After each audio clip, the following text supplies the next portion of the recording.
Chapter 1278. Lu Yin looked at the other screens and suddenly his expression changed. He saw Sujio lying on the ground and in front of him was Drunkard. Drunkard was drunk as usual, but Sujio had been defeated. Lu Yin had been so focused on Wu Taibai and Xu Jing's battle that he hadn't noticed Sujio's battle with Drunkard.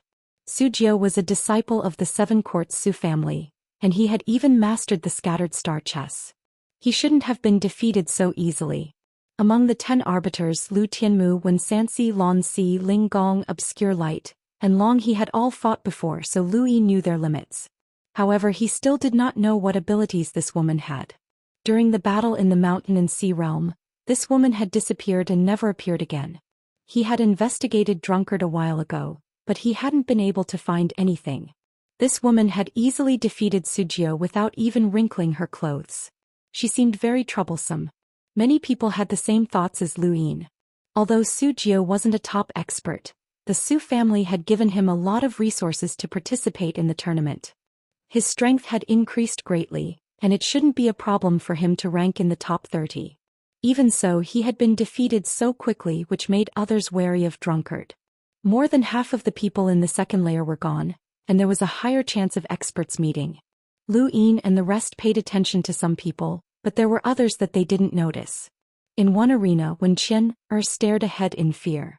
A small bug was crawling on the ground, but it had instantly pierced through nearly 100 people. Blood flowed out of her abdomen and pain spread throughout her body. This bug was the 100 lineages and it had been the talk of the tournament. However, no one had been able to find it after the tournament began, and no one knew where it was. Hua Xiao had been defeated. As the third disciple of the Sirius sect, his power level was close to that of the 10 arbiters. His name had spread throughout the cosmic sea and he had been given the title of King Shao. When he had arrived at the second layer, everyone had been watching him and attacking him. He was one of the top 30 experts in the tournament. However, no one had expected that he would be defeated by a vicious sound. His eardrums were torn and he was bleeding from his orifices. If his opponent hadn't been merciful, he would have died. Hua Xiao bitterly looked at the man sitting in front of him. This person was either from the 6th mainland or the 5th mainland, and he wasn't even from the Neoverse. Since when were there so many unknown experts hidden in the universe? Ku Lei was also defeated by Bai Ling originally. With Ku Lei's strength, it wouldn't have been so easy for him to lose, but because of Devouring Star's heavy injuries, he could only display 50% of his strength at most. Facing Bai Ling, who was originally on the same level, it was normal for him to lose. No matter how unwilling he was, a loss was a loss. Ku Wei was overjoyed. His luck was very good and he had not encountered any experts. He had become the victor on the second layer. This wasn't what made him the happiest. What made him the happiest was watching Ku Lei lose. That kind of excitement made him want to sing loudly. Out of the 200 arenas, half of them had already decided the outcome. Usually, it was easier to determine the winner in the arenas with top experts, while it was harder to determine the winner in those arenas where the strength of the participants was about the same. Lu Yin looked around and his gaze eventually landed on one of the arenas where he saw a familiar face. Tian Ho. He knew that Tian Ho was participating in the Supreme Tournament, but he didn't expect to meet his match. In a field at the corner of the second fault zone, dozens of people were lying on the ground, unable to continue the competition. Only a dozen or so people were trembling as they looked at Tian Ho, and then at the fatty in the distance. What the hell? Where did this fatty come from? He's too good at taking hits. Tian Ho's body was a vortex, a strange life form that nobody could attack. Thus, after the first round of attacks had been ineffective, they all turned to attack the fatty as his size was quite intimidating. However, the fatty didn't seem to be injured at all. Instead, he reflected their attacks like a ball, instantly killing dozens of participants. Brother Skinny Fat Bro got fatter today. I'm going to show my power. You and I will meet in the finals. The fatty roared before glaring at the surrounding participants and viciously ramming into them. No matter what kind of attack or innate gift they were all meaningless to the fatty. His only goal was to ram into them. He knocked down 1, 2, 3, 6, 7 and so on. The rest of the participants were so frightened that they hurriedly fled to the back of Tian Ho. Tian Ho suddenly attacked. Phantom soul palms covered the sky and in an instant the remaining participants all fell to the ground. The fatty wasn't affected and he viciously rammed into Tianhou. With a thump, the fatty crashed to the ground, unable to even touch Tianhou. Tianhou looked down at the fatty from above as countless phantom soul palms descended. This palm technique was similar to the shockwave palm in that the more palm images there were, the more powerful it would be. Countless phantom soul palms landed on the fatty's body, and no one would be able to withstand it. Tianhou and the fatty were both cruisers, and in a battle between peers, Tianhou was practically unbeatable. However, the fatty was also unbeatable as Tianhou's attacks were completely useless against him. His huge body was like a ball and he was fine as long as he was hit. The fatty turned around and shouted, "Fat bro is invincible. Hit me, hit me. Hit me if you can." Many people who saw this scene were speechless. This guy's skin was really thick. Lu Yin looked at Tianhou seriously. He hadn't forgotten that Tianhou's innate gift was devouring, which could devour physical bodies, items, battle techniques, and even the 5 senses and willpower of living beings. Back then, Lu Yin's willpower had been devoured, and he had been enveloped by boundless fear. This was the most terrifying aspect of a life form like Tianhou. Legend had it that one of the sword sect's headmasters had been devoured by Tianhou, and this life form would become very terrifying once it developed. The moment Tianhou faced the fatty, anyone who knew of his existence, it was over and the fatty's 5 senses and willpower had been devoured. However, in the next moment, something that overturned their worldview occurred. The fatty roared as if he had gone mad, and a middle-aged man dressed in green robes appeared behind him. He held a wooden staff and was slovenly dressed. It was Imprint. As soon as Imprint appeared, the fatty slapped Tianhou's body with both hands and sent him flying. Everyone who saw this scene was stunned. What the hell? Lu Yin was stunned as well. Had he hit him? Tianhou was a vortex, a strange life form. How had he hit him? This wasn't the first time Lu Yin had seen the Xian transformation duo. Zhou Xian had been rather apprehensive of these two and had said that they weren't simple. Back then, Lu Yin hadn't had the time to pay attention to these two and had only felt that they were stupid. However, what had just happened left him dumbfounded. The fatty had defeated Tianhou with a single strike. He was on the second fault and he could see the rune lines of Tianhou's body. Tianhou's rune lines had plummeted under the fatty's attack, and the spinning vortex had almost stopped. This was a vortex. Tianhou was a legendary life form with extremely high damage tolerance, but he had still been defeated in a single strike. Lu Yin looked at the fatty seriously. The moment the imprint had appeared, the fatty's rune lines had increased to a very powerful level. This was no longer a question of whether the imprint was simple or not. The fatty and the skinny one were both experts. In the distance, Wang Yi's expression changed for the first time, not because of how strong the fatty was, but because of that battle technique. How do they know that? Tianhou had not become a legend for nothing. Even the sword sect master who had grasped the 13 swords had been devoured. The word legend was built on the fear of the human domain. There were very few in the human domain who could defeat a Tianhou of the same generation. The more Tianhou grew, the more damage the vortex could withstand. The fatty's ability to defeat a Tianhou in a single strike was too shocking. The astral beast domain was the most shocked. They knew that Tianhou wasn't the strongest in this sovereign tournament, but he definitely wasn't weak in terms of damage tolerance. No matter who he faced, he would be able to take a few hits. On the second level, the skinny one cheered, fat bro, you won.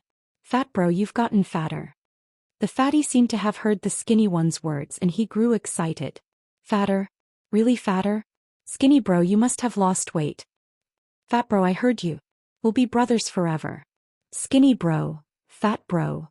Everyone was speechless. Were these two idiots crazy? Speechless awkwardness lingered in the crowd as they silently watched the fat and skinny figures flatter each other. The topic of conversation never strayed away from the topic of fat and skinny.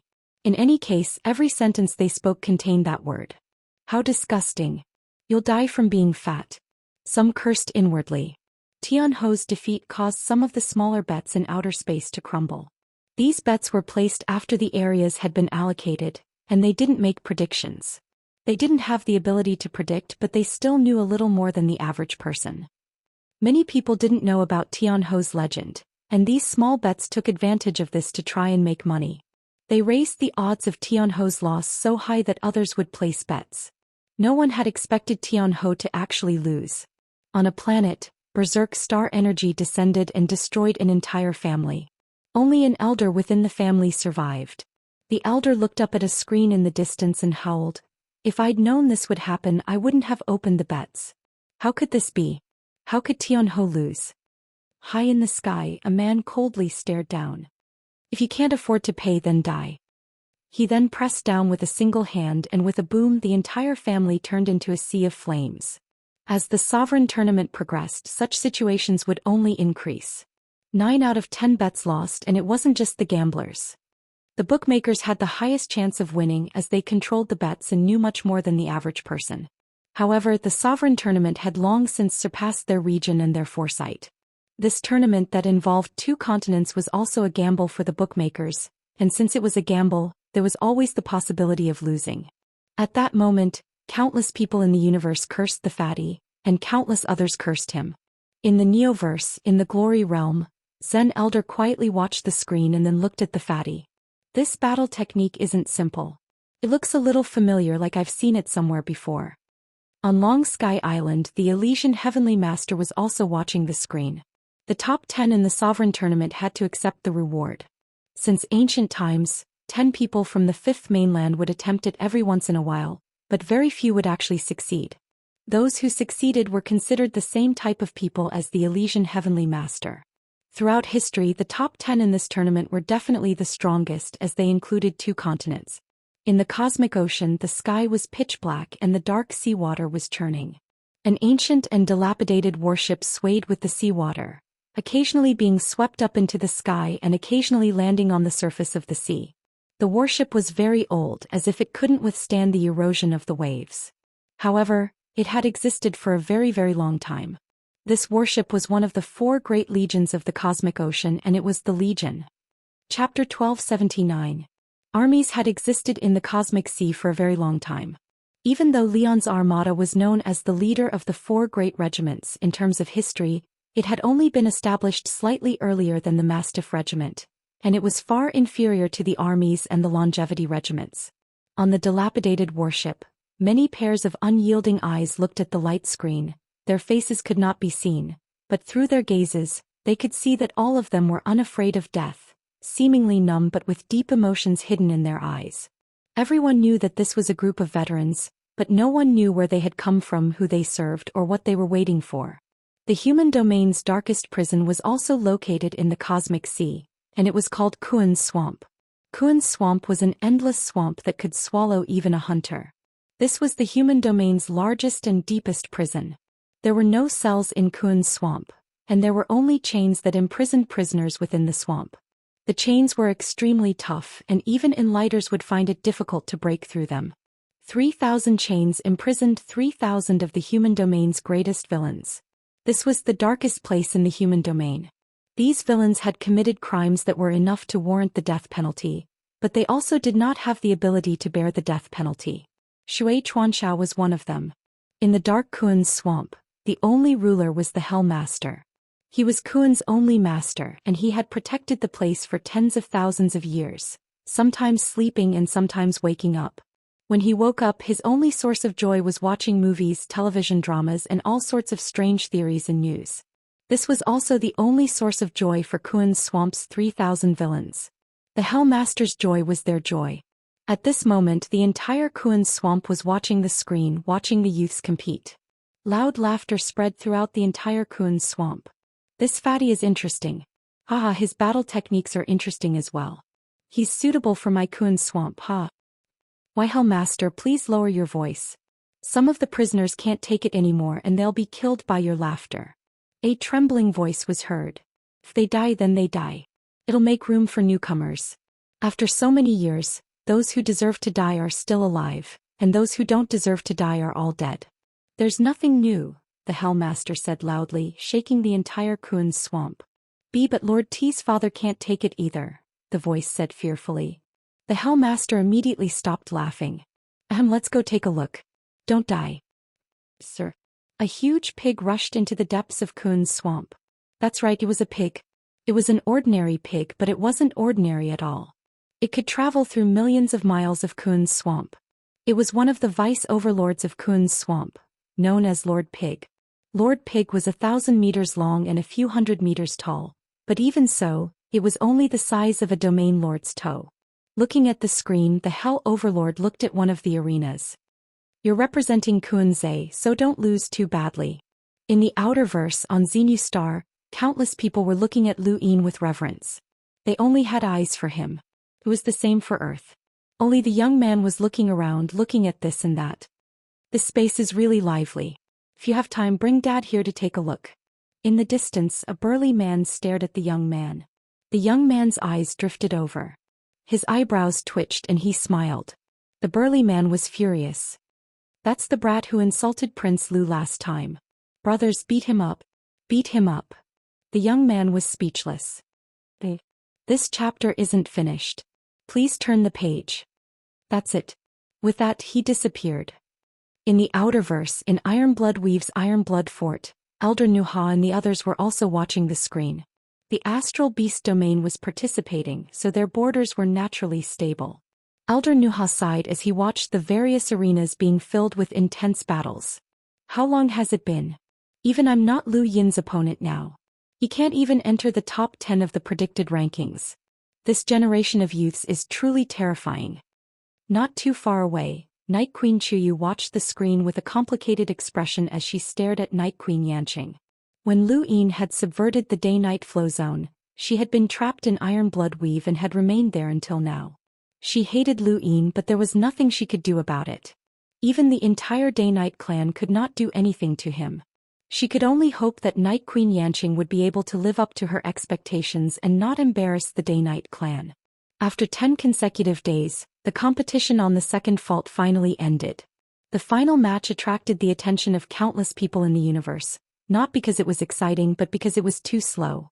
Several people of similar strength had fought a battle of wits and courage, and they had even competed in terms of background strength. It was precisely because of them that the competition had dragged on for 10 days. However, they had successfully revealed the power behind them to countless people in the universe, even though it was not a very good reputation. For some people, the start of the Sovereign Tournament was when they passed the 5th stage, but for others, it was only at this moment that the Sovereign Tournament officially began. This was because what followed was not a free-for-all but a one-on-one duel. There were only 100 participants left, and the one-on-one battles were held on the first fault. From this moment onwards, every battle would be held individually and not at the same time. Any participant who could make it to the first location was qualified to receive this treatment. One had to know that even Avery, who was ranked 4th on the top 100 rankings, had been defeated. The 6th mainland's Little Arrow Saint, the 5th mainland's Ku Lei, and even the Hall of Honor's 2nd and 3rd ranked Xu Jing had been defeated. Regardless of whether it was strength or luck, anyone who could come to the first layer to fight deserved this honor.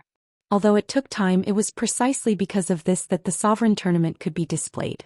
The purpose of the Sovereign Tournament was not only to determine the top 10, but also to encourage the two mainlands and let them know what direction to work towards. This was also the hope of the 6th mainland's 3 ancestors. The 6th mainland would definitely be occupied in the future, and the 3 ancestors did not wish for the 6th mainland's will to be destroyed. The Sovereign Tournament was a way to boost morale.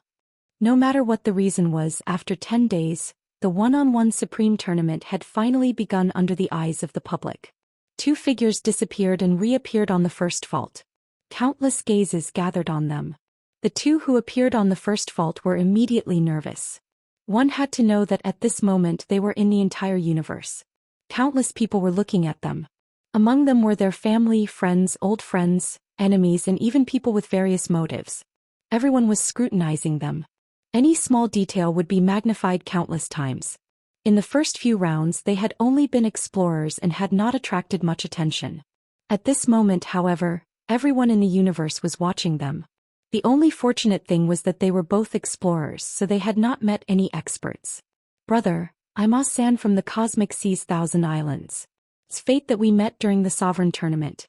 May I know your name? An explorer asked in a refined manner. Although he appeared natural and unrestrained, one could still see the nervousness in his eyes. He wanted to behave appropriately as much as possible. After all, he was facing the eyes of the entire universe. No.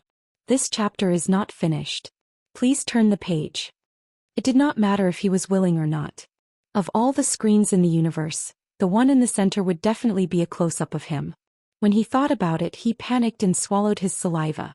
Across from him, the man seemed even more nervous. I'm Qianzhou. Asen's eyes lit up. This guy was even more nervous, and this name sounded so pathetic. Asen was definitely going to win. I'm from the Neoverse. Qianzhou swallowed hard and was rather speechless. Why was he in the first round? His reputation in the Neoverse was terrible, and there were people trying to capture him wherever he went. It was really embarrassing to be exposed so openly. Neoverse? You're from the Neoverse? Asen was stunned and his heart sank. Qianzhou nodded. Asen's eyes twitched. This was troublesome. The Neoverse was where the human domain's experts gathered the most, and anyone who could come from the Neoverse to participate in the Innerverse tournament had to have some skill. Asen had thought that Qianzhou was easy to bully, but this was going to be troublesome. While the two of them were scheming, the outside world was in an uproar. Hurry up and fight. What are you waiting for? Fight. You're too slow. We need to see clearly, and we need to see a lot of space.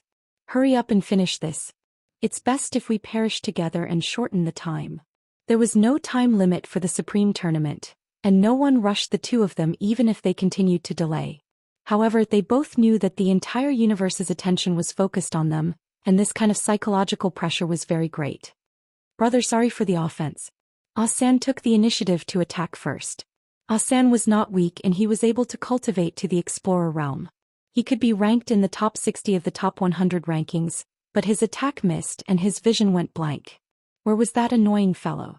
There was a thump and Asen was punched in the face. He was stunned, and before he could even react, dozens of punches landed on him, knocking him out. Qianzhou's battle technique, the Shadowless Origin Hands. This was a technique that he specialized in stealing, no borrowing, things. Today he had displayed his might and used it with the reverse step to instantly kill his opponent. Many people in the universe were shocked as they could not tell that this guy had some skill. Qianzhou had not expected things to go so smoothly either. He felt that he might not be weak and he might even be an expert. On the second fault, Xiaobai was jumping. Amazing. You're asking for a beating. You didn't embarrass me. Blackie nodded. Not bad, not bad. The only highlight of the first battle was Qianzhou's footwork battle technique, which made many people's eyes light up. Even Elder Chan and the Sage Heavenly Master were shocked. It was not that he was fast, but rather that his footwork battle technique was very strange. He was clearly moving forward, but he was moving backward. In the Neoverse, many people felt a chill after watching Qianzhou's battle. Fortunately, they had not pursued him too fiercely as this guy was quite powerful. Many people gritted their teeth and sighed inwardly as they could not get back what they had lost. On the second fault, Xiaobai was jumping and cheering for Qianzhou. In the blink of an eye, she appeared on the first fault. She looked around in confusion, and then a figure appeared in front of her. On the second fault, Lu Yin pursed his lips when he saw the figure in front of Xiaobai. Why was it him? Xiaobai's journey in the Supreme Tournament had come to an end. In the universe, in front of countless screens, many people sighed. This girl's journey had come to an end. Xiaobai and Blackie were very likable. Although they liked to cause trouble, many people liked them and they hoped that they could leave. However, the person who had appeared in front of Xiaobai was Xia Juyo, and she was destined to be unable to continue.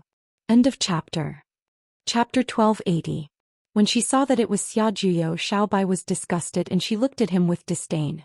Ugly. She then raised her hand. I withdraw. Her words were clear and resounding, and they were very pleasant to the ears. No one was surprised, and many even relaxed, afraid that Xiaobai would be injured by Xia Juyo. At the second fault, Xiao Hei nodded solemnly. That's right.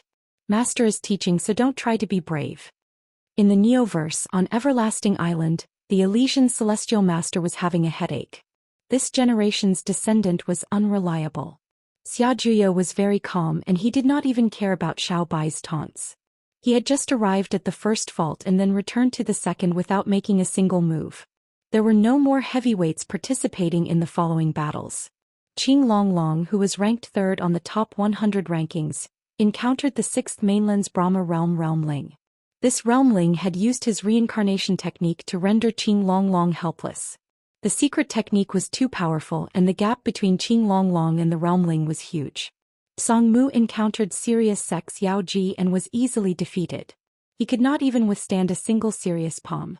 Yao Ji was still a true disciple of serious sect, and even though he was much weaker than Lu Yin and was constantly bullied, he was still more than enough to deal with someone like Songmu. Songmu was a cruiser, but the gap between him and Yao Ji was still too great. Tu Bo encountered the sword and the stone and suffered a crushing defeat. Xiao He encountered Tollwielder, but like Xiao Bai, he did not make a single move. He did not fight, and before he left he said, "Ugly." Battles unfolded one after another under the watchful eyes of the entire universe. Some were quick while others were slow. Another day quickly passed. On the second day Lu Yin was bored. Two figures appeared on the first fault, which roused his spirits and excited countless spectators. Lan Si faced Weathered Mavis. This was a battle between the 10 arbiters and the geniuses of the Neoverse, and regardless of whether it was the 5th mainland or the 6th mainland, everyone was focused on it. During the battle in the mountain and sea realm, Lan Si had been a spectator like Lu Yin, but his true strength was definitely not weak. Now Lan Si had also broken through to the Enlighter realm, and the 10 arbiters were no weaker than anyone else. On the first fault the two faced each other. Lan Si looked at Feather Mavis with a grave expression. This woman was the one who had knocked Lu Yin off the highest stage with 7 punches. At that time he had already lost to Lu Yin. Ascension Mavis also held Lan Si in high regard. In the past she had not cared about the 10 arbiters, but after the battle in the mountain and sea realm, she had witnessed the 10 arbiters' strength. Ming Guang, Ling Gong, Wen Sansi and Lu Tianmu were all strong enough to fight against them. Lu Yin, on the other hand, had been recognized by the Hall of Honor as someone who surpassed her. She would not underestimate any of the 10 arbiters. I heard that Lu Yin obtained his emptiness palm from you. You're also the first arbiter to exchange blows with him, Feather Mavis said. Lan Si replied, he learned it himself. I didn't teach him. Ascension Mavis' gaze turned serious. A very powerful palm technique, but it's a pity that it's useless against me. As soon as she finished speaking, the grass beneath her feet began to spread in all directions. Lan Si did not waste any time and immediately attacked. An invisible emptiness palm descended. Weathered Mavis had faced emptiness palm before. Even though Lan Si had broken through to the Enlighter realm, the power of his emptiness palm was about the same as Lu Yin's attack on the highest stage. It was limited and it would be a threat to anyone but not Weathered Mavis. Just as she had said, although the emptiness palm was fast and invisible, it could not break through her defenses. The green grass in front of her seemed weak, but the emptiness palm could only scatter some of it. It was not enough to break through her defenses. She raised her hand and a giant green fist smashed down at Lan Si. Each fist contained the same power that had knocked Lu Yin off the golden stage. Lan Si was not Lu Yin. Although his physical strength was great and his stacked stacks were powerful, he was not as strong as Lu Yin.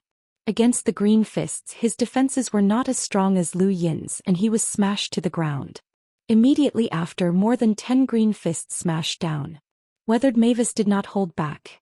Against the 10 arbiters, holding back would be disrespectful, and she would not underestimate them. Lan Si was defeated. He was defeated cleanly. His most effective attack was his emptiness palm, but it was completely useless against Weathered Mavis. Breaking through to the Enlighter realm had only slightly increased the power of his emptiness palm. At most he had lost the weakness of inertia. However, against an expert who could ignore his emptiness palm, no matter what he did, it would be useless. Weathered Mavis had not underestimated him, and the power she had used against him surpassed what she had used against Lu Yin on the highest stage of the mountain and sea realm. Lan Si coughed up a mouthful of blood and stared bitterly at the Starfall Sea. His overlaying stacks and emptiness palm had been learned at Mount Zhongshan Dojo, and he had not learned the follow-up techniques to the emptiness palm. If not for the Starfall Sea being isolated, his strength would not have been so weak. Without the follow-up techniques to the emptiness palm, and without the Mount Zhongshan Dojo to improve his overlaying stacks, he was much weaker than the other 10 arbiters. Even if he learned other battle techniques, he would not be able to deal with the supreme battle in time. He was basically using the same strength as the previous 10 arbiters, and his improvement was not obvious. His defeat was within his expectations. In the second layer, Lu Yin shook his head. Why was Lan Si still using emptiness palm? His innate gift was that he could not feel pain, and this innate gift was very useful against experts at the same level as him. If not for his innate gift, Lu Yin would have lost to him. However, it was useless against an expert like Emergence Mavis who could easily crush him. Lu Yin was slightly disappointed in Lan Si, as his strength was not worthy of being one of the current 10 arbiters. It was not just Lu Yin. Many people were disappointed in Lan Si as well. Emergence Mavis asked, "Do you only have Emptiness Palm as your attacks?" Lan Si did not have anything to say, but he did not give up. Since he could not return to Mount Zhongshan Dojo, he had to think of a way to learn more powerful palm techniques that could complement his Emptiness Palm and improve his overlaying stacks. Since no one could help him, he had to think of a way to help himself. In the universe, countless people were watching their screens. They had not been able to see how powerful Emergence Mavis had been during the previous battle, and they had only seen Lan Si's powerlessness. Even those in the innerverse were disappointed in Lan Si. They felt that ever since he had been defeated by Lu Yin, this 10 arbiters had not performed particularly well. The Divine Fist no longer lived up to its name. After Lan Si's defeat, Xia Luo encountered Emptiness Palm. When Xia Juyo saw Xia Luo appear, his entire demeanor changed and he became abnormally focused. Lu Yin frowned and looked at the first layer. Xia Luo was not weak, but there was still a large gap between him and Emptiness Palm. Even though Lu Yin felt that Xia Luo was somewhat unpredictable, he did not think that he was a threat to Emptiness Palm. Emptiness Palm seemed to want to crush Xia Luo, and he quickly approached Xia Luo. He raised his hand and used the Great Reincarnation technique, but Xia Luo avoided it. He had been able to avoid Xia Juyo during the Sovereign Tournament, and even if he was not Emptiness Palm's opponent, he could still dodge a few times. However, when he could not avoid Emptiness Palm, he actually stopped in place. "You're a boundless advanced lockbreaker, right? Why don't we compete in star energy control?" Emptiness Palm was about to attack again, but when he heard Xia Luo's words, he laughed and looked at Xia Luo arrogantly. "You want to compete in star energy control with me?" Xia Luo nodded. "I'm very curious as to how you managed to expel the star energy from Tear Lady's body. I won't retaliate because I definitely won't be able to beat you. If you're willing, then let's compete in star energy control. If you're unwilling, then I won't force you." Emptiness Palm sneered. "Fine, I'll compete with you." He then raised his hand, gathering star energy, and blasted Xia Luo. This was a pure bombardment of star energy. Xia Luo's gaze trembled, and he similarly raised his hand, gathering star energy, and blasted it back at Emptiness Palm. The two waves of star energy clashed in the air. This was the most direct collision of star energy, and there were no other types of energy mixed in. This was a competition of star energy control and penetration of the opponent's star energy. Once a person reached the world realm in terms of star energy control, not only would they be able to control their own star energy, but they would also be able to see through their opponent's star energy. An area of star energy, an area of the world, would be able to see things differently from an ordinary person. Emptiness Palm had thought that he would be able to easily suppress Xia Luo, but he discovered that Xia Luo had actually blocked his star energy attack. Emptiness Palm's star energy control was unable to affect Xia Luo in the slightest. This person had clearly reached the world realm in terms of star energy control. Xia Luo was not a boundless advanced lockbreaker, but his star energy control had also reached the world realm. This surprised many people, and when the two waves of star energy collided, they actually managed to penetrate each other. Emptiness Palm frowned and he became much more serious. However, he was still unable to easily suppress his opponent's star energy, which surprised him even more.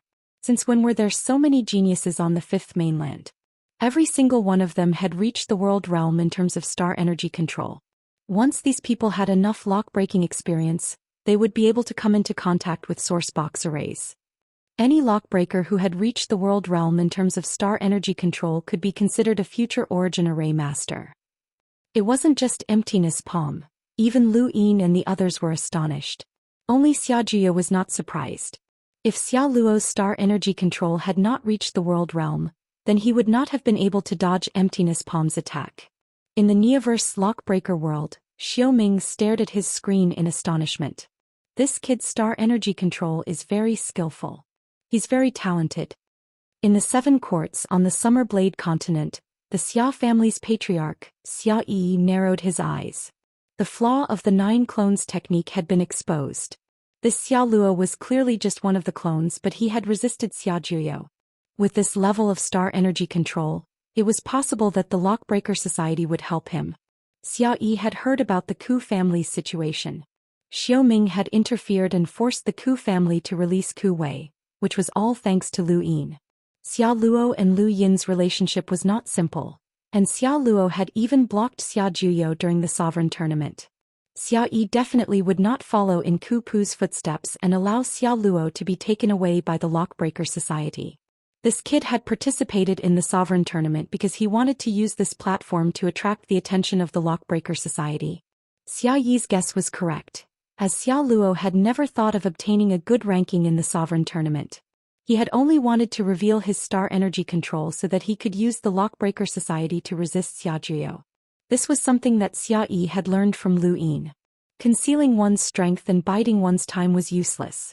Xia Yi had discovered that Lu Yin was still the smart one.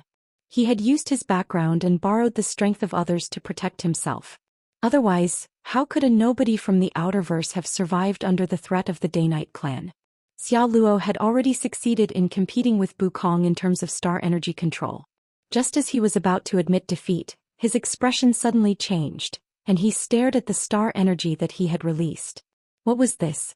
Across from him, Bukong saw the change in Xia Luo's expression, and his eyes narrowed as a trace of killing intent flashed through them. Chapter 1281. I concede, Xia Luo suddenly said.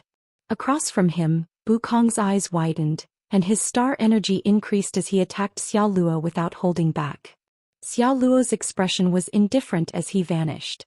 Star energy whisked past where Xia Luo had been standing, shattering the void, but it didn't cause any harm to him. Clenching his fists, he was a step too late. On the second level, Xia Juyo heaved a sigh of relief and glared at Bukong. This guy had almost killed Xia Luo earlier. Once Xia Luo died, he would be injured as well.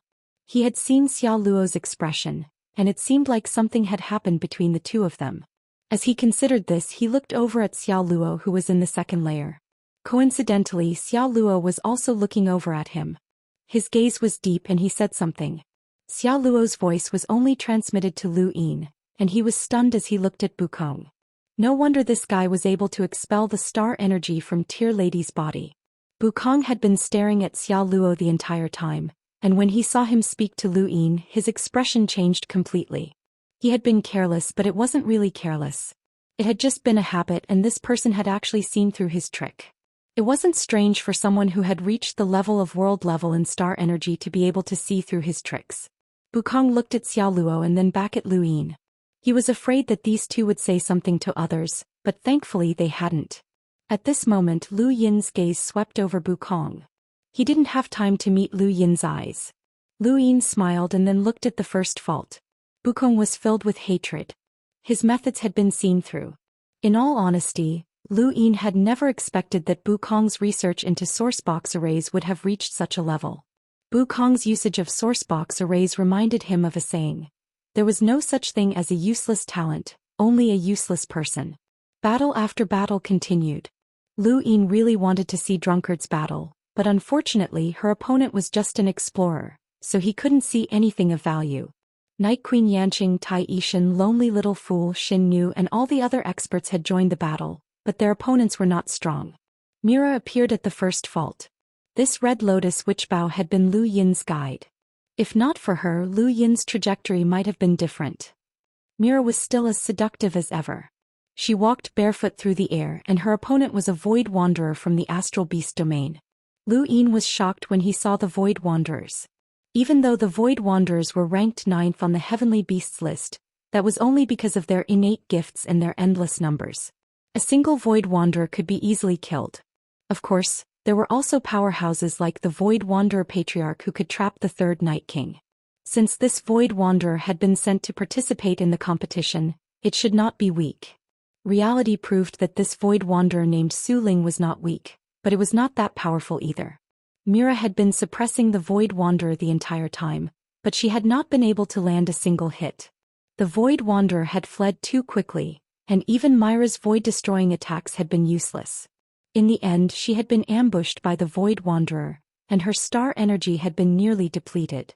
This battle lasted for 3 full days. Quite a few people started cursing at the Void Wanderer for being too cowardly.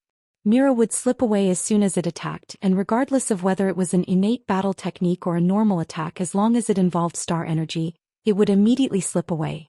It was extremely fast, faster than anyone else. Void Wanderers could travel through the void, so Mira could not find them at all.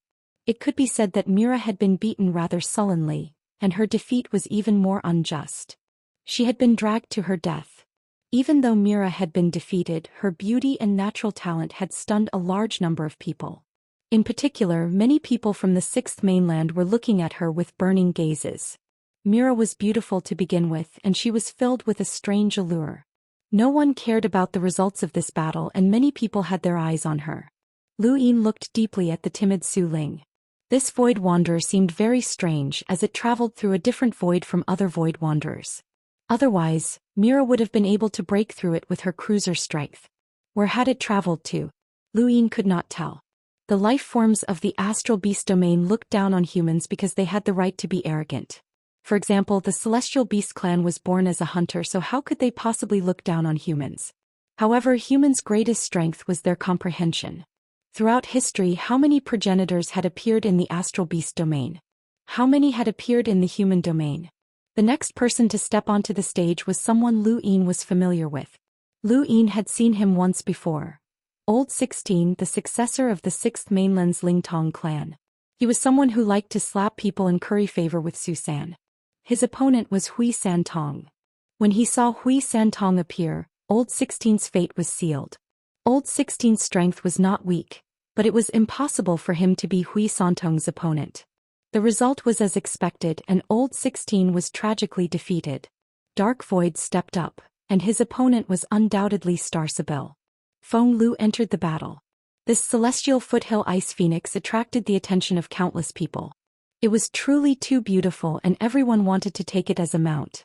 However, this celestial foothill ice phoenix's luck was really bad. Xianxia was its opponent. When Feng Lu saw that her opponent was the Prime Clear, her entire body, no, her entire phoenix, felt unwell. The Prime Clear was very calm, and no matter who her opponent was, it did not affect her state of mind. She was still like a deity, and it made people panic. Before the battle had even begun, the Prime Clear had already weakened. The tricolored light ferociously swept towards the Prime Clear. Feng Lu attacked, but she was defeated in less than half a minute. The celestial ice phoenix was large and slow, so it could not avoid the airflow.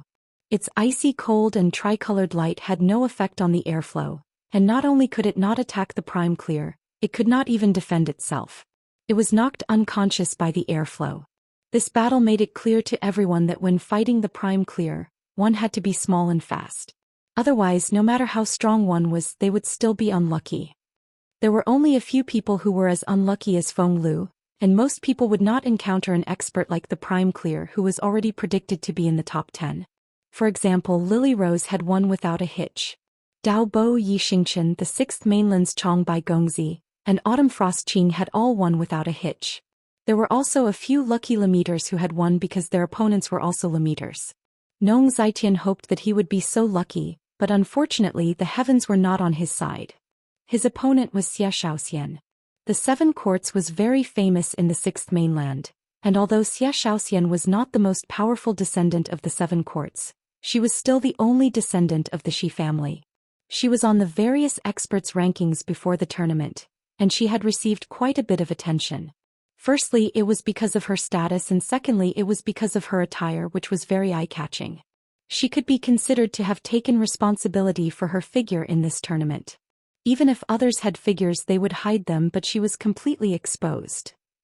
Nong Zhaitian considered himself to be an honest person, and he usually liked to sneak a peek at beautiful women. Occasionally, he would let his imagination run wild, but meeting such a woman in a tournament was not a good idea. Xianxia was only wearing revealing clothes because of the Shi family's Lai Gu body-strengthening battle technique. He was still a little conservative. When she saw Nong Zhaitian staring at her, Xianxia felt uncomfortable. Her white bones pierced through her skin and transformed into armor. She held a white bone spike in her hand and pointed it at Nong Zhaitian. "Come, let me see the Sixth Mainland's imprint." Nong Zhaitian blinked and swallowed hard. He silently raised his hand. "I admit defeat." Xianxia was stunned. So straightforward. Many people from the sixth mainland were stunned, and then they began to curse him. Nong Xian did not care. He adhered to the Nong family's style, which was to be cautious. If he was lucky he could fight, but if he was unlucky he would immediately retreat. This was what the patriarch had taught him. The Nong family had a glorious tradition, and when he became rich like the patriarch he would get back at them. Outside of Mount Supreme, the sixth mainland's older experts looked at Nong Xian strangely. Madame Red sneered. This brat knows how to seek luck and avoid disaster. Nong Xian's face twitched, but he was not angry. That was how Nong Xian was, and it did not matter. Zhou Xian felt that her victory was inexplicable. Lu Yin thought back to when he and Nong Xian had been hiding from Blood Luni, and he was not surprised by Nong Xian's decision. If Nong Xian had taken out his hoe in such a situation, that would have been amazing. Unfortunately, the Supreme Tournament did not allow the use of external power vessels. Fatty bro, I'm going. You have to cheer for me. A loud howl rang out from the first layer. The skinny youth was shouting towards the second layer. On the second layer, many people looked at the fatty strangely as he shouted. These two were crazy. A figure appeared in front of the skinny youth, and his expression was somewhat sluggish as if he could not believe his eyes. It was Ling Quebec. When he saw Ling K face the skinny youth, Lu Yin's expression changed.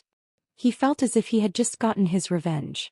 Back then this brat had created some sort of support group, but Big Pow, Little Pow and Lulu had even pulled him in to cheer for him, which had embarrassed Lu Yin. Now Ling K was facing the skinny youth, who was even more embarrassing. Ling K's expression was rather interesting, and he was stunned as he watched the skinny youth and the fatty cheer for each other. He felt extremely disgusted, as if he had just swallowed a dead fly. This was the entire universe's stage, and countless people from both mainlands were watching. How could he have encountered such a situation? Ling K considered himself to be very thick-skinned, but he was nothing compared to these two. As he watched the fat and skinny duo cheer for each other, Ling K could not take it anymore, and he viciously slashed at the skinny youth with his K's mighty slash. Bang! The skinny youth was struck by the K's mighty slash, and he was forced back several steps. He turned around and glared at Ling Quebec. You sneak attacked me. Despicable. Ling K was stunned. He wasn't injured? As he thought about it, he slashed out with his K's mighty slash once again. The void froze as thunder exploded, accompanied by boundless heat, and he viciously slashed out. This attack was the strongest attack that Ling K could unleash without using his soul-splitting battle technique. The skinny youth used his arms to block the attack, and there was a loud bang as thunder tore through the void and spread out in all directions, causing sparks to fly everywhere. The K's mighty slash's strongest attack was still unable to injure the skinny youth. On the second level, Ling Gong's expression turned grave. She was well aware of the K's mighty slash's power, and it was useless against it. Ling K was in danger in this battle. Lu Yin raised an eyebrow. The skinny youth's rune lines were increasing, especially when his imprint appeared behind him. Ling K could sense it as well, and he split into three that surrounded the skinny youth. He then raised his K's mighty slash and viciously slashed down. The skinny youth stretched out his hand, and his two hands performed a strange technique that neutralized the three attacks. There was a loud bang as the K's mighty slash shattered. The skinny youth closed his palms together and viciously glared at Ling Quebec. He then charged forward, raised his hand and slammed down with his palm. Secret Technique, Reincarnation. Chapter 1282. Ling K's body dissipated, and the skinny man turned to attack the other Ling K, who also dissipated. Ling K pulled away from the skinny man and said, I admit defeat. The skinny man's movements paused, and then he was overjoyed. He turned to the second layer and said, Fatty, did you see that? I won. On the second layer, the fatty cheered, Brother Skinny, we're the strongest. Brother Skinny, I'm proud of you. Did you lose weight? Brother Fat, did you get fatter? Ha ha ha. Ling K's mouth was wide open as if he had been struck dumb. He had actually been defeated by such an idiot. He was the Lingling clan's god. This chapter is currently being updated, so please refresh later. Handsome guys and beautiful girls, please register as a member first. If you register as a member, you'll be able to use the bookmark function on the bookshelf. If this chapter is about the author asking for votes, please skip it and continue reading the next chapter. Please save this page so that you can read it later. Otherwise, you won't be able to find this chapter later. Recommended author, Lin Yu and Jiang Yan. Best son-in-law Lin Yu and Jiang Yan. Best son-in-law Lin Yu and Jiang Yan. Summary. Before Master left, he left Wen Tian with one of the sect's most important life-saving mantras. He said that if he cultivated diligently, there would be miraculous results. P.S. All of the techniques, mantras, secret techniques and so on in this book came from the sect's secret collection. Those who do not inherit it should not cultivate it. Remember. Be careful. New August 1st Chinese website. Best son-in-law Lin Yu and Jiang Yan. Address /book/18/18289/book/18/18289/ Try reading the contents. Chapter 1. Watching yourself being cremated. I'm sorry, we've done our best. Prepare for your funeral. The doctor's voice was very soft, but Lin Yu heard it clearly from his bed. Perhaps a person's hearing would become especially sensitive before they died, especially his mother's cries, which were especially sharp. Lin Yu was not the first person to sacrifice his life for a just cause, but he did not regret it. He only felt that he had let his mother down. His father had died early and his mother had single-handedly raised him. Who knew how much hardship she had suffered? Now that he had entered Qinghai City's People's Hospital with excellent results, his life with his mother was about to become brighter. Who knew that such an accident? Damned heavens! Lin Yu cursed in a low voice. His eyelids couldn't hold on any longer and he slowly closed them. My son. A mournful cry suddenly woke Lin Yu up. He opened his eyes and realized that he was standing at the end of the bed while his mother was crying loudly on the bed. Mom, why are you crying?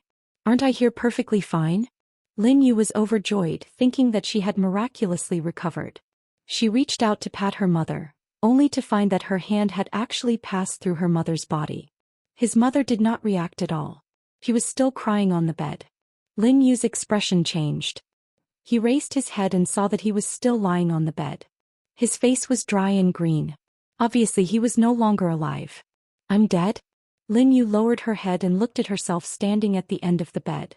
She realized that her body was a little pale and slightly transparent. Lin Yu was shocked. It turned out that people really did have souls after death. The new 8th lunar month was released on the Chinese website. No matter what he said or did, his mother would not feel it. With the help of the nurse, his mother endured the pain and put on Lin Yu's shroud. Then the nurse moved his body into the funeral car. His mother followed him into the car and sat beside his body. She gripped his hand tightly as tears flowed from her red and swollen eyes. Don't worry. I'll go down to accompany you once I'm done with my business here. To her, her son was her everything. Now that her son was dead, there was no meaning for her to live in this world. Lin Yu panicked when he heard that his mother wanted to commit suicide. He imitated the scene in the movies and lay on the corpse. However, it was useless. Every time he sat up, only his soul was left. The car soon arrived at the crematorium. After paying the fee, the staff put on a simple makeup for Lin Yu and gave his mother a number plate.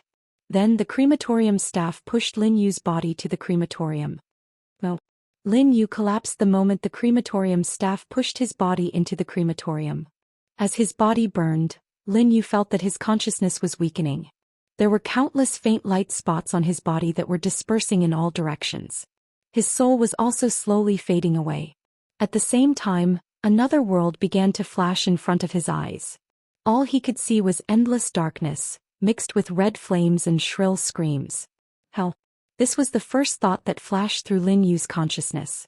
A strong sense of fear engulfed him in an instant.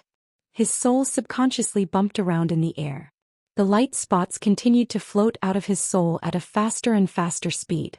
The world of hell in his eyes became clearer and clearer.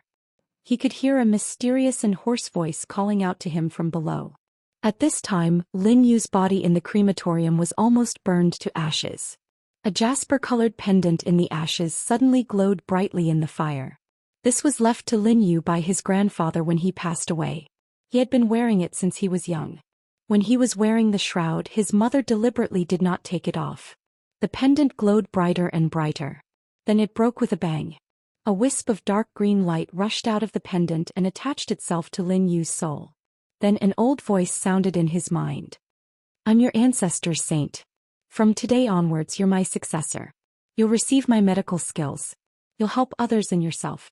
Then the voice dissipated. A huge amount of information suddenly flooded Lin Yu's mind. Medical skills, cultivation techniques, and some of his ancestors' travel experiences all rushed into Lin Yu's mind. Lin Yu felt very excited with the information in his mind.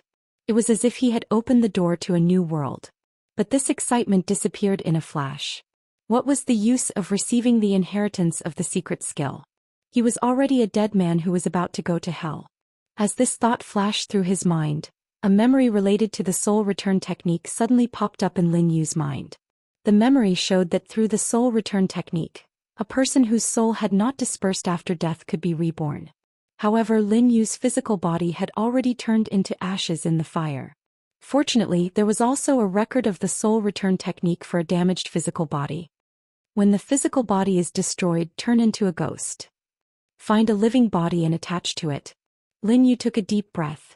It meant that how much is your broken shop worth? Your son is dead. Once we leave, who will we ask for money? You. Where did this bastard come from? It's none of your business. The gangster was furious. Seeing the hospital gown on Lin Yu, he thought that Lin Yu was a lunatic who came out of nowhere. He rushed over and slapped him. Lin Yu dodged instinctively and pushed him. The yellow-haired man was sent flying 5 to 6 meters away. He drew an arc in the air and fell on the table with a bang. Kill him for me. The gangster covered his chest and screamed twice. Then he gave the order. More than 10 gangsters rushed up immediately. They surrounded Lin Yu and punched and kicked him. Lin Yu quickly raised his hand to fight back. Then there was a scream in the bun shop. The gangsters screamed again and again. More than 10 gangsters rushed up together, but they couldn't even touch the corner of Lin Yu's clothes. Lin Yu's punches and kicks hit them as if they were hit by a car. They were in so much pain that they couldn't get up with one punch. Lin Yu was also shocked. It was said that a person possessed by a ghost was very strong. He didn't expect it to be true. Moreover, these people's movements were very slow in his eyes. It was easy to dodge. Call the police. Call the police. The gangster was frightened by the scene in front of him. He had seen people who were good at fighting, but he had never seen someone who was so good at fighting. He was simply inhuman. Hearing that they were going to call the police, Lin Yu's mother rushed over and grabbed Lin Yu's hand. She said anxiously, "Young man, they are going to call the police. Hurry up and leave. I will take care of this." "Mom, what are you saying? How can I leave you alone?" Lin Yu was so happy that he was about to cry. It was great that he was still alive and could see his mother. Hearing how he called her, his mother was stunned. She looked at him blankly. Looking at his mother's eyes, Lin Yu suddenly realized that he was alive, but in a different body. His mother didn't recognize him at all. "I'm sorry, Auntie.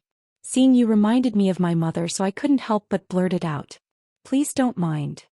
Lin Yu was afraid that his mother would be frightened by his real identity, so he quickly made up a lie. "It's okay, young man. Hurry up and leave. We can't implicate you in our family's affairs," Lin Yu's mother said while pushing him out. Lin Yu didn't answer.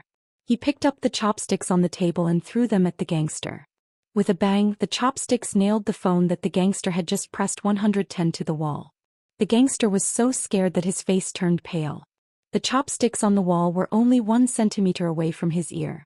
If there was a slight deviation, it would be his head that was nailed to the wall. "Help! Murder! Help!"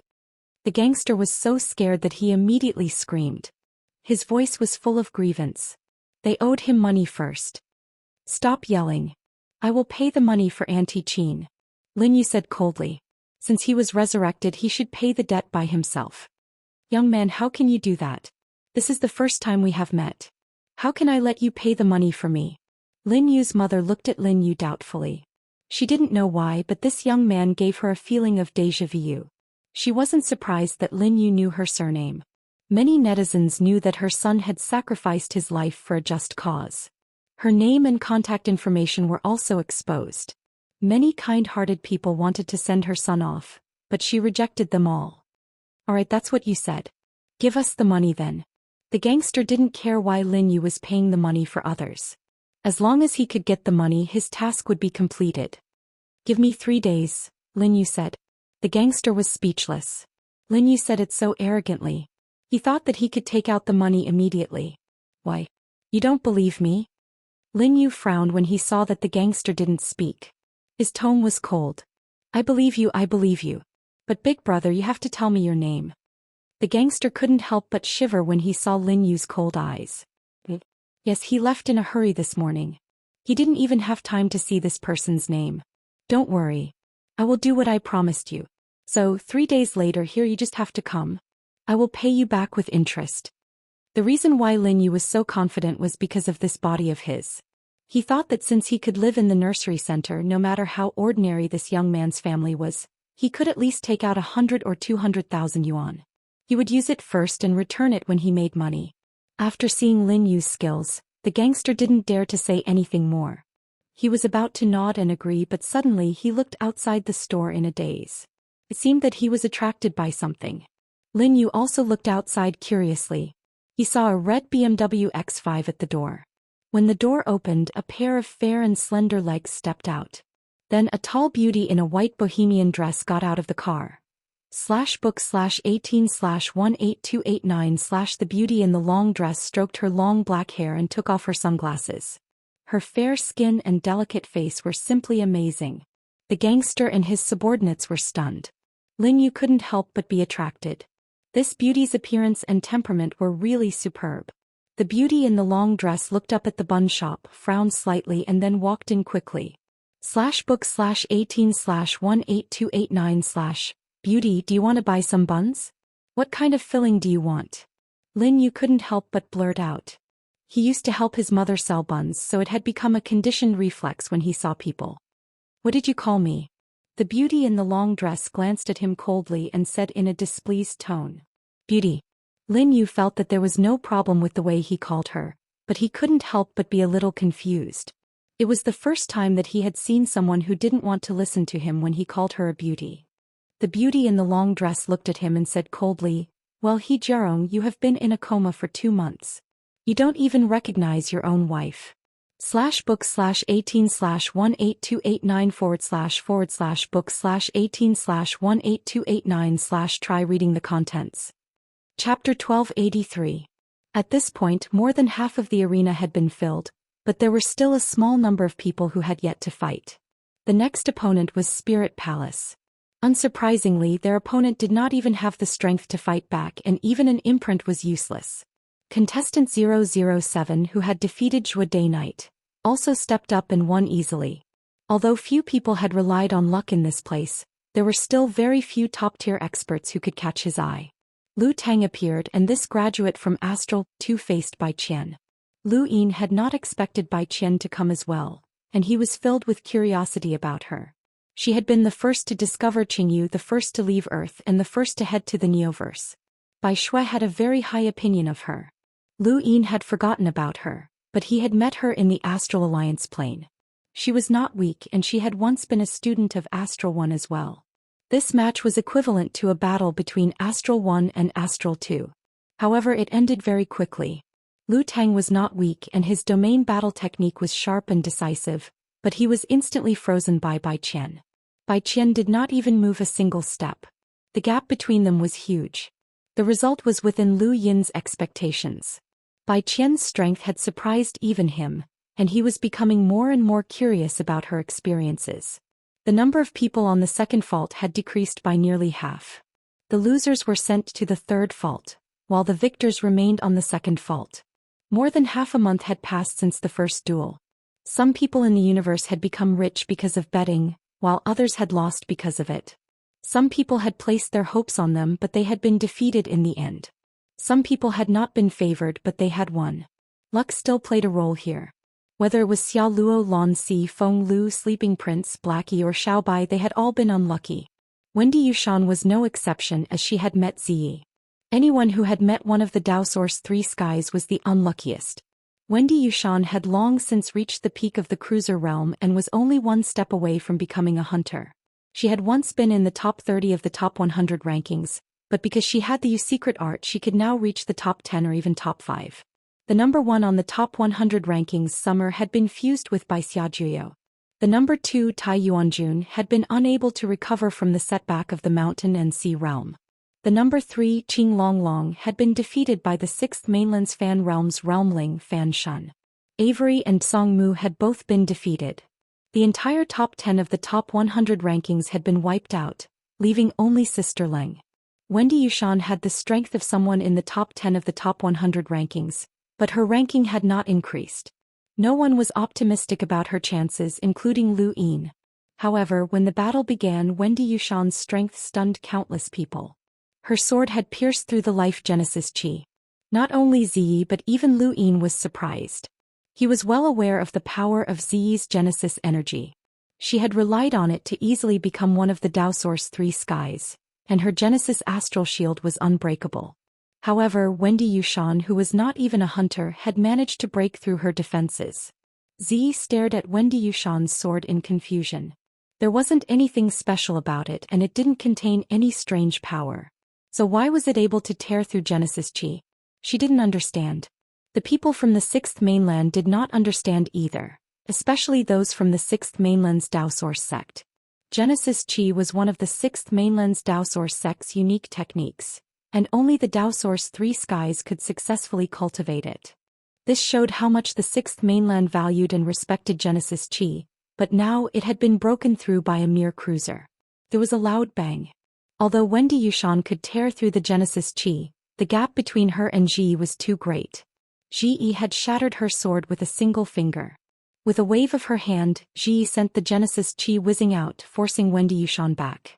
Blood trickled from the corner of Wendy Yushan's mouth, and she gripped her broken sword as she looked at Ziyi. How did you do it? Ziyi barked. Wendy Yushan's long hair fluttered onto her broken sword, and a few strands were cut off. She felt helpless and unwilling. I admit defeat. Ziyi stared at Wendy Yushan and barked. Speak. How did you do it? She reached out to grab Wendy Yushan. However, Wendy Yushan's figure suddenly appeared above the 3rd layer. Ziyi turned to look at the 3rd layer and for some reason she looked at Lu Yin, who happened to be looking at her as well. Was it him? Was he the one who made that woman break through Genesis Chi? Ziyi could only think of Lu Yin as he was the only one who could ignore Genesis Chi. If it was really this person who had allowed others to break through the Genesis Chi barrier, he would be his greatest enemy in life. Ziyi's gaze was icy as she met Lu Yin's gaze. Lu Yin was confused. Why was this woman looking at him? Could she have misunderstood something? He was also very curious as to how Wendy Yushan had broken through Genesis Chi. If Genesis Chi was so easy to break through, then Ziyi would not have been one of the Dao Source 3 skies. Moreover, the gap between their realms was so great. Life was such a strange thing. Lu Yin had used his spiritual force to deal with the Prime Clear One in order to help devotee, but the Prime Clear One had misunderstood Zhou Xian. And now he had been misunderstood by Ziyi. Nearly half of the people in the 2nd layer were left and there was only one battle left. Many looked at Xiao Bai, their eyes filled with sympathy. There were only 2 people who had yet to fight, Xiao Bai and Zhou Xian. This unlucky child, Ku Wei gloated. His luck had been very good and he had not faced any strong opponents along the way. Qianzhou's eyes were filled with sympathy. Gu Shaoer also felt that his luck was not bad. Of course, he was even stronger. He had always been brooding over the fact that he had not been ranked in the top 10, but he had always believed that he could definitely enter the top 10. They were not the only ones with such confidence. Wu Dan, Cursewind, Bai Ling and the others were the most confident of them all. The fish on top of Shichi's head was still the most confident. How can a group of 2-legged beasts and 4-legged beasts compare to Lord Fish? Lord Fish will teach you a few moves and you'll be able to settle them. The fish kept patting Shichi's head. Shichi's luck was not bad as she had met a melder with heaven-defying luck and won. It was truly amazing for a melder to reach this stage. Not far away, Tai Yishan looked at the fish on top of Shichi's head strangely. He blinked. This fish could speak. Was it from the astral beast domain? Hey, what are you looking at, ugly 2-legged beast? The fish glared at Tai Yishan as it flapped its fins and jumped around. Tai Yishan blinked. A 2-legged beast? Ha, it's a stupid 2-legged beast. Why aren't you kowtowing when you see Lord Fish? If Lord Fish is happy, it can reward you with anything and you'll be rich. You can break through your realm, face your origin tribulation, marry the ancestor's daughter and walk to the peak of your life. Your life will be splendid and you might even reach the progenitor realm. The fish shouted. Tai Yishan was stunned. He was stunned by the fish's words. On the other side, Wu Taibai spoke up. I can marry the ancestor's daughter? Isn't the age difference a little too great? The fish turned around and glared at Wu Taibai. Idiot. You'll marry an old woman and walk to the peak of your life. Life is life, don't be confused by appearances. Impudent. You're just a fish, yet you dare to speak to us gods like that. Qin Guangshan growled and looked at Shi-Chi threateningly. Shi-Chi was flustered as she had not been the one to say that. The fish turned around and glared at Qin Guangshan. Get lost, you damn two-legged beast. You think two-legged beasts like you can call themselves gods? Hurry up and come over here and be Lord Fish's mount for 10 million years. Then Lord Fish might forgive you. Not too far away, Qing Zhiyu pursed his lips as he had seen this scene again. That fish was too good at causing trouble and he did not dare to turn around. That fish had attracted too many enemies for Shi-Chi, and he did not know where it had gotten its confidence from. At that moment Xiao Bai and Zhou Xian had already appeared on the first level. Xiao Bai did not hesitate and he immediately imprinted and charged towards Zhou Xian. He had charged up from the northern mountain peak, and the pass master was Zhou Xian. Xiao Bai had sensed Zhou Xian's spiritual force fusing with Mount Supreme's tide. Even though the Sixth Mainland's cultivators were all in good condition for the sake of imprinting, Zhou Xian's spiritual force still caused Xiao Bai to panic and he felt powerless. Xiao Bai was from the Black Blood Realm's Eyeless clan, which possessed the bloodline of the Eyeless Silkworm, one of the unparalleled bloodlines. No matter how injured they were, they could break out of their cocoons and be reborn perfectly. This was similar to the Secret Progenitor Realm's resurrection technique, and the Eyeless Silkworm bloodline's greatest characteristic was that it could transform. Every time it underwent a transformation, its strength would increase by leaps and bounds. Xiao Bai was one of the Eyeless clan's top disciples, and he believed that he could fight against the Black Blood Realm's Realmling Shangrong. His strength was infinitely close to that of a Realmling, and he could be considered one of the top-ranked experts in this year's Sovereign Tournament. On the first level, Xiao Bai was getting closer and closer to Zhou Xian. Zhou Xian's lips curled up in a devilish smile. Xiao Bai was only 5 meters away from him. 4 meters, 3 meters, 2 meters, 1 meter. Finally, Zhou Xian crossed the distance and charged into the distance. Everyone looked at the little white silkworm strangely. They could only watch as the little white silkworm attacked the air for no reason. Many people's expressions changed. It was being completely controlled. Zhou Xian was controlling it with his spiritual force. At this moment, Bu Kong, Ziyi, Wu Taibai, and the others all turned solemn. To be able to control another person's spiritual force with spiritual force, one had to have a considerable gap in strength. Xiao Bai was infinitely close to being a realmling, but even he was being controlled. Zhou Xian's spiritual force was unfathomable. Lu Yin frowned as this heavenly Yao Crown Prince's spiritual force was a little terrifying. With a thud, Xiao Bai fell to the ground, unable to resist at all.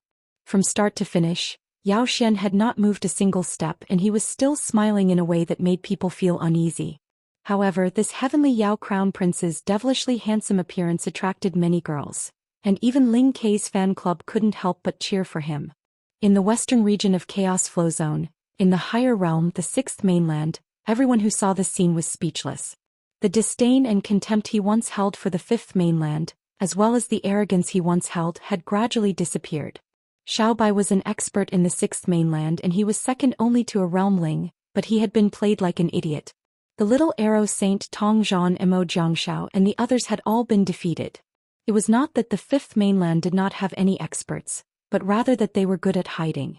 Regardless of whether they had invaded the Fifth Mainland's human domain or the astral beast domain, they had not encountered anyone like Zhou Xian or the Prime Clear.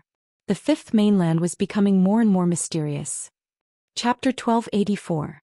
After only 1 day of rest, the second round of one-on-one matches began. Perhaps it was too sudden, or perhaps his luck had changed. Lonely Waiter was the first to appear on the first chasm. He was the first to appear in the second round of the one-on-one matches.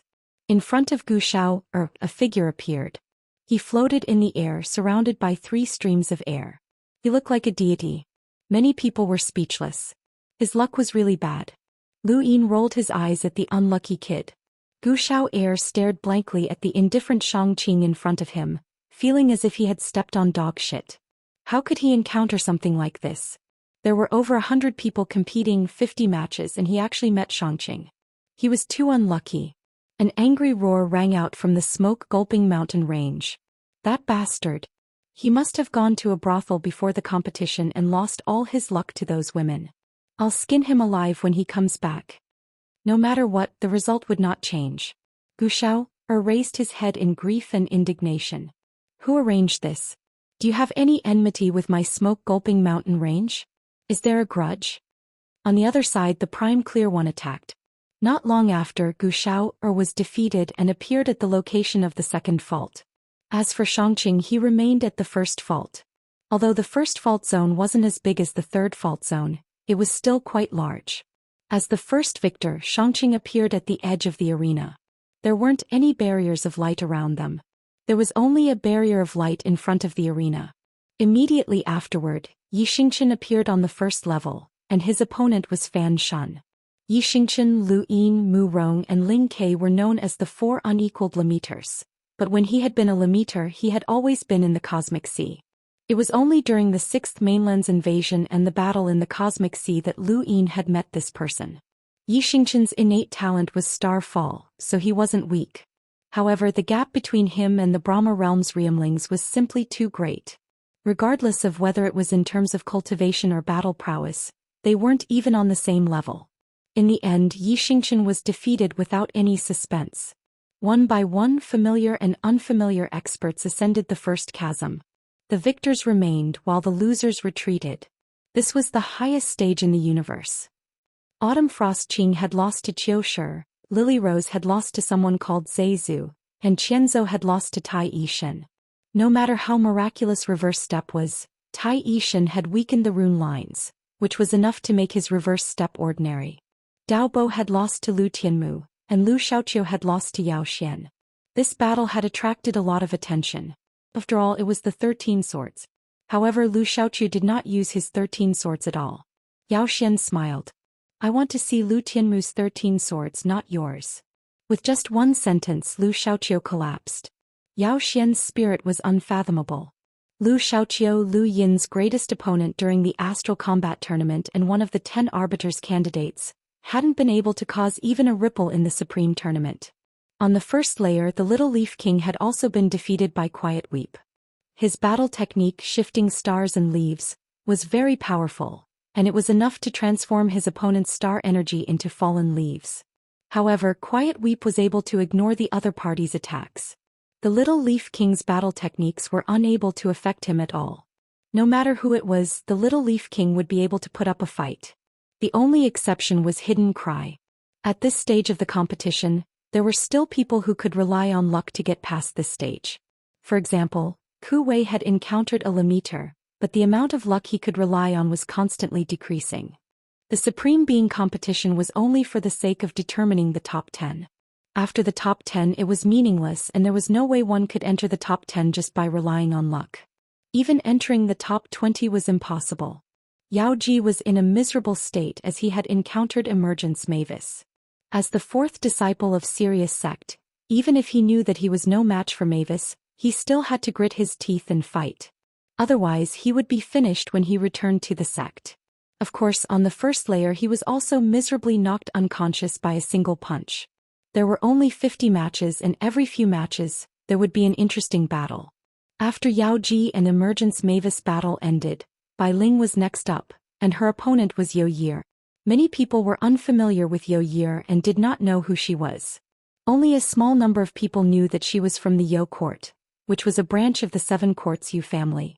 The Innerverse and Outerverse both believed that the Yo Court was a branch of the Yu family, but in reality, Lu Yi knew that the Yo Court was the true Yu family of the Seven Courts. At the foot of the mountain, Yu Qin looked at Yo Yi on the screen with a complicated expression. On the surface she was the successor of the Yu family, but the true successor was this girl who looked to be around 11 or 12 years old. The first layer was located at the foot of the highest peak of Mount Supreme, and it could be considered very close to the highest point. Yo Yi looked up at the peak and the Yo Court's elder's warning flashed through her mind. There were too many experts in the Sovereign Tournament, and even if she hid her strength and grasped the Yo secret symbol, it would be impossible for her to enter the top 10. The elder had wanted her to give up on the competition in consideration of the bigger picture and prevent the news of the Yo Court's secret technique from spreading. Although she was the princess of the Yo Court, she was only a vessel for the Yo secret symbol. Yo Year was unwilling to accept this. She had sacrificed too much for the Yo secret symbol, and she could not even decide her own marriage. Why should she? She wanted to try and climb the highest peak. She did not want to be the only sovereign, she just wanted to enter the top 10. Although it was an extravagant hope, entering the top 10 was good enough. She really wanted to try. On the other side, Bai Ling did not care about Yo Year at all. After all, she was just an explorer. Strange lines coiled around Yo Year, but she still looked like a little girl and looked at the lines pitifully. Many people could not bear to see her like this. On the second layer, Lu Xiaoqiu frowned. He was engaged to Yo Year, and although he was unwilling, she was still his fiancée. Lu Xiaoqiu clenched his fists as he watched Bai Ling's attack descend. In the inner verse, the Yo court, the Neoverse, and the Yu family were all watching this scene. The strange lines exploded, and Bai Ling's attack was enough to make even an enlighter with a power level of 300,000 feel apprehensive. Many people were nervous as they were afraid that Yo Year would be killed. After Bai Ling released her attack, she no longer cared. However, pillars formed from star energy mysteriously appeared around her. This was the quadrangular dragonlock array. Bai Ling was shocked. She's not dead? When the four sides combined, they formed the court. The quadrangular dragonlock array was an inherited battle technique of the Yo court, but it was also a battle technique of the Yu family. Bai Ling snorted and more strange lines appeared around her. As long as there was sound, she could use it to her advantage. However, these lines were unable to penetrate the quadrangular dragonlock array. This was the power of an enlighter. Bai Ling's pupils shrank when Yo Year appeared in front of her. Her 12-year-old appearance suddenly transformed into that of an adult woman. She was beautiful beyond compare, and she looked like a black rose with thorns. She raised a hand and star energy formed a sword that slashed out. Bai Ling did not have time to react and her arm was stabbed. Yo Year was not an explorer but an enlighter. She was not the same age as Lu Xiaoqiu either, as she was from the same generation as the 10 arbiters. She was the true successor of the Yu family. When Yo Year revealed her true strength, it shocked countless people. The cultivators from the 6th mainland were at a loss. What about that little girl? They had all been worried about that little girl. In the inner verse, in the sword sect, Lu Qianjue's face sank. Yo secret art, time concealment. What a Yo court. In the Neoverse, in the Great Sticks, the Yu family's patriarch Yu Kurson was furious. The Yu family had split up to hide the time concealment technique, but now, it had been destroyed at Yo Year's hands. Yo Year had actually revealed her secret technique. How interesting. Was she so confident that she could enter the top 10? Lu Xiaoqiu was stunned. What was going on? Yo Year had changed, and the strength she displayed now completely surpassed his. What was going on? Lu Tianmu's gaze turned cold. What a Yo court. Their sword sect had been played. Regardless of how the outside world reacted, Yo Year had displayed shocking sword techniques, and this sword technique had come from Lu Qianjue. The Yo court and the sword sect were connected by marriage and they were protected by the sword sect. Yo Year had been personally taught by Lu Qianjue in the past, which was considered a show of goodwill from the sword sect towards the Yo court. At this moment, the might of Yo Year's sword technique erupted, and even Bai Ling was caught off guard. Although she did not possess an invincible sword technique like the 13 swords, Yo Year's sword technique combined with the Yu family's attack was completely different from the sword sects. It was strange, unpredictable, and exceptionally sharp. Bai Ling was furious as she had been deceived. This woman was very strong and her sword technique was something that even Bai Ling could not dodge. As she thought about it, Bai Ling unleashed her imprint and her power-level sword. A strange bell rang out and it was the spirit summoning bell. Bai Ling had once used this technique to turn thousands of people into idiots. It was a spiritual force battle technique. Yo Year immediately retreated from the quadrangular dragonlock array, and the spirit summoning bell was unable to bypass the array. Bai Ling's eyes widened and her gaze turned cold. She raised a hand and her voice materialized into various shapes that bombarded the array. The void distorted upwards and finally exploded. Cracks appeared on the array. Although Yo Year was also an enlighter, the 5th mainland was at a disadvantage against the 6th mainland. Furthermore, Bai Ling had her imprint and martial imprint. With a loud explosion, the quadrangular dragonlock array shattered. A terrifying sound wave swept out, as Bai Ling wanted to turn Yo Year into an idiot to vent her anger. In Yo Court, a middle-aged woman sighed. So what if she had exposed the Yo secret symbol? Against a true expert, a secret technique would not be able to change anything. Everyone else also had their own secret techniques, but it was impossible for them to enter the top 10. They couldn't even deal with a realm ling. She had to consider the Yo Court's escape route. The Yo Court could no longer protect the Sword Sect, and the Sword Sect would definitely act against them.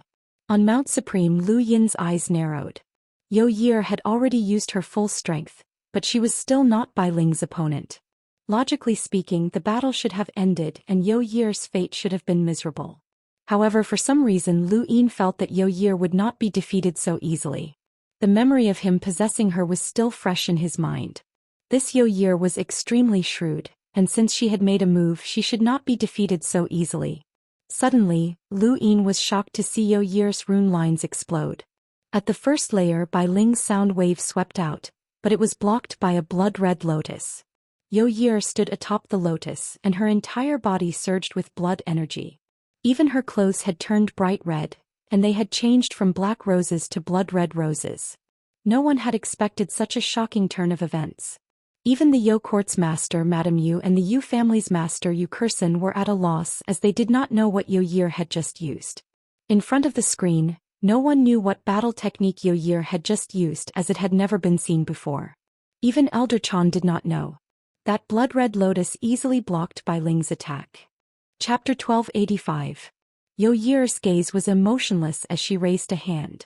Kill Heart Lotus, descend. The blood-colored lotus beneath her feet transformed into a phantom that whizzed towards Bai Ling. Bai Ling was stunned. She lowered her head and saw a blood-red lotus imprint on her chest. Then it suddenly disappeared. In the next moment, Bai Ling's eyes changed and her face turned pale. The light in her eyes gradually disappeared. Finally, she fell to the ground dead. Everyone fell silent as they stared blankly. The sixth mainland's realm ling Bai Ling had died just like that? Her death was inexplicable. Xianxia's expression turned grave as he stared at Bai Ling's corpse. That blood-colored lotus had killed her. The blood-colored lotus was not an external object, but rather Yo Year's battle technique. She had used it to reverse the battle and even kill Bai Ling. At this moment, Yo Year caused countless people to be speechless. Bai Ling had caused too many deaths in the Starfall Sea, and she had shouldered a great debt of blood. Many people from the Fifth Mainland were happy about her death, but they could not understand Yo Year's methods. The more unknown something was, the more terrifying it was. Bai Ling was a realm ling, but she had died so inexplicably. Yo Year caused everyone to shiver, especially when she had the appearance of an 11 or 12-year-old. On the first level, Yo Year retracted her hand. She had not expected the Kill Heart Lotus to be so powerful, but this was even better. Her lips curled up as she stepped on the blood-red lotus, exuding a strange charm. She looked at Xianxia and the others who had won, and then looked up to compete for the sole autarka's position. Lu Yin frowned. This woman's battle technique was definitely not ordinary. If he was not wrong, it was definitely a progenitor battle technique, just like Night King Zhengwu's arrow progenitor battle technique. However, it was even more sinister and terrifying. Was this the Yu family's inherited battle technique? It should not be, or else Yu Qin would not have lost so miserably. However, it was hard to say, as Yu Qin was definitely not the Yu family's true descendant. Yo Year was the true descendant of the Yu family, and she had the Yo secret symbol. No matter who it was, everyone was now on high alert against Yo Year. In the Neoverse, Yu Kursin looked at the screen with a complicated expression. At this moment, most of the screen's close-up was focused on Yo Year. This was the Yu family's true peak descendant. The 7 courts advanced and retreated together, but because of progenitor Chen's tomb, the competition between them was not small. Yo Year's appearance caused the other families to feel uneasy, especially that murderous Heart Lotus. Yo Year and Bai Ling's battle pushed the atmosphere to an even higher level. Although no one could understand what was going on, it did not stop the Fifth Mainland from cheering. After all, the one who had died was the Sixth Mainland's realm ling. The Sixth Mainland, on the other hand, was at a loss for words. The next battle was between Yun Feifei and Su Ling. It was supposed to be an interesting battle, but Yo Year had stolen the limelight. Many people were still staring at Yo Year. In the end, Su Ling won. He was well aware of Yun Feifei's strength. She was ranked second in the Serious Sex Inner Circle rankings. Yaoji was ranked fourth and she was ranked first. She was not weak, but she was unable to meet Su Ling. In the end, he was defeated by Su Ling's sneak attack. Lu Yin was very curious as to why Yun Feifei was unable to touch Su Ling. She was a disciple of the Serious sect and had mastered the Serious technique. Speed did not have much of an effect on her, and Su Ling was not very fast either. Outside Mount Supreme, Wu De was depressed. He had thought that he would be able to broadcast the entire tournament, but now he found that he could not understand anything. At first, everything went smoothly. He focused on describing how the 5 past lords had defended the stages, and who had passed and who had not. This was clearly a scene that everyone could see, but it had been misinterpreted. This chapter is not finished. Please turn the page. His description was vivid, and he even interspersed some people's grievances. It was very exciting. However, when the 100-person battle royale began, his broadcast did not go as smoothly. Many people's attacks were incomprehensible, such as Zhou Xian, Tai Yishan, the 6th mainland Ziyi Wu Taibai, and so on. When it came to the one-on-one battles, he was even more confused. The battles that he wanted to record and report as news were definitely the ones that everyone was paying attention to. However, he did not know how to describe the experts that everyone was paying attention to because he could not understand them. The moment Yo Year's blood-red lotus appeared, he was stunned. How was he supposed to report this? Yun Yun was also vexed, as she was even worse than Wu De. Wu De was a graduate of Astral One, so he had a decent foundation and ability. His strength wasn't too bad and he could understand a little bit of what was going on. However, Yun Yun was different. She couldn't understand what was going on at all, and she couldn't even see how fast her opponent was moving. Most people in front of their screens could not understand either, but that did not stop them from cheering. The next match was between Cursewind and Lu Yin. A giant blue lion stomped on the ground and let out a roar. Across from him, Lu Yin had a calm expression. He had not expected to meet Cursewind, and it was truly a small world. If he had been more focused during the 5 stages, this lion would not have been able to reach this stage. Lu Yin had allowed Cursewind to come up, but in the end he had sent him down. Cursewind was also depressed as he really did not want to meet Lu Yin. At first he had the courage to fight Lu Yin, but as the matches went on, his confidence began to fade. He could not forget about the little arrow saint's miserable state. When he saw Lu Yin's smirk, Cursewind's left eye was filled with wind, and his right eye was filled with fire. They both swept out with extreme heat, turning the air red. It was as if a sun had been brought to Mount Supreme. Even the foot of the mountain could feel the heat. Bone-corroding wind and soul-burning fire. These were the terrifying innate gifts of Cursewind. His strength was comparable to that of the 10 arbiters, and whether it was in terms of his powerful physique or his terrifying star energy, Lan Si was the closest to him. In Lu Yin's eyes, Cursewind and Lan Si's rune lines were about the same. He subconsciously glanced at Lan Si. Faced with the descending flames that seemed capable of incinerating the heavens and engulfing everything in its path, Lu Yin did not move. In front of him, a gap appeared in the raging flames that connected Lu Yin to Cursewind. It was an emptiness palm that pierced through the flames and violently struck Cursewind's body. Cursewind had been prepared for Lu Yin's emptiness palm, but even so it was useless. The emptiness palm was an unreasonable attack. Cursewind either had to dodge or face it head-on. Cursewind did not have the speed to dodge, and it did not have the ability to transform into a metamorphosis mavis to face it head-on. There was a loud bang and the giant blue lion's body was pierced through. A terrifying shockwave gushed out from his back and blood splattered everywhere. The flames and wind dispersed and the area in front of Lu Yin was cleared. In the distance, Cursewind's giant body collapsed with a boom. Many in the astral beast domain were shocked. Lu Yin had defeated Cursewind with a single strike, just like the little arrow saint. This was the power of Lu Yin's emptiness palm. How many people in the sovereign tournament could withstand it? Without using an innate gift or a secret technique, Lu Yin had shown countless people his invincible might with just a single emptiness palm. Cursewind was not weak and he had the strength to fight against anyone. He was on par with the 10 arbiters, but Lu Yin had already surpassed that level. He had followed his master's orders to become the champion. In the distance, Xianxia stared at Lu Yin's right palm with a shocked expression. He was rarely surprised, but Lu Yin's improvement was inconceivable. Shanhai Mountain, this chapter is not finished. Please turn the page. The battle in the lower realm was still vivid in his mind. This person had only been able to withstand 7 of Metamorphosis's punches, but the power of that palm just now had far exceeded that.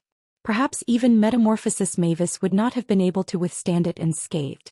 It was no wonder that he had been able to throw Metamorphosis Mavis out, and it was no wonder that he had been recognized as the Pass Lord. Metamorphosis Mavis was excited, as this was exactly what she wanted to face. If Lu Yin was just a little stronger, she would be able to unleash her full power without restraint. Let's see how many punches you can take or how many punches you can take. Cursewind was heavily injured and on the verge of death. His body was sent to the skeleton outside Mount Supreme. Lu Yin appeared not far from Xianxia and the rest. The next match was between 2 lucky explorers. One was from the Neoverse and the other was from the 6th mainland. Outside Mount Supreme, Cursewind was rescued from the skeleton. Zixue, is that the human who defeated Tianhou in the Tournament of the Strongest? His improvement is too fast. That's right. Even 300,000 enlighters would find it difficult to injure Cursewind's body, but he was penetrated by a single palm strike. If he had been a little more off course, his organs would have been gone and he would have died without a doubt. He was lucky. His name is Lu Yin and he's the current Outerverse master of the human domain. Back when the Innerverse and Outerverse were separated, Iron Bloodweave was unable to break through because of him. He was also the one who rescued Wang Wen from Cursewind. Humans always produce unbelievable geniuses. I hope he's not the next progenitor Qin. The Crown Prince should eliminate him. Impossible. A progenitor hasn't appeared in many years. What do you think the top 10 of the tournament of the Supreme Tournament means? A progenitor will appear sooner or later. Not far from Lu Yin, Daoist looked at him. Has anyone ever told you that your improvement is so fast that it makes people panic? The moment he said that, Qiu Shi, Feather Mavis, Yu Qi, Lu Tianmu, Xianxia and Yao Xian all looked over. There was a lot of information about Lu Yin, and the most obvious was that he had cultivated for less than 14 years.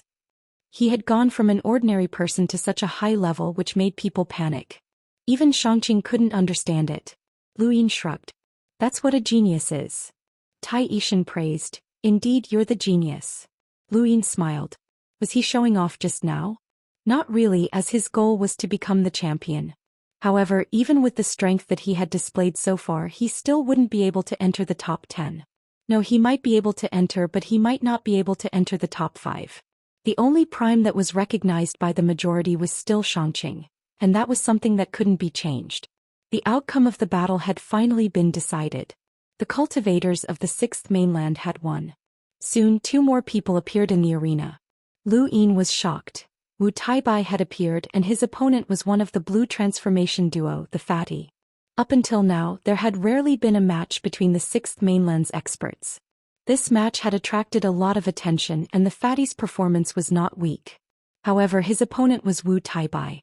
The Daoist 3 skies were the heavens of the 6th mainland's younger generation, and naturally they were also the heavens of the blue transformation duo. When the Fatty saw Wu Taibai standing in front of him, he immediately asked, "Can I admit defeat?" Wu Taibai smiled. Sure.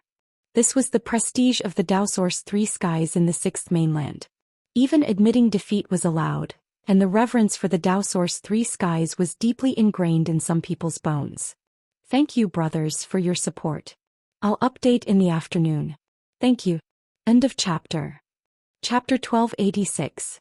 After conceding, the Fatty turned to look at the second layer with an indignant expression. Skinny bro, I'll take a step back first. You have to work hard. From the second layer, the skinny youth shouted, Fat bro, I'll work hard. Skinny bro, you have to slim down. Fat bro, you'll definitely get fatter. Skinny bro, fat bro. Ziyi looked away. How embarrassing. Bukong's mouth twitched. Everyone from the 6th mainland subconsciously wanted to cover their faces. This was too embarrassing. How could these 2 things have appeared and they just had to reach this stage? They would rather the fat and skinny duo not reach this stage. Wu Taibai appeared not too far away from Lu Yin and smiled at him.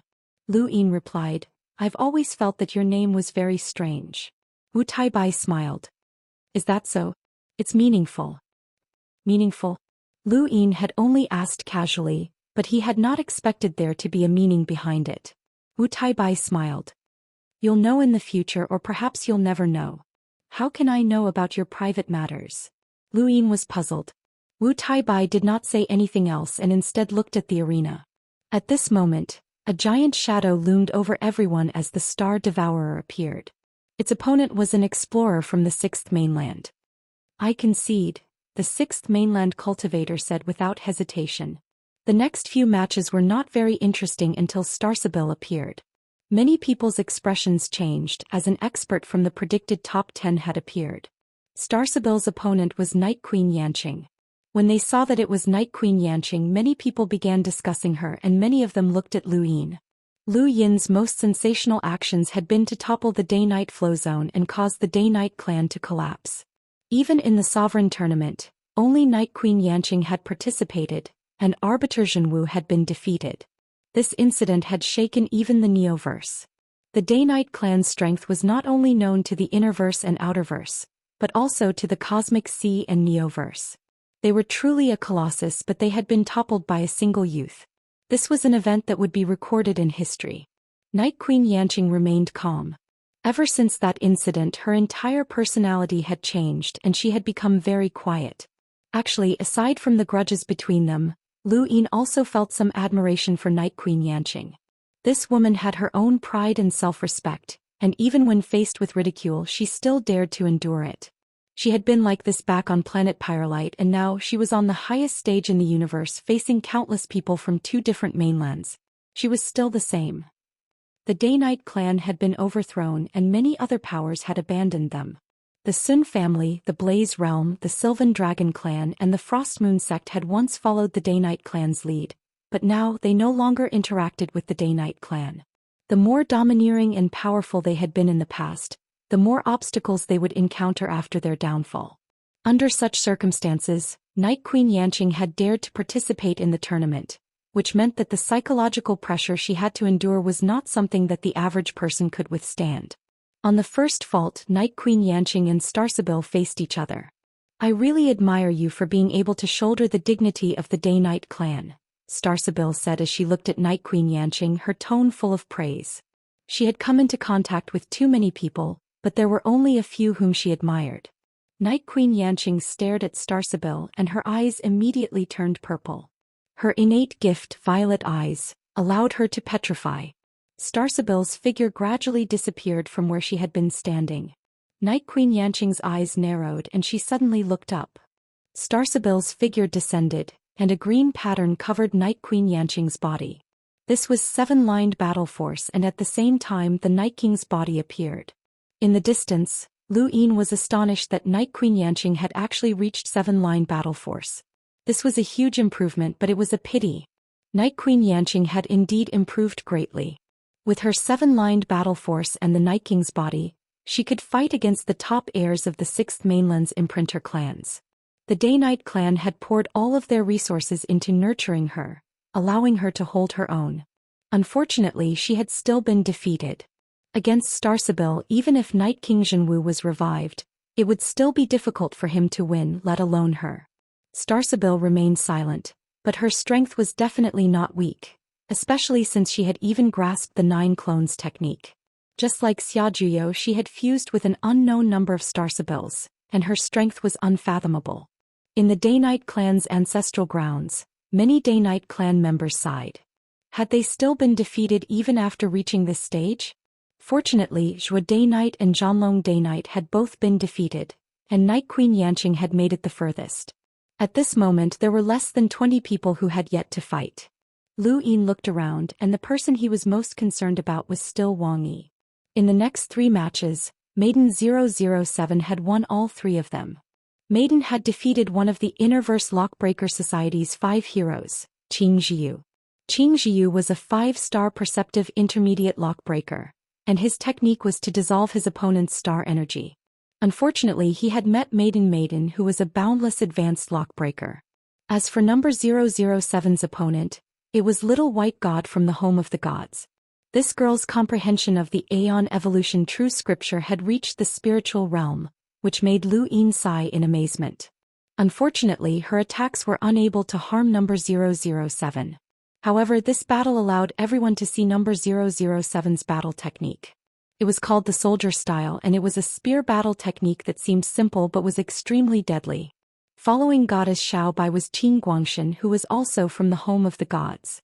These youths who called themselves gods had a common nickname in the outside world: lunatics. Qin Guangshan's opponent was Drunkard. In all honesty, Drunkard was the one who had the least presence among the 10 arbiters. Even though the warlord and the undying bird were too old to compete, their presence was still more prominent than Drunkard's. This woman only knew how to drink. She hugged a barrel of wine all day and was afraid that someone would steal it from her. Qin Guangshan looked at Drunkard, who was dressed extravagantly and hugging a barrel of wine. Qin Guangshan frowned. "Woman, I don't want to fight. Admit defeat." In the distance, Tai Yixing spoke up. "Do it. Don't underestimate her. He's one of the 10 arbiters, idiot." Qin Guangshan's frown deepened, and his eyes turned into runes as he stared at Drunkard. Weakening. The rune lines on Drunkard's body were weakened by a layer. Qin Guangshan raised his hand, and all sorts of strange weapons appeared out of nowhere and viciously attacked Drunkard. The home of the gods was known as a god because of the Aeon evolution scripture's ability to weaken an enemy's strength, and also because they could create something out of nothing. Although Lu Yin had also cultivated the Aeon evolution scripture, he had no idea how to create something out of nothing.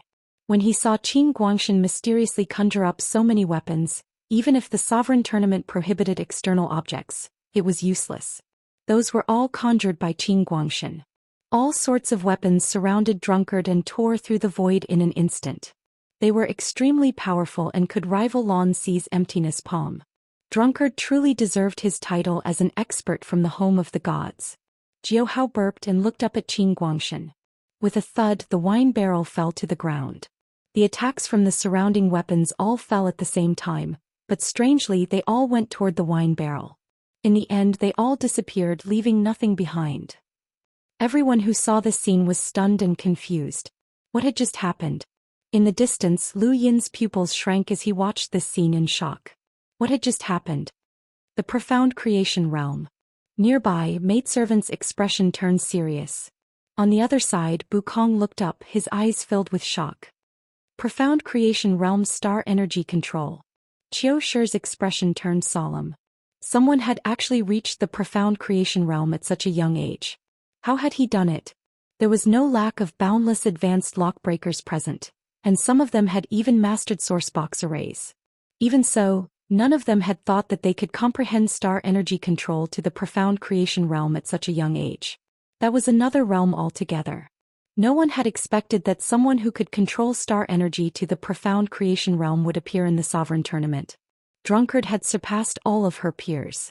Some people had reached the pinnacle of strength, some had reached the pinnacle of spiritual force, and some had reached the pinnacle of domains. Drunkard had reached the pinnacle of star energy control. Drunkard's actions not only shocked Lu Yin and the others, but also many of the older experts from both continents. The lockbreakers in particular all stared at her with sparkling eyes. Her star energy control had reached the profound creation realm, which meant that she was a natural-born lockbreaker and definitely a king amongst lockbreakers. What level was this woman at? In the Neoverse, Xiao Ming immediately had someone check Drunkard's lock-breaking level, but the result was none. This woman was not a lock-breaker. Xiao Ming stared at the screen. Wasn't she a lock-breaker? What a pity.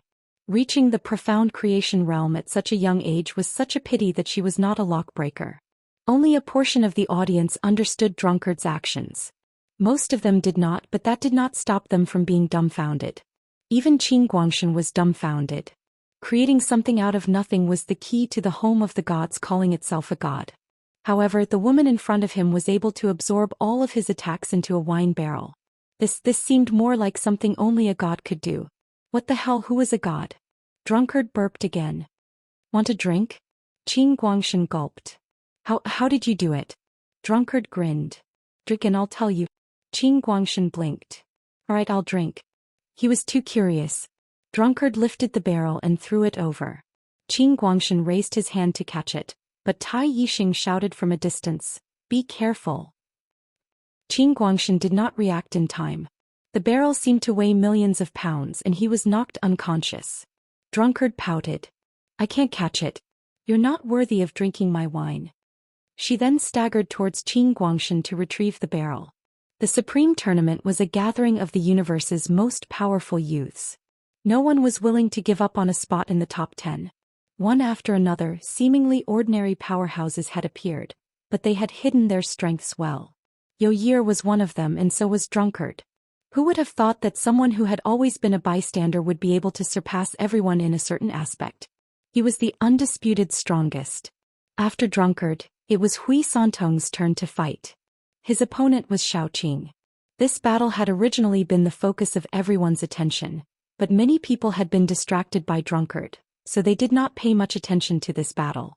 Hui Santong was a descendant of the Seven Courts Hui family, and he was considered one of the top experts in the Supreme Tournament. However, he was still not Xiaoqing's opponent. Others might not know, but Lu Yin knew that Xiaoqing was the true realmling of the martial immortal realm, not the sword scholar. Regardless of whether it was Hui Santong's golden meteor battle technique or the secret art of Hui, they could not defeat Xiaoqing's azure silk sword technique. Even though they had known each other for a long time, they had not seen each other often enough, so Lu Yin had never seen Xiaoqing's true strength. Thank you, brothers, for your support. I'll update in the afternoon. Thank you. Chapter 1287. It had to be said that today's Cyan silk sword technique had broadened his horizons. Hui Santong had tried his best to avoid it, but in the end he had been defeated by the Cyan silk sword. However, there had been something strange about this battle. Hui Santong had been too weak, just like how Lan Si had been when he had faced Winged Mavis. The next opponent was Skinny Bro, one of the Cyan twin heroes.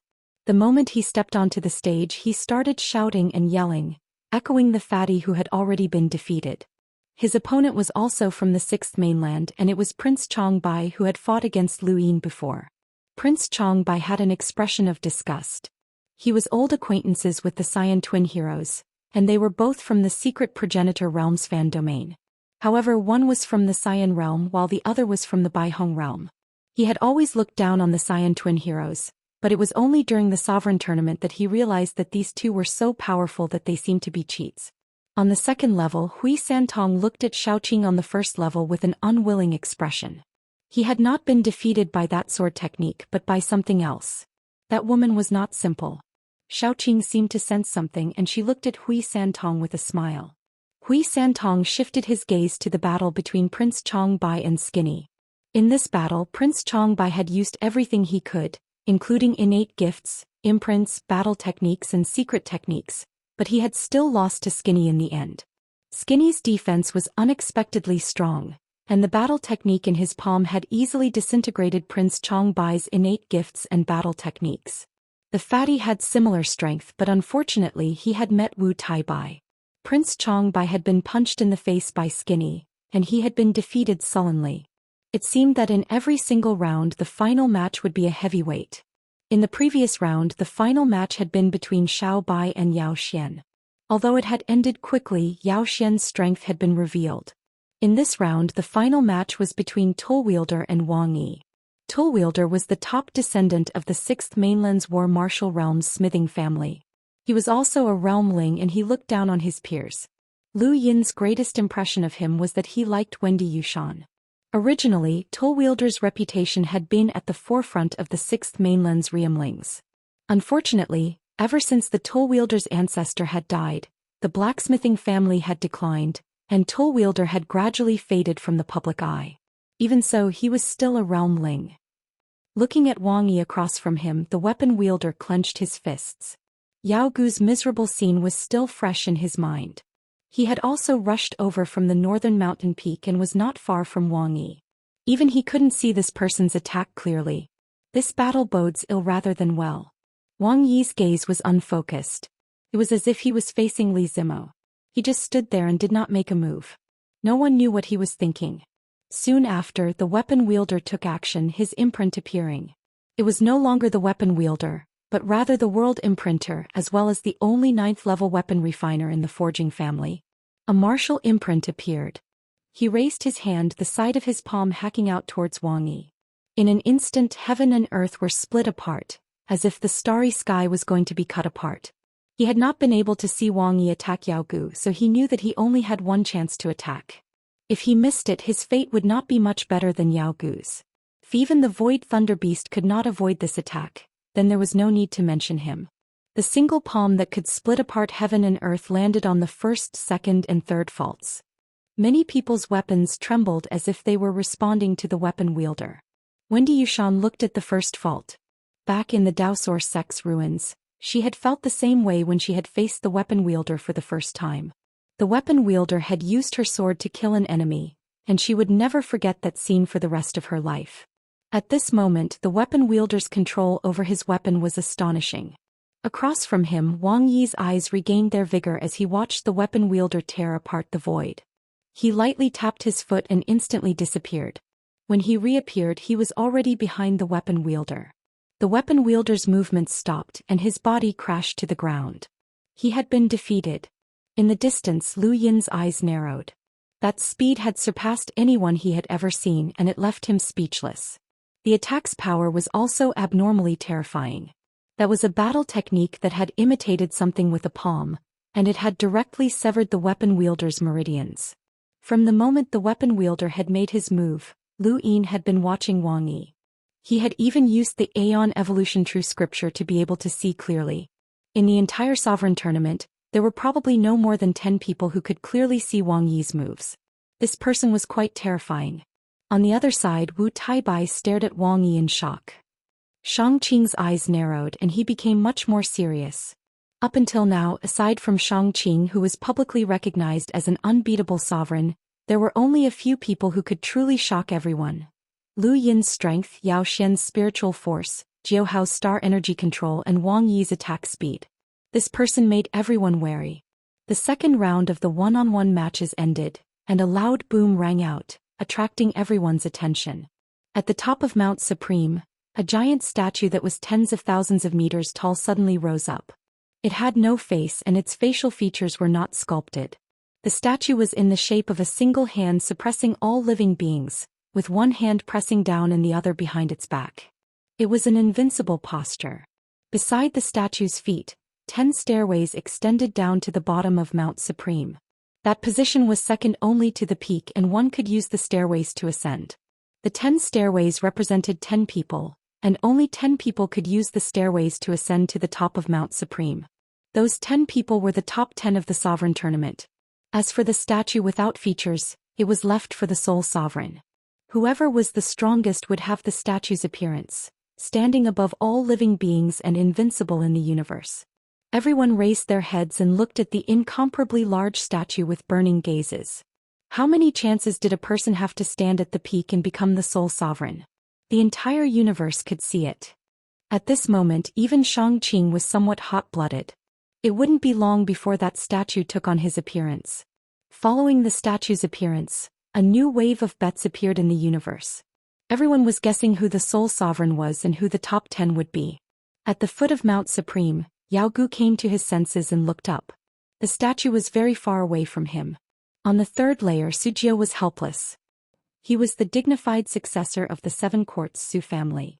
He possessed the best resources and comprehended secret arts, but in the end he didn't even have the chance to touch the statue. Ku Lei gritted his teeth. No matter how hard he tried, he was still getting further and further away from that position. The tearful woman was very calm. As the second choice, her defeat would easily cause some people to criticize her.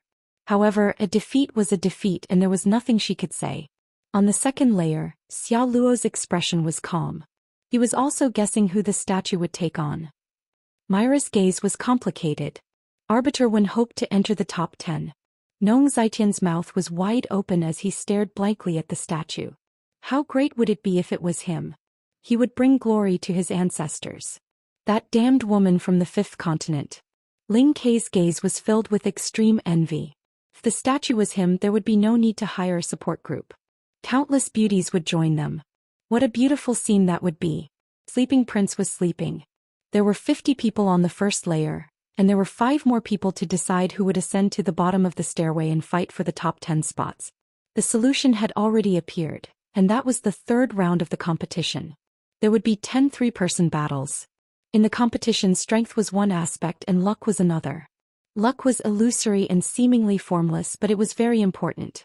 Lu Yin remembered that someone had once told him that if he could enter the top 10 of the Supremes, then whether or not he would be able to obtain any other opportunities would depend on luck. Luck was one of the criteria for the Supremes trials. Lu Yin was very curious as to what kind of opportunities would make luck so important. Of the remaining 50 people on the first layer, some had better luck and some were even limiters, which was especially eye-catching. Sigui was a limiter, and he had come from a small island in the cosmic sea. He was very diligent in his cultivation and his luck was especially good. In the extreme environment of the cosmic sea, even the cultivation sect he had joined had been destroyed. He had survived and then arrived in the Innerverse. When the Supremes tournament started, he had joined in the fun and signed up. Actually, with his strength he was considered outstanding among his peers. If not for the start of the Supremes tournament, he had planned to challenge an expert near the bottom of the top 100 rankings. He had thought that with his strength he would be able to make a name for himself in the Supremes tournament, but when the competition started he was stunned. What kind of freak was this? There were as many explorers as there were dogs and cruisers were everywhere. Hunters were everywhere and there were even enlighters flying around. At that moment, Sigui felt like he had made a mistake by participating in the competition, especially when he saw an archer from the 6th mainland fly over his head. That miserable scene had left him with a shadow in his heart. He had originally planned to withdraw from the competition, but the pass master called Lu Yin did not stop him. Many people had already passed and Sigui had given it a try. He had been planning to withdraw from the competition, but who would have thought that he would make it all the way to the first layer? He was a limiter. Even if he could not see them, Sigui could still feel countless gazes focused on him. There was envy, jealousy and all sorts of other emotions. Actually, he was under a lot of pressure as he was surrounded by monsters. After a day of rest, the third round of the Supremes tournament began. Sigui's eyes flashed and he appeared in a distant arena. There was a young man in front of him and his eyes were timid. He looked like an easy target to bully. Although he did not know how this person had gotten here, Sigui felt that he had a good chance of winning. Hello, the young man said. Sigui smiled. He was still a stutterer, which made him even easier to deal with. However, another figure appeared and sent him into the abyss. 3-3 a three-person battle royale? There were 50 people in the competition with 10 three-person battles and 10 one-on-one battles. Sigui had never thought that he would be so unlucky as to be one of the participants in the three-person battle royale. His opponent was not just that timid fellow. Burp. There was a drunken burp and Sigui was completely dumbfounded. One of the Innerverse 10 arbiters drunkard? How could he deal with such a freak? He was just a limiter, so didn't he know what was going on? Asking him to compete with drunkard was a joke. On the other side, the little stutterer was also dumbfounded. As a drunkard. The first round was a three-person battle royale. The little stutterer, Sigui and drunkard. Chapter 1288. Jiuhao was half drunk as she had always been like this. Little stutterer's face was gloomy, as it had not been easy for him to reach this stage. In the previous round his opponent had been one of the Lockbreaker Society's 5 luminaries, Casanova. Casanova was a top expert on the top 100 rankings, and Little Stutterer had only managed to defeat him after much difficulty. Casanova was someone who was qualified to compete for the 5 astral children in the mountain and sea realm. Although he was not very strong, he was still ranked at the top of the top 100 rankings. Little Stutterer had thought that his luck would continue, but he had run into Jiuhao. Little Stutterer looked to the side and despaired. This limiter could not even coordinate with him. Also, how had a limiter gotten here? Admit defeat. Sigui was very straightforward. He felt that this was a man's responsibility and he had to be flexible. Little Stutterer was speechless. Admit. Before he could finish speaking, he had returned to his original position at the first level, while Jiuhao had appeared below a staircase. As long as he followed the staircase, he would reach the top and become one of the top 10.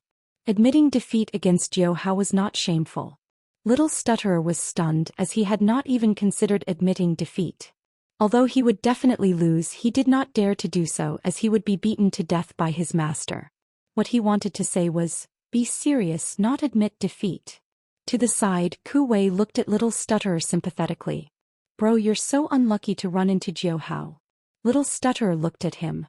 Ben. Ku Wei was furious. "You're the stupid one. Your whole family is stupid. It's always been. Little Stutterer finished his sentence. Kuwei did not hear him. He appeared in the arena and a familiar voice sounded out. Hey two-legged beast, come over here and be Lord Fish's mount. Lord Fish is in a good mood to guide you and you'll definitely become an ancestor one day. Kuwei turned around and saw a fish. He subconsciously asked, do you like chili powder? The fish was furious and it fiercely slapped its fins. Stupid two-legged beast, Lord Fish is giving you a chance. At two-legged beast you changed? The fish stared at Kuwei and carefully sized him up. You've become bigger. Others did not understand but Kuwei did. He stared at the fish as if he had seen a ghost. It couldn't be. Her eyes were too sharp. Your face has become bigger and uglier. Lord Fish doesn't want it. Stay away from Lord Fish, said the fish disdainfully. Kuwei was furious. Chi felt wronged. I'm sorry. Don't be angry. At this moment another figure appeared. Kuwei and Chi both looked over at the same time and a bolt of lightning flashed past. The two of them looked at each other, their faces pale. Wang Yi, why is it him? In the distance Lu Yin pursed his lips. Kuwei was rather unlucky. It was one thing for the three of them to engage in a chaotic battle, but he had actually run into Wang Yi. However, it was not bad that he was able to make it this far. Wang Yi's appearance had decided the outcome of the match. There was no suspense at all. Only the fish disagreed. Hey you two-legged beast, Lord Fish sees that your bones are quite unique. Hurry up and become Lord Fish's mount. If Lord Fish is in a good mood he can teach you how to become an ancestor. Chi hurriedly covered the fish's mouth. Don't say anything else. This is the sovereign tournament and there are no restrictions on life and death. Don't provoke them. Kuwei carefully distanced himself from Chi.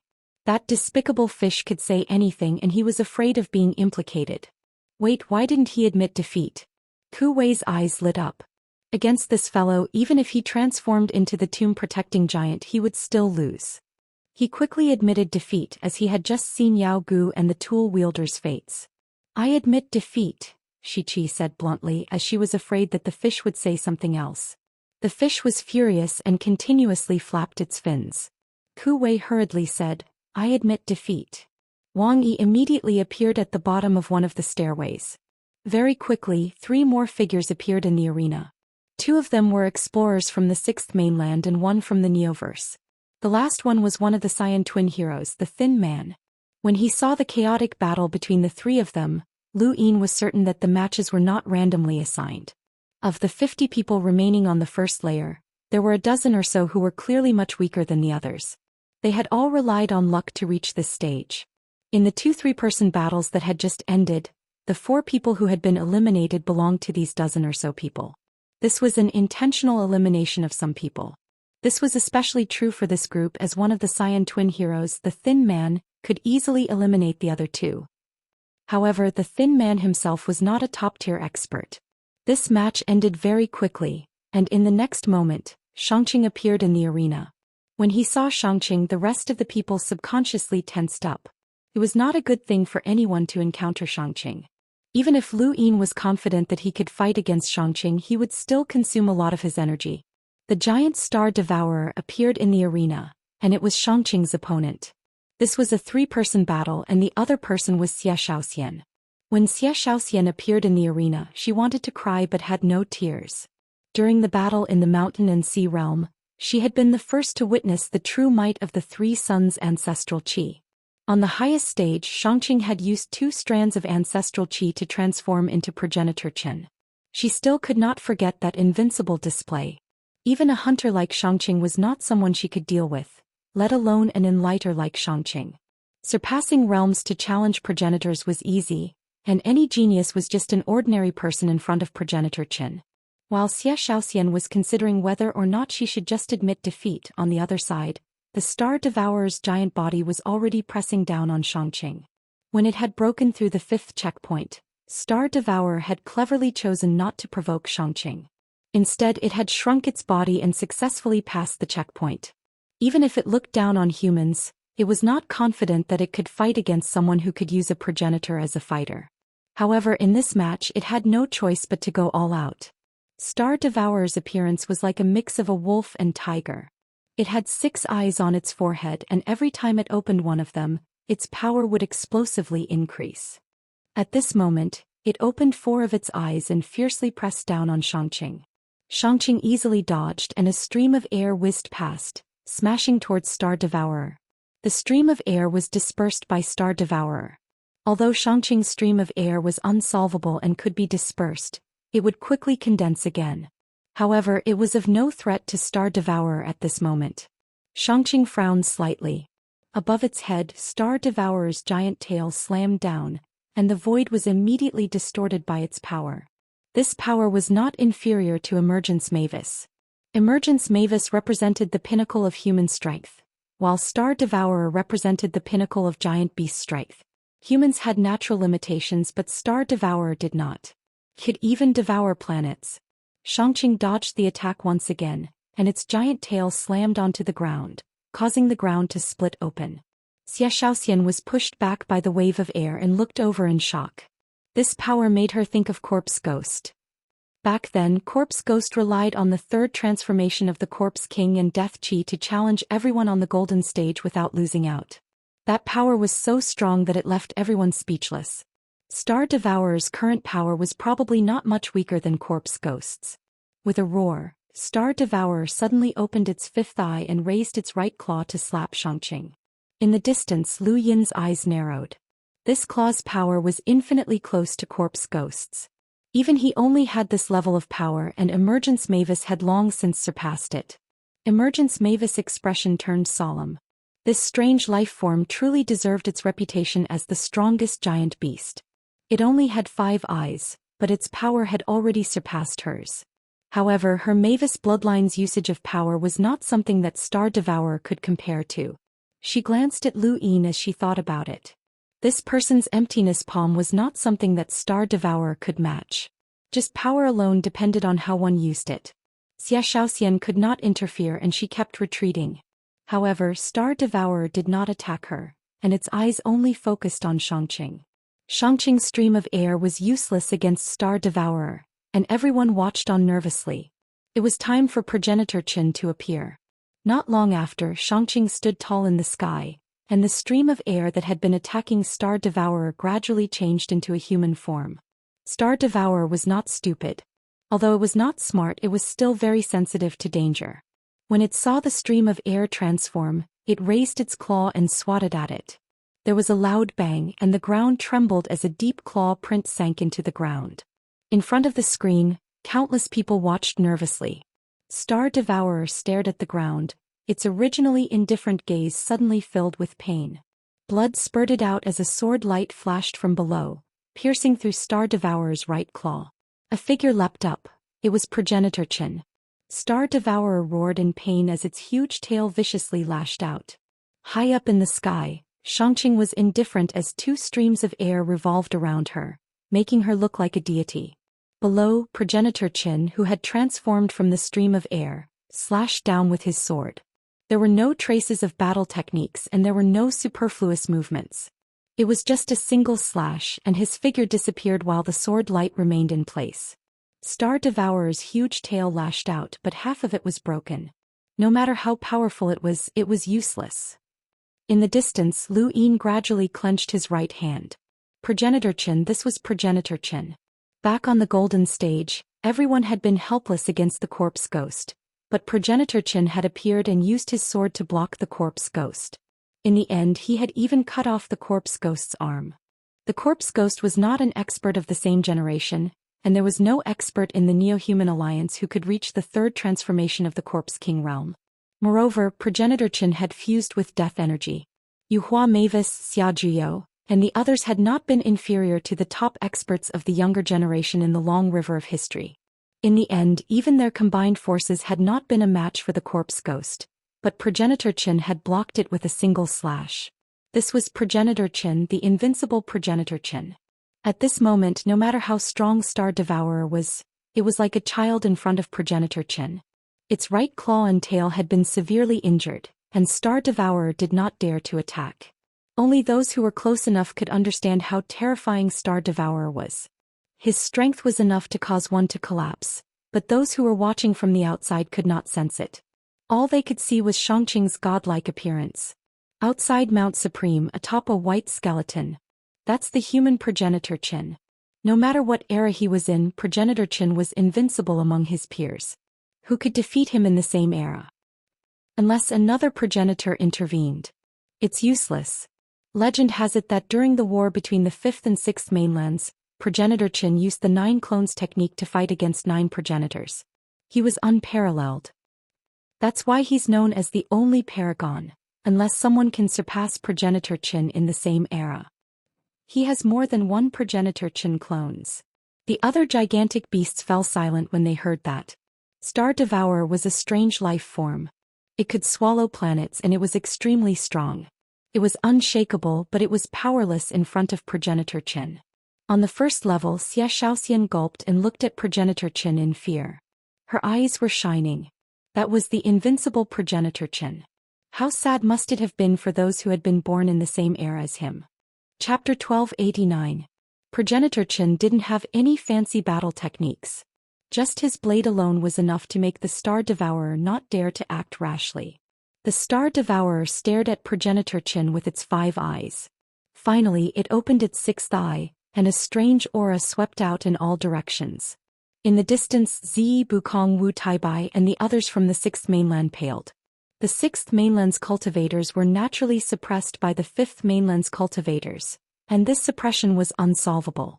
Just now the Star Devourer had given them the same feeling. Even though it was from the 5th mainland, it had a similar suppressive effect. What was going on? The Star Devourer's 6 eyes opened and the heavens and earth shook. Energy ripples visible to the naked eye spread out in an arc.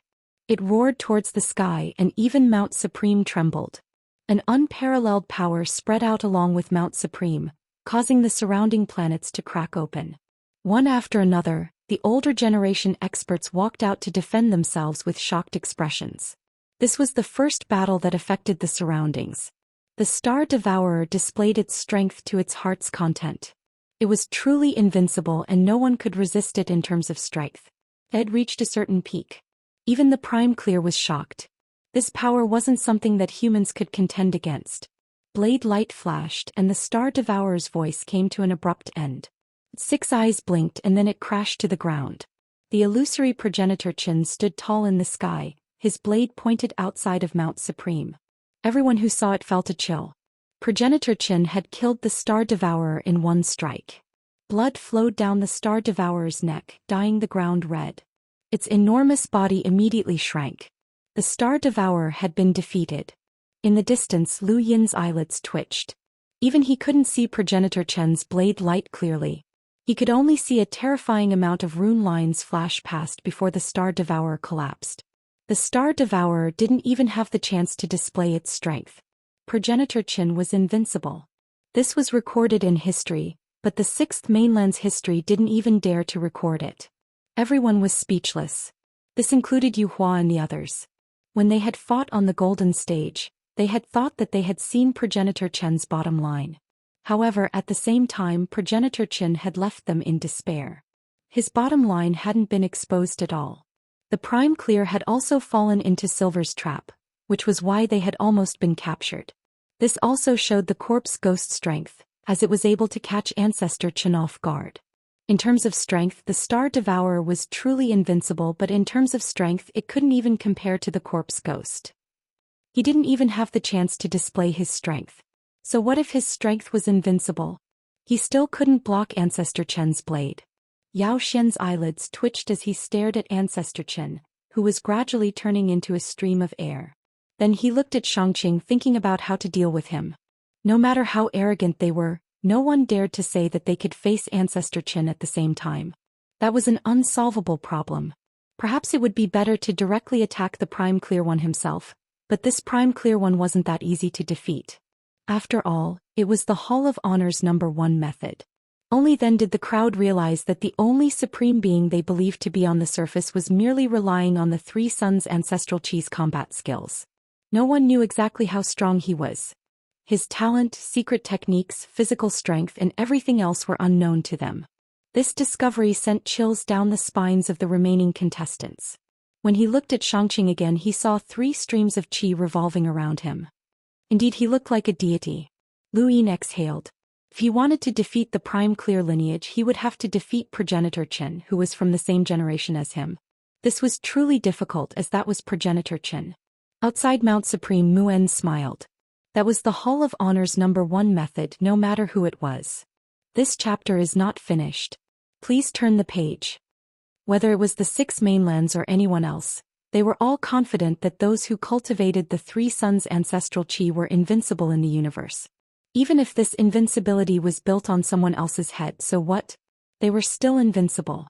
At this moment, the most awkward person was Zhou Xian, and many people looked at her. Star Devourer had already been defeated and he had almost been killed.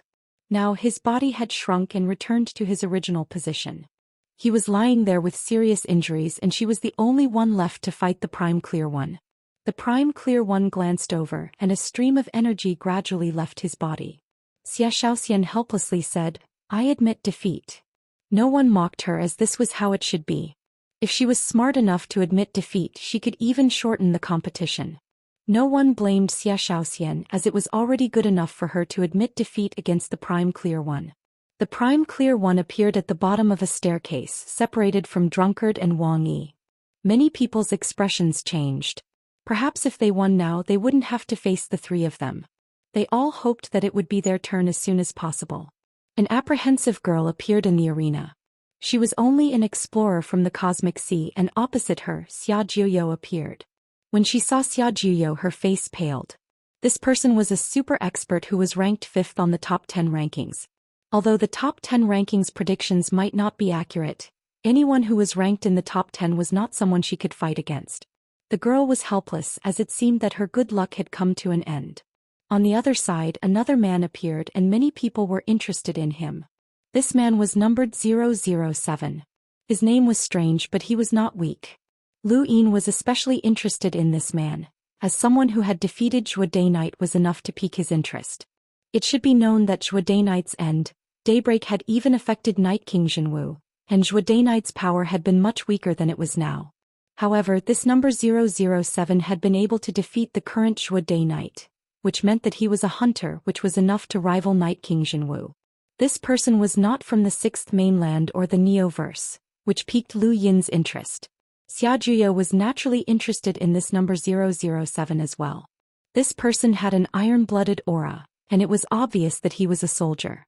His gaze was emotionless, and when he looked at Xia Jiuyo, it was as if he was looking at an enemy. He held a spear in his hand, which was a standard weapon used by many armies. Many people could tell that this number 007 was a soldier, and his name might have been a military name as well. However, if a soldier could fight his way to this stage and was still quite young, what kind of army could nurture such a person? Xia Jiuyo did not think too much about it, and his gaze swept past the two before he raised his hand. Netherforge palm. The girl was caught off guard and struck by the palm. Her body froze and her vitality gradually faded away. Number 007's eyes were sharp as he leapt forward and thrust his spear at Xia Jiuyo. He was charging forward alone, but he carried the feeling of an entire army. With his spear in hand, it was as if thousands of soldiers were ready to die for him. Xia Jiuyo did not move.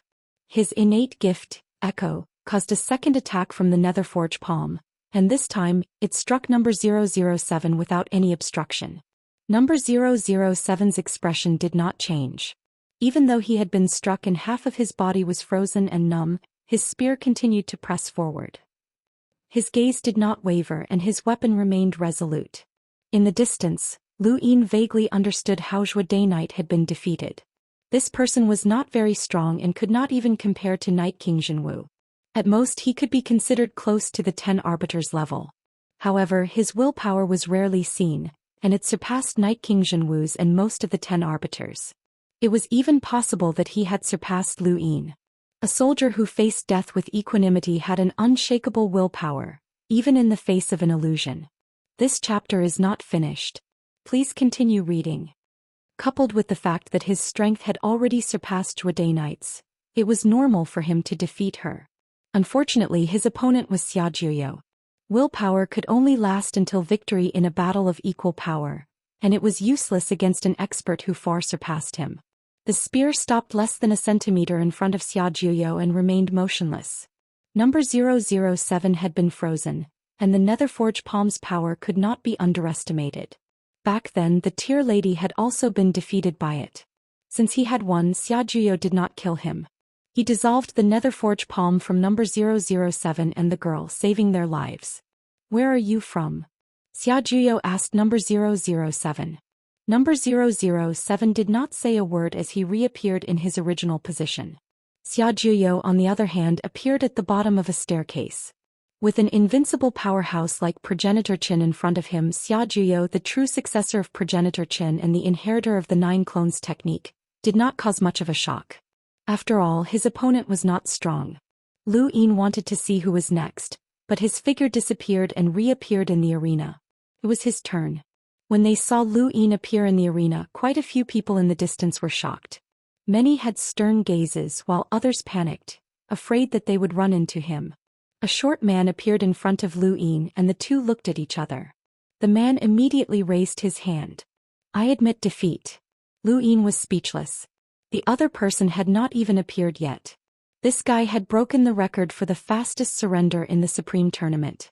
"Brother, is this necessary?" someone asked. The short man's expression turned ugly. "I saw that guy from the 6th mainland get killed with my own eyes. I don't want to die." Lu Yin raised his brows and took a closer look. He had a vague impression of this person. When Tong Zhan had attacked him, this person seemed to have been there as well. Seeing Tong Zhan get killed at such close range had left a huge psychological trauma. As long as cultivators like them carefully thought back, they would be able to recall a certain scene from that time. The short man admitted defeat and a third participant appeared next to him. It was also a 3-person battle, but unfortunately, it was now a 1-on-1. Green light flashed and the ground was covered in verdant grass that swayed gently. This scene was very familiar. Heaven's Emergence Mavis had appeared.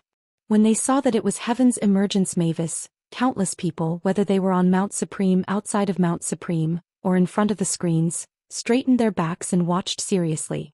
The heavyweight battle had begun. Lu Yin's expression changed, but then he smiled. He had not expected to meet her so soon. He had been waiting for this moment for a long time. Back on the highest stage of the mountain and sea realm, he had been defeated by Heaven's Emergence Mavis in 7 punches. At that moment, his heart had been filled with helplessness and unwillingness, as he had lost to this woman in terms of strength. After breaking through to the Hunter realm, what he wanted to do the most was compete with this woman again. Since she had defeated him in 7 punches, then he would return the favor with 7 punches. Across from him, Heaven's Emergence Mavis had not expected to meet Lu Yin so soon, but this was exactly what she had wanted. She had been very uncomfortable when Lu Yin had tossed her aside during her breakthrough, and now they were face to face. "Do you still remember what you said before the battle?" She looked at Lu Yin seriously, her eyes filled with excitement and battle intent. Lu Yin's lips curled up. "Yes." "How many punches do you want me to take? Or are you confident that you can take a few punches from me?" Ascension Mavis provoked. Everyone stared at this scene and many of them swallowed their saliva. "Thank you, brothers, for your support." End of chapter. Chapter 1290. Lulu was nervous. Both of them were close to her. Of course she hoped that her sister would win, but Lu Yin couldn't lose too badly either. She was part of the Mavis family, and she knew how terrifying the Tree Heart's successor was. Lu Yin didn't understand what it meant to have infinite strength, so he was bound to lose. In the Neoverse, the Mavis family lived on the back of the ancestral turtle. At this moment many of them were watching a screen. Sister Yuhua is going to show them what true strength is. Those monsters from the astral beast domain only know how to use brute force. We Mavis family are the true representatives of strength. Sister Yuhua isn't just strong, she's our Tree Heart successor. That Lu Yin isn't weak either. I heard that he took 7 punches from Sister Yuhua in the mountain and sea realm. He's considered very strong among humans, but he's unlucky to run into Sister Yuhua again. His path has come to an end. Sister Yuhua, go for it. Show them your true strength and let them know what true strength is. The powers in the Neoverse knew the Mavis family the best. When they saw that Lu Yin's opponent was Yuhua, no one thought that he had a chance. Even if he was recognized as the Pass Lord and could heavily injure the Junior Arrow Saint, it didn't matter. The Mavis family's true strength had yet to be revealed. On Everlasting Island, the Elysian Celestial Master was calm. This was the start of the true sovereign battle. In the glory realm, Elder Chan watched with a smile. Kid, let's see how strong you really are. On the first layer of Mount Supreme, Lu Yin faced Yu Hua and raised his hand, clenching 3 fingers together. 7 punches. Ascension Mavis raised an eyebrow. You intend to take 7 more punches from me? Lu Yin smiled. I hope you can take 7 of them. Ascension Mavis' face sank. All right, 7 punches. Let's see how strong you are.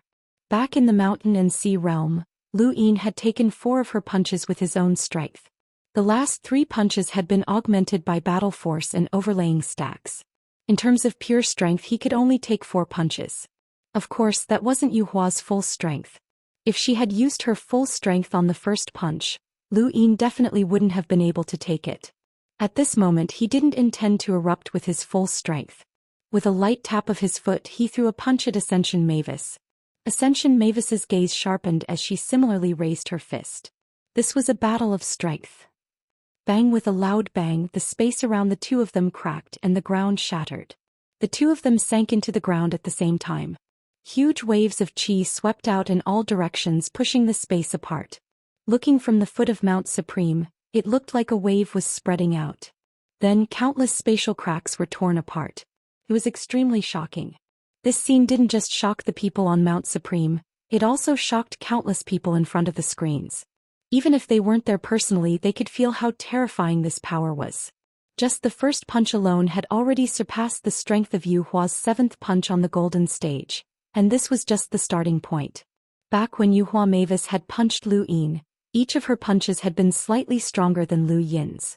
She had been able to suppress him without causing him any serious injuries. Her control over her strength had reached the pinnacle. However, at this moment, Lu Yin did not bother with such thoughts. He simply did not move his fates. This chapter is not finished, please turn the page. This was because he believed that Yu Hua Mavis would be able to withstand the strongest punch of a normal person. The power of this punch was terrifying. The first layer of Mount Supreme cracked open. Yu Hua Mavis' right fist was red and her fist collided with Lu Yin's. Lu Yin smiled. Second punch, continue.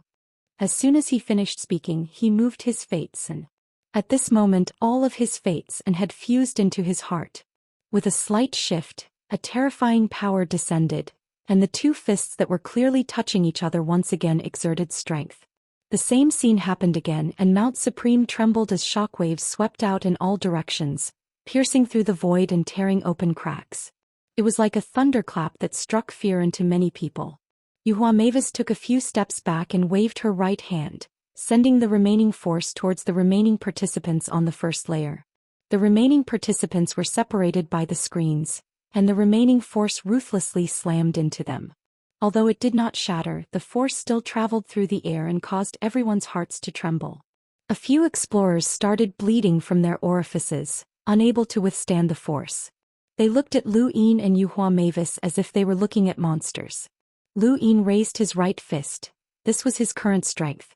After breaking through to the hunter realm, his strength had increased tremendously, and he was now able to go head-to-head with a 3rd transformation corpse king ghoul. This ghoul was the same one that had beaten Yu Hua Mavis and the others to a pulp. If that's all you have, then I'm very disappointed, Lu Yin said as he looked at Yu Hua Mavis. Who in the universe could say such words to the Mavis family? Throughout history there were very few who could. Even progenitors could not underestimate the Mavis family's strength. Outside Mount Supreme, Qin Mavis' face sank. My Mavis family's tree heart descendant has not appeared for a long time. She's really been underestimated. Not far away, Muan's expression changed. The descendant of the tree heart descendant. Yes, the one below was the descendant of the Mavis family's tree heart descendant, not an ordinary Mavis. She possessed a different type of power. The Mavis family had a battle technique called infinite strength. Everyone thought that the Mavis family's strength came from this battle technique. And the truth was that the Mavis family did indeed possess such a battle technique that could increase one's strength. However, this battle technique had not been created for ordinary Mavis family members, but specifically for the descendant of the tree heart descendant. This was a battle technique unique to the descendant of the tree heart descendant. On the first layer, Ascension Mavis took a deep breath and moved her fists. There were traces of blood on them. She had used all of her strength just now, just like how she had used all of her strength to deal with the corpse ghosts. She had used all of her strength as a human. However, she was no ordinary human. She was the descendant of the Mavis family's tree heart descendant, born from a divine tree. She was both human and not human at the same time. Actually, that Neo-Human Alliance Corpse King was very lucky, Yuhua Mavis said calmly. Lu Yin's eyes flashed. What do you mean? The Mavis family has a battle technique called Limitless Strength, the Ascension Mavis said to Lu Yin. Back then you used this battle technique to fight the corpses, but it seems like you lost. It's useless if you want to use it to compete with me in terms of strength. Yuhua Mavis wiped the blood off her right fist. That's why I said that the Corpse King was lucky. Lu Yin's gaze turned cold. Her words were too obvious. She hadn't even used that battle technique back then. No matter who it is. This chapter is not finished, please turn the page. In the Neoverse history, the descendants of the Mavis family's tree heart had rarely used infinite strength. There were almost no records of them using it, so there were very few occasions when they could use it. Lu Yin, you're enough to go down in history as the first human in modern times to use infinite strength. Let me remind you, don't treat me like a human in the next moment. Yuhua Mavis' expression was calm, but her expression became gentle and sincere as she spoke. Lu Yin felt a sense of foreboding as he stared at Yuhua Mavis, recalling the ghost monkey's words. In the monkey's limited memories, the descendants of the Mavis family's tree heart had never been defeated. The Mavis family was very mysterious. The monkey had been created by progenitor Wuxia, which showed just how influential the Mavis family was.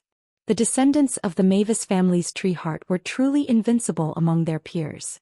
If he had wanted to, he could have immediately taken action. Whether it was his spiritual force or his domain, he could have attacked Yuanhua Mavis and prevented her from using her so-called limitless strength battle technique. However, he did not do so. Today he was going to suppress the Mavis family in terms of strength. Yuhua Mavis clasped her hands together in a praying position. When he saw her like this, Lu Yin felt a chill run down his spine. Anyone who did such a thing would easily cause others to feel apprehensive, and only the heavens knew what they were praying for. In this universe, praying meant that one could borrow some sort of power. The deepest impression he had of the Fireplume family was the battle at Night King Planet. The Fireplume family had been in such a state, and they had forcefully broken through Night King Zhenwu's innate gift. Yuhua Mavis' body glowed with a green light, and soon after branches and leaves bloomed beneath her feet and lifted her up. Green leaves bloomed one after another, and even though they were clearly just leaves and not flowers, they were more beautiful than flowers at this moment. The branches and leaves wrapped around Yuhua Mavis as she rushed into space, illuminating the entirety of Mount Supreme and the sky as well as the countless people in front of the screen. Seeing this scene, everyone was stunned. Ascension Mavis was like a tree spirit, beautiful and pure. It was different from the Prime Clear's celestial and godlike appearance. She was more like a fairy that had fallen into the mortal world. Although she was high up, she appeared so intimate. Even through the light screen, countless people could feel that Ascension Mavis had cleansed their souls. Yuhua Mavis was originally beautiful, and wherever she went, flowers bloomed. Now she seemed even more pure and untainted. Lu Yin was stunned by this scene, and he felt that if he took action now, he would ruin this beautiful scene and become a sinner. Suddenly, Yuhua Mavis opened her eyes, and the green leaves that had wrapped around her body and illuminated the sky gradually disappeared. They condensed on her forehead, forming a symbol of a green leaf that flickered with a faint green light. Yuhua Mavis landed on the ground and her gaze became unfamiliar. She looked at Lu Yin strangely as if she was looking at an ant. "Sorry to keep you waiting," Yuhua Mavis said indifferently. Seeing her state, the Prime Clear's expression turned serious. As the #1 disciple of the Hall of Honor, he had a deep understanding of the universe's history, including the Mavis family. Unlimited strength was a battle technique that had been created specifically for the Tree Heart's successor. Once used, a person would no longer be a person. If Yuhua Mavis was considered human before and represented the pinnacle of human strength, then she could no longer be considered human at this moment. He didn't know the specifics, but he knew that it was mentioned in the records. In the entire Supreme Tournament, the Star Devourer was the one who was truly unrivaled in strength. His 6 eyes could shake the heavens and shake the earth, and it truly affected those outside Mount Supreme. However, strength was only one aspect and it was useless if one couldn't use it. Yuhua Mavis obviously wouldn't be unable to use her strength, and neither would Lu Yin. End of chapter. Chapter 1291. Lu Yin stared at Yu Hua and saw a terrifying number of rune lines. The current Yu Hua Mavis was far more powerful than before. Could she not be considered a human? This was interesting. With that thought in mind, he suddenly rushed forward. Third punch. Ascension Mavis looked up with an expressionless face. She lifted her right fist and punched out. There was nothing fancy about it, it was just a simple punch. However, in Lu Yin's eyes, this punch was exceptionally terrifying.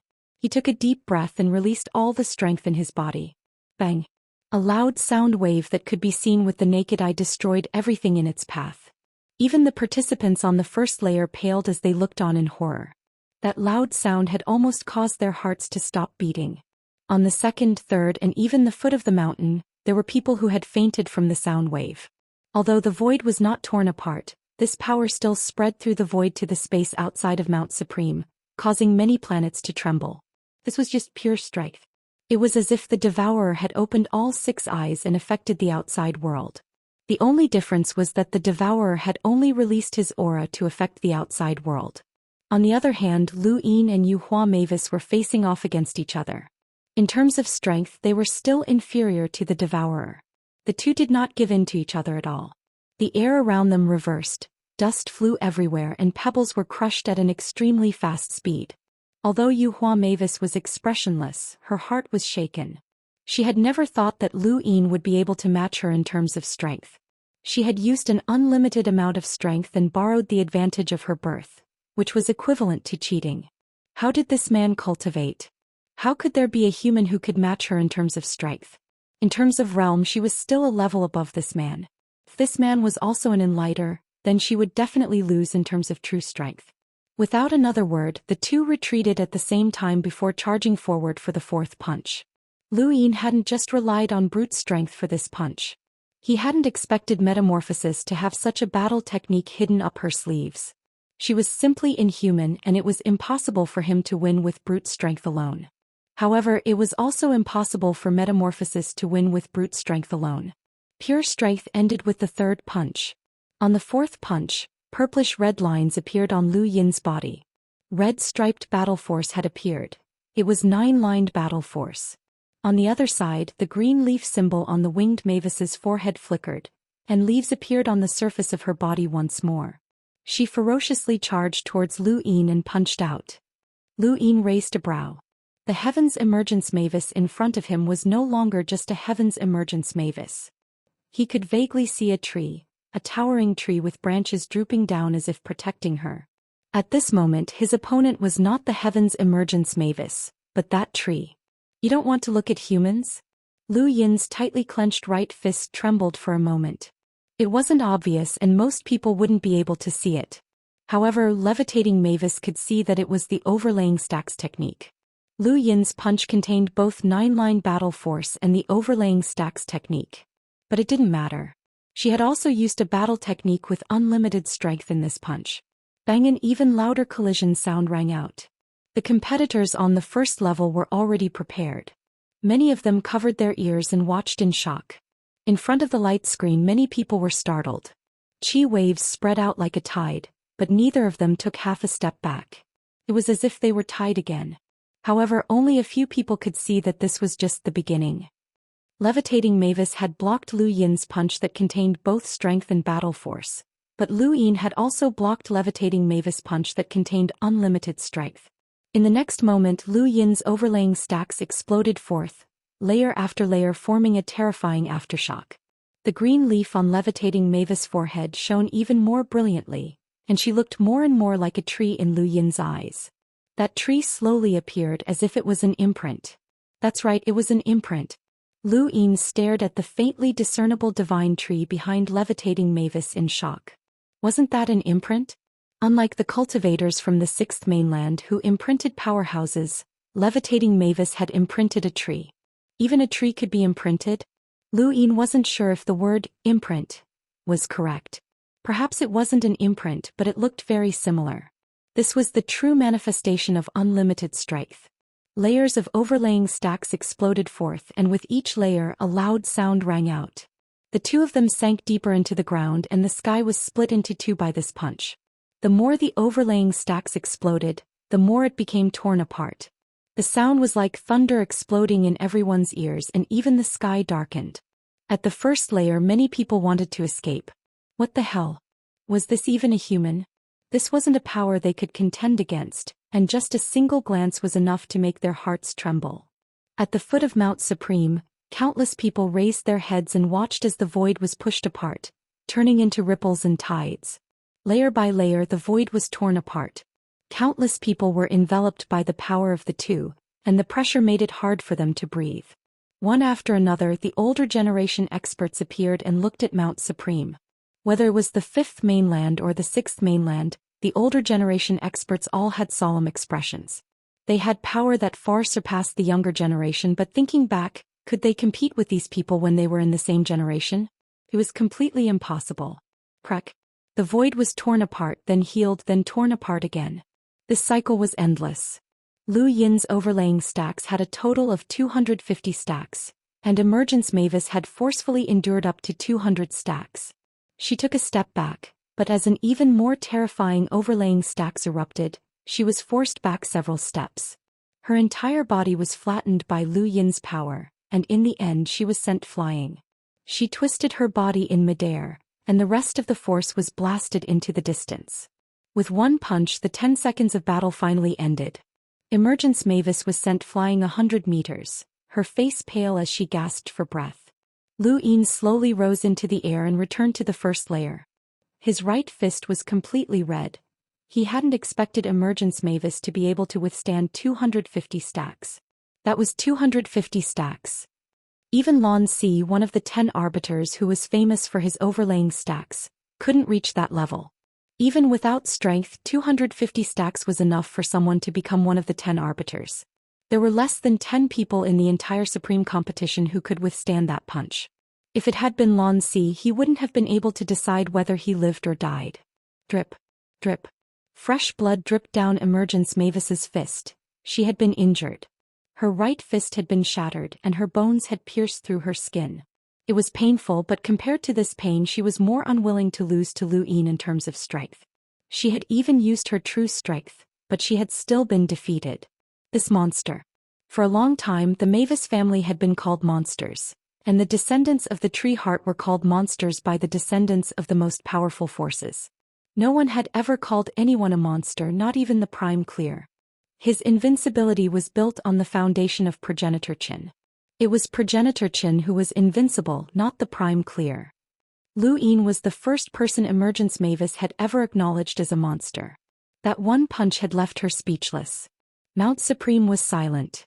Everyone could tell that Heaven's Emergence Mavis had been defeated by that punch. Outside Mount Supreme, Qin Mavis had an ugly expression.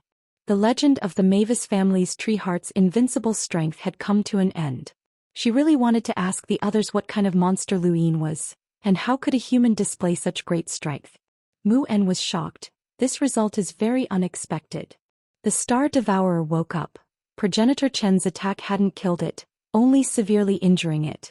It had seen the punch just now and its battle intent had been ignited. It really wanted to find someone to compare strength with, but it had already been defeated. These two humans were definitely inferior to it in terms of true strength, and it was confident that it could suppress them. However, the way they used their strength had surprised it. One was as immovable as a mountain while the other was using overlaying stacks. It really wanted to compete. 4 punches, Lu Yin. You've won, Emergence Mavis said, her expression still indifferent as she looked at Lu Yin coldly. Lu Yin loosened his right hand and flexed his fingers. This woman was ruthless enough to shatter his fist. 4 punches is enough? She spoke indifferently. Before the match, you said that you wanted to see how many punches I could take. 4 punches and a loss is a loss. However, I lost to you in terms of strength, and the Mavis family has more than just strength. Lu Yin's expression turned cold. Then let's continue. I'm very curious about your Mavis family's legendary innate gift, Rhythm of Life. The green leaf on Emergence Mavis' forehead gradually disappeared, transforming into a green light that wrapped around her right fist. Her shattered fist visibly recovered. Lu Yin's eyes flashed with apprehension. Was this healing? The Mavis family really knew how to do anything. He suddenly recalled the battle logs that he had seen before. When the 6th mainland had invaded the Outerverse, Moonlight Mavis had swallowed a fruit with a power level of 290,000 and blocked the 6th mainland's imprinter, Yancheng. This incident had left a deep impression on him, and it was also because of this that he felt an intense fear towards the Mavis family.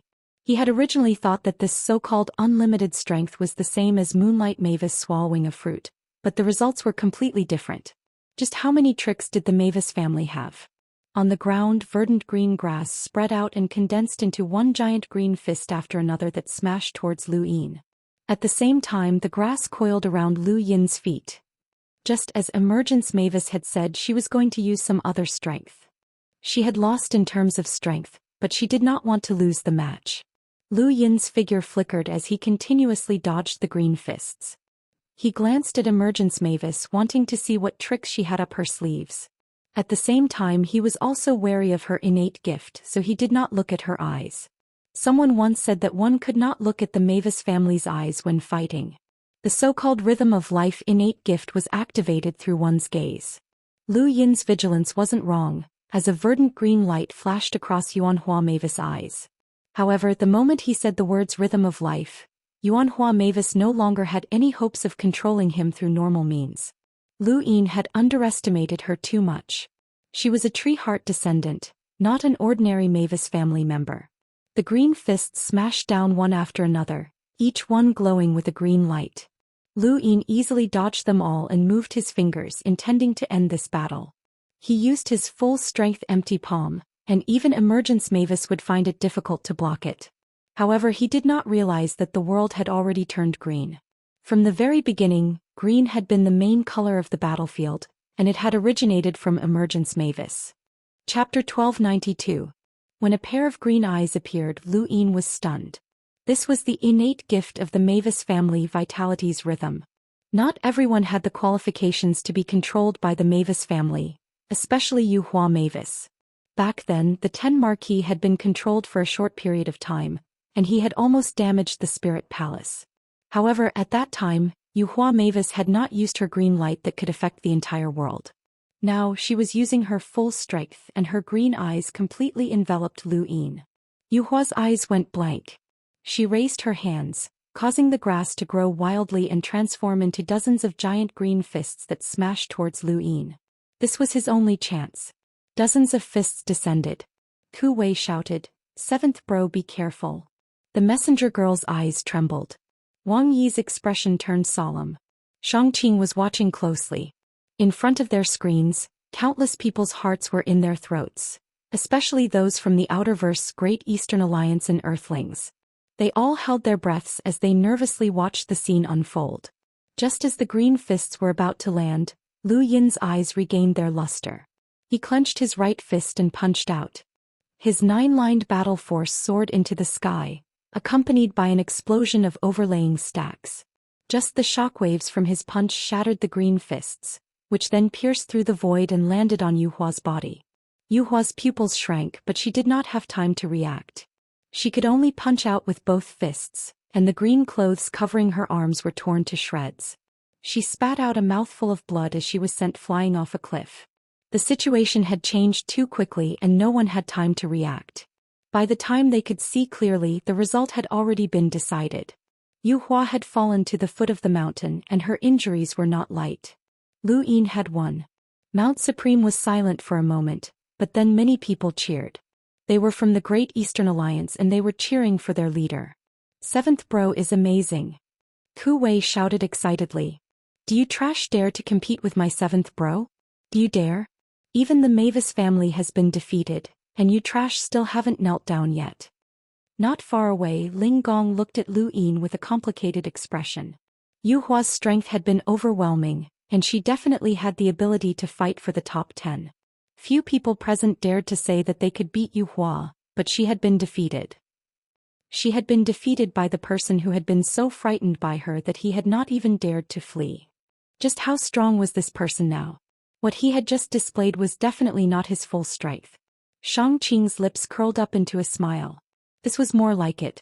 No matter how strong Lu Yin was, he would not be able to pose a threat to Shangqing. However, the Hall of Honor had 2 methods to enter the top 10, which meant that Shangqing had given the 5th mainland an explanation. Wang Yi sized up Lu Yin, showing interest for the first time. Zhou Xian frowned. The mission was becoming more and more difficult. Kong was no longer surprised. His impression of Lu Yin was still stuck at the time when they had fought in the Cosmic Sea.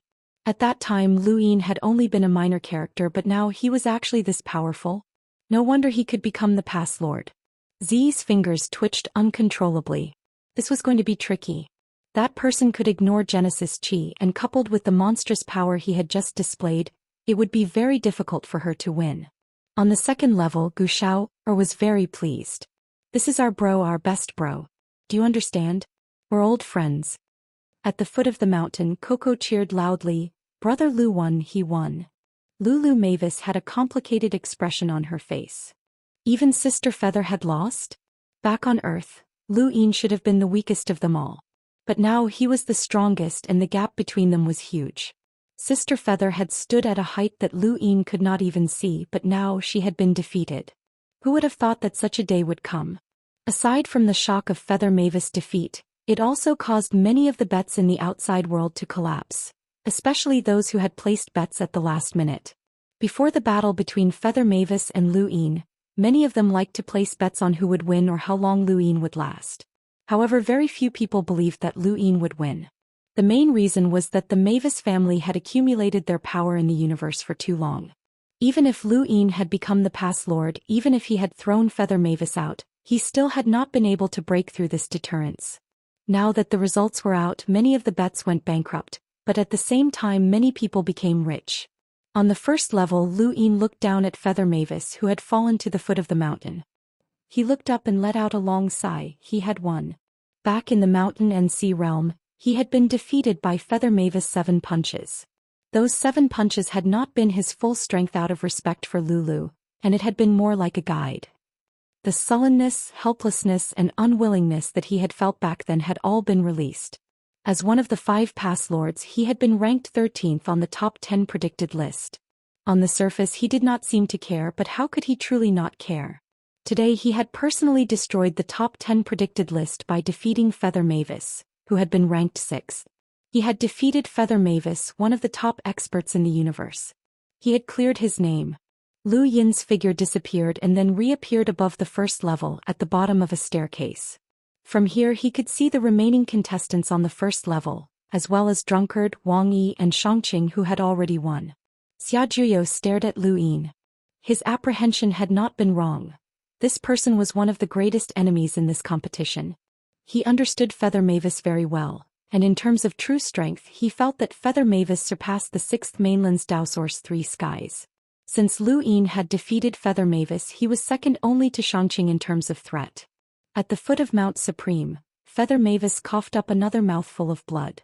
She looked up with a bitter expression. She had actually been defeated. In history, the Mavis family's Treeheart descendants had rarely been defeated. The only ones who had truly surpassed them were Progenitor Qin and the symbol Progenitor. And now Lu Yin had appeared. Her body suddenly disappeared and reappeared, returning to the first fault, returning to her original position. Around her many people had complicated expressions. Feather Mavis's strength was unfathomable, but she had still been defeated, which cast a shadow over many people's hearts. Xiaotao was afraid. As a cultivator who had relied on luck to reach the first level, she felt that she should be more tactful and admit defeat when facing an expert. She was already here, so there was nothing to be embarrassed about. She was just an explorer, but if she encountered the Daoist 3 skies, then she would not have to be afraid. After all, they were all from the 6th mainland. At the very least they should show mercy. Xiaotao glanced at Feather Mavis. This woman was really strong, and she had even coughed up blood from the impact. She had also been unable to withstand the sounds of the collisions, which had been too terrifying. Fortunately, she was not a match for Feather Mavis. The more she thought about it, the more relieved she felt. She patted her chest and heaved a sigh of relief. Then she appeared in the arena. She looked around in a daze. Was it her turn now? When he saw Xiaotao appear in the arena, Lu Yin was certain that this competition had been deliberately arranged. Those who had reached this level by luck would all be eliminated, including Leng Jia. Just as he thought of Leng Jia, she appeared. Lu Yin was speechless. This round consisted of Leng Jia, Xiaotao, and Yo Yi. The 3 women made a show. Xiaotao's face paled when she saw Yo Yi. How could it be her? In the previous round, Yo Yi had used a blood-colored lotus to kill Bai Ling. Xiaotao would never forget that scene. She was from the Grand Martial realm and Bai Ling was the realmling there. Now that her realmling had been killed, it was as if the sky had collapsed for Xiaotao. She was most afraid of Yo Yi in the entire sovereign tournament, but she had never expected that her greatest fear would come true. Her opponent was Yo Yi. Yo Yi did not revert to her child appearance. Instead she was like a blooming black rose, cold and noble. I admit defeat, Xiaotao stuttered as she looked at Yo Yi in fear. No one was surprised as they had all witnessed Xiaotao's strength. Everyone looked at Leng Jie. Would she admit defeat? Leng Jie had no intention of admitting defeat, and she stared at Yo Yi warily. In terms of reputation, Leng Jie far surpassed Yo Yi. When Yo Yi still had the appearance of a child, she had not even been able to enter the top 100 rankings and had been in the same generation as Lu Xiaoqiu. On the other hand, Leng Jie was ranked 10th on the list.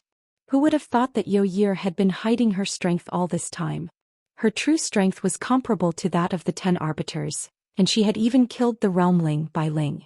This woman had hidden her strength well. At the foot of the stairway, Lu Yin frowned. Leng Jie was not Yo Yi's opponent. This woman was not restricted by the Yo secret technique, and she had displayed great strength. In particular, that blood-colored lotus was something that even Lu Yin could not understand. You can admit defeat, Yo Yi said coldly. Leng Jie's expression turned even colder, as her innate gift was ice crystal essence. Make your move. As soon as she spoke, ice crystal essence covered the entire arena as Yo Yi's quadrangular dragonlock array was activated. Both ice crystal essence and the quadrangular dragonlock array were stunning. Leng Jie had broken through to the hunter realm at some point, and her strength had increased by leaps and bounds. However, Yo Yi's strength was even more terrifying. Not long after, Leng Jie was completely trapped by the quadrangular dragonlock array. Even Bai Ling had been trapped by the array before, let alone Leng Jie. Anyone with a discerning eye could see that Leng Jie was about to be defeated. Although she was not weak and had the qualifications to challenge the 10 arbiters after breaking through to the hunter realm, she was still not strong enough to face Yo Yi. At the foot of the stairway, Lu Yin kept an eye on Leng Jie. Others might not know, but he was well aware that Leng Jie had a hidden battle technique that had caused his heart to palpitate. It had shaken his fates and which was enough to raise Leng Jie's strength to a whole new level. Trapped by the quadrangular dragonlock array, Leng Jie was helpless. Just as Yo Yi was about to defeat her, Leng Jie's eyes suddenly changed and her pupils turned white. An indescribable feeling as a strange image appeared behind her. Lu Yin's eyes trembled. This was it. Icefield, Heart Sutra. Leng Jie looked up, and an extreme chill accompanied the ice to freeze the quadrangular dragonlock array. In the distance, Yo Yi was shocked. This woman was actually able to break through the quadrangular dragonlock array. This woman was not weak and she did not want to waste any more time. A blood-colored radiance appeared and a blood-colored lotus appeared beneath her feet. Murderous Heart Lotus, Descent. Everyone's expressions changed as they recalled Yo Yi's battle with Bai Ling. She had clearly been at a disadvantage, but with the appearance of the Murderous Heart Lotus, she had been able to kill Bai Ling in a single blow and turn the situation around. That blood-colored lotus made everyone apprehensive. Shangqing Wang Yi Bukong Zi, and the rest all stared at the Murderous Heart Lotus. Tai Yishan's expression changed. What a terrifying number of rune lines. Even he did not dare to face the Murderous Heart Lotus head-on. What kind of battle technique was this? At the foot of the stairway, Lu Yin's expression changed when he saw the Murderous Heart Lotus appear. Not good. Leng Jie definitely would not be able to block it. Chapter 1293. The lotus beneath Yo Yi's feet transformed into a phantom that whizzed towards Leng Jie. Along the way, the frozen void and the dragonlock array all shattered. Leng Jie could only watch helplessly as the lotus appeared. Behind her, the phantom of the icy plains crumbled. Suddenly, a shout resounded through the area. Yo Yi! Many were startled and they looked up at the stairway. The person who had spoken was Lu Yin. Even Yo Yi was startled and she subconsciously stopped attacking the lotus and turned to look at Lu Yin. Lu Yin's face was gloomy as he stared at her coldly. There was a strong warning in his eyes. He was warning her not to kill Leng Jie. Leng Jia was the captain of the Great Yu Empire's 5th Imperial Squadron and his subordinate. Leng Jia was drenched in sweat, and when the lotus approached she felt as if she had seen hell. She had never been so close to death before. Yo Yi looked at Lu Yin with a complicated expression. No one knew what she was thinking, but at that moment she thought of many things. In the end the lotus disappeared. Admit defeat. Lu Yin relaxed as Yo Yi was still giving him face. On the other side Leng Jia helplessly said, I admit defeat. Yo Yi looked at Lu Yin again and his gaze became much gentler. Thank you. Yo Yi did not say anything. Her figure vanished, and when she reappeared she was at the bottom of a stairway not too far away from Lu Yin. On the first level Ku Wei continuously patted his chest, his face still a little pale. You scared Brother Wei to death. It wasn't just him, as many others had been startled by Lu Yin's sudden shout, including that fish. Too much, too much, too much. Lord Fish is so angry that it almost jumped into the river. Damn two-legged beast, I'll teach you a lesson sooner or later. The fish continuously patted its fins, causing Shi-Chi to feel wronged. Stop patting, it hurts. Nearby, Son of Light was very unhappy and he glanced at Lu Yin. He had also been startled and his heartbeat had sped up. That shout had been too sudden, and he had not been prepared for it at all. If not for the fact that he couldn't beat Lu Yin, he would have cursed him for being a bastard. Ling Gong's expression was ugly as she had been startled and almost dropped her mask. She would definitely get her revenge sooner or later. Bukong appeared in the arena. Among the rest of the contestants, many of them had ugly expressions on their faces. Their hearts were filled with apprehension. Bukong was ranked second on the top 10 predicted list. He was publicly recognized as an expert who would definitely enter the top 10. Whoever was his opponent would be unlucky. Wu Dan appeared on the scene. Lu Yin's mind jolted when he saw Wu Dan. This genius from the Lockbreaker world had grasped sourcebox arrays at such a young age.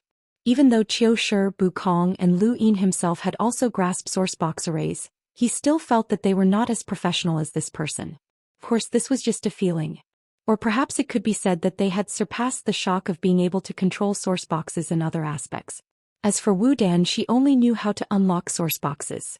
Lu Yin still remembered how he had declared that he would let everyone know what a Lockbreaker battle was like back in the Lockbreaker realm. This battle was still a 3-person free-for-all, and the third person to appear was a cruiser from the 6th mainland. Facing the Dao Source 3 skies, the 6th mainland's cultivator's bone-deep submission made him immediately attack Wu Dan without even considering the competition. Wu Dan's gaze turned cold.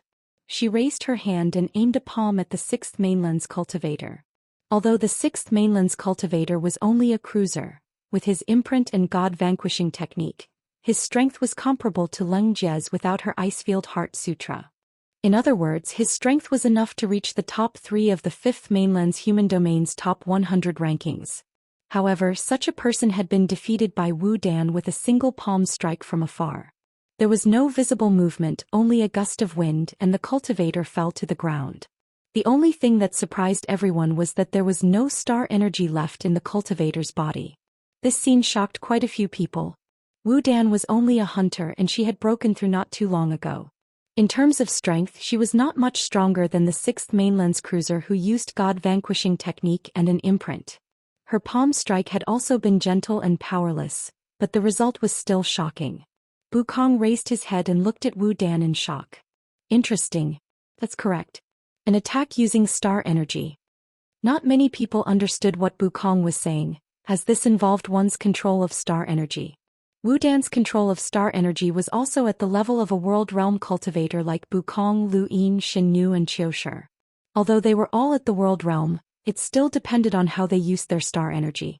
Clearly, Wu Dan's control of star energy was superior to the others.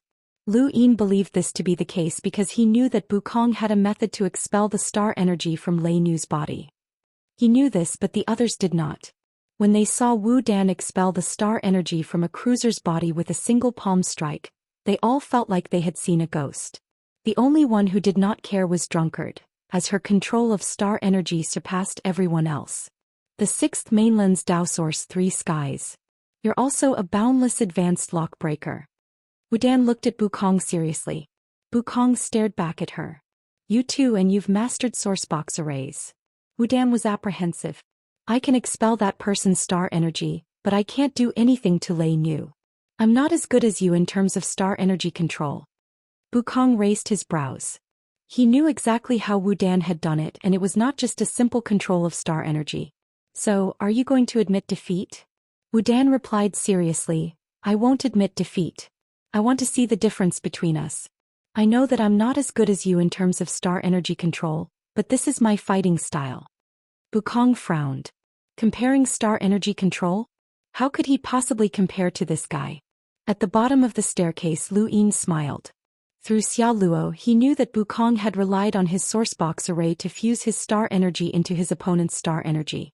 He had relied on his sourcebox array's characteristics to forcefully expel his opponent's star energy. In other words, his control of star energy was not as terrifying as it seemed. Wu Dan was intimidated. In terms of star energy control, Bukong might not be Wu Dan's opponent. I don't have time to compete with you. Either you admit defeat or I'll beat you until you admit defeat, Bukong threatened coldly. Wu Dan's expression turned ugly. As a lockbreaker, there are lockbreaker competitions. Are you afraid to accept my challenge, or do you not care about your status as a lockbreaker? Nonsense. Bukong's figure disappeared and reappeared in front of Wu Dan. He used his power level as an enlighter to crush Wu Dan and hit her chest with a palm. Star energy gathered in front of Wu Dan, and she was able to draw upon Bukong's star energy. However, the absolute difference in power could not be made up for. She spat out a mouthful of blood and was sent flying. She shouted in midair, Earth Star Explosion.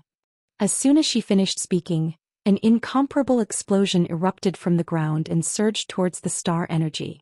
This was something that no one had expected. When had this happened? At the bottom of the staircase, Lu Yin was astonished. This was a sourcebox array. When had Wu Dan set it up? Even he had not noticed it. Any sourcebox array possessed extraordinary power, and Wu Dan's Earthstar explosion was no exception. It was not as simple as it seemed, and only Bukong had experienced it. This was a detonation of star energy. The universe was filled with star energy, and the Earthstar explosion was like a detonation of all that star energy. Once it was detonated, it would cause a chain reaction that would produce a power that far exceeded one's own strength. The Earthstar explosion's power level exceeded 300,000. It even caused Mount Supreme to tremble. In the entire Sovereign Tournament, aside from Lu Yin, only Wu Dan had been able to display a power level of 300,000 as a hunter.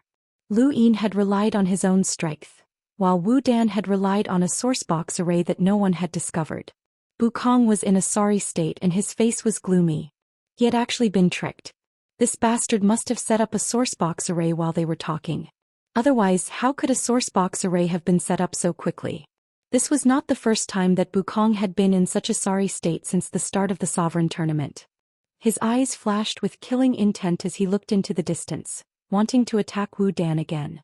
However, Wu Dan had already fallen to the ground. Her defenses could not withstand another attack from Bukong, as a single palm strike was enough to defeat her. Even though she had been defeated by Bukong in a single strike and did not seem to have much strength, she was the only one who had managed to make Bukong look so miserable. Before this, Xia Luo, the Tear Girl, and the Star Devourer had not been able to do so. This was a battle between lockbreakers. A single mistake could lead to a complete loss. A sourcebox array was enough to turn the tide of a battle, and all of this was based on a sourcebox array that no one had discovered. Wu Dan had shown everyone what a battle between lockbreakers was like. Even though the battle had only been a single exchange, it had been enough. She had done as she had said, and she had shown everyone the power of a lockbreaker. In the current universe, who had just broken through to the Hunter realm could make Bukong look so miserable? Wu Dan had done it. Although this person was somewhat arrogant, her strength could not be underestimated. Lu Yin looked at Wu Dan, and the scene from when they had first met in the lockbreaker world appeared in his mind. He had indeed seen it for himself. At the very least, he could not set up a sourcebox array without anyone noticing.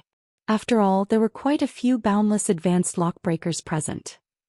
In terms of lock-breaking ability, no one present could surpass Wu Dan. When he thought of this, he glanced at Drunkard. It was a pity that such a genius who had comprehended star energy control to the ultimate creation realm was unable to lock-break. Bukong appeared at the foot of the staircase with an ugly expression on his face. He was a powerhouse from the 6th mainland's Dao Source 3 skies, and he was confident that he could compete for the position of Soul Supreme, but he had actually been humiliated by a mere hunter. The most humiliating thing was that even though he was a boundless advanced lockbreaker and had mastered a sourcebox array, he had not been able to discover when his opponent had set up a sourcebox array. It was a great humiliation. "What are you looking at?" Wukong barked as he glared at the skinny youth in the distance. The skinny youth felt wronged. "Do you want some clothes?" "From?" Wukong barked. At this moment, a large wine barrel was thrown at him from the other side. Wukong subconsciously caught it and looked at Drunkard. Drunkard waved a hand. "Take a sip and feel refreshed." Wukong snorted and casually tossed the barrel away. Drunkard's expression turned ugly and he glared at Wukong. "Little brother, you dare to throw my barrel away? I remember you." Wukong snorted again. Although Drunkard's star energy control had reached the ultimate creation realm, Wukong did not care. Star energy was the foundation of battle, but it was not the only thing that mattered. He had plenty of ways to deal with this woman. He looked around and fixed his gaze on Lu Yin. "I keep forgetting to ask you this. Why does Zi care so much about you?" Lu Yin glanced at Wukong. "Pick up the barrel and drink it and I'll tell you." "Ha, little brother, if Big Sis likes you, then why don't you drink some?" Drunkard laughed, clearly enjoying Lu Yin's appearance. Wukong was infuriated. What a lunatic. He simply stopped talking and looked down. Chapter 1294. At this moment there were already people competing in the arena. A cruiser from the Neoverse, a void wanderer from the Astral Beast domain and Buried Gardens Quiet Weep. Back in the Mountain and Sea Realms 5 Astral Children's competition, Quiet Weep had been one of them. Unfortunately he had been defeated by Lu Yin and Ghost Monkey. In terms of power, Quiet Weep was extremely strong, and his untouchable nature made him very difficult to deal with. Lu Yin's deepest impression of him was that he had the same transparent nature as Progenitor Chen's clone, as well as his illusory flames. The second was his innate gift, which allowed him to even use the 13 swords.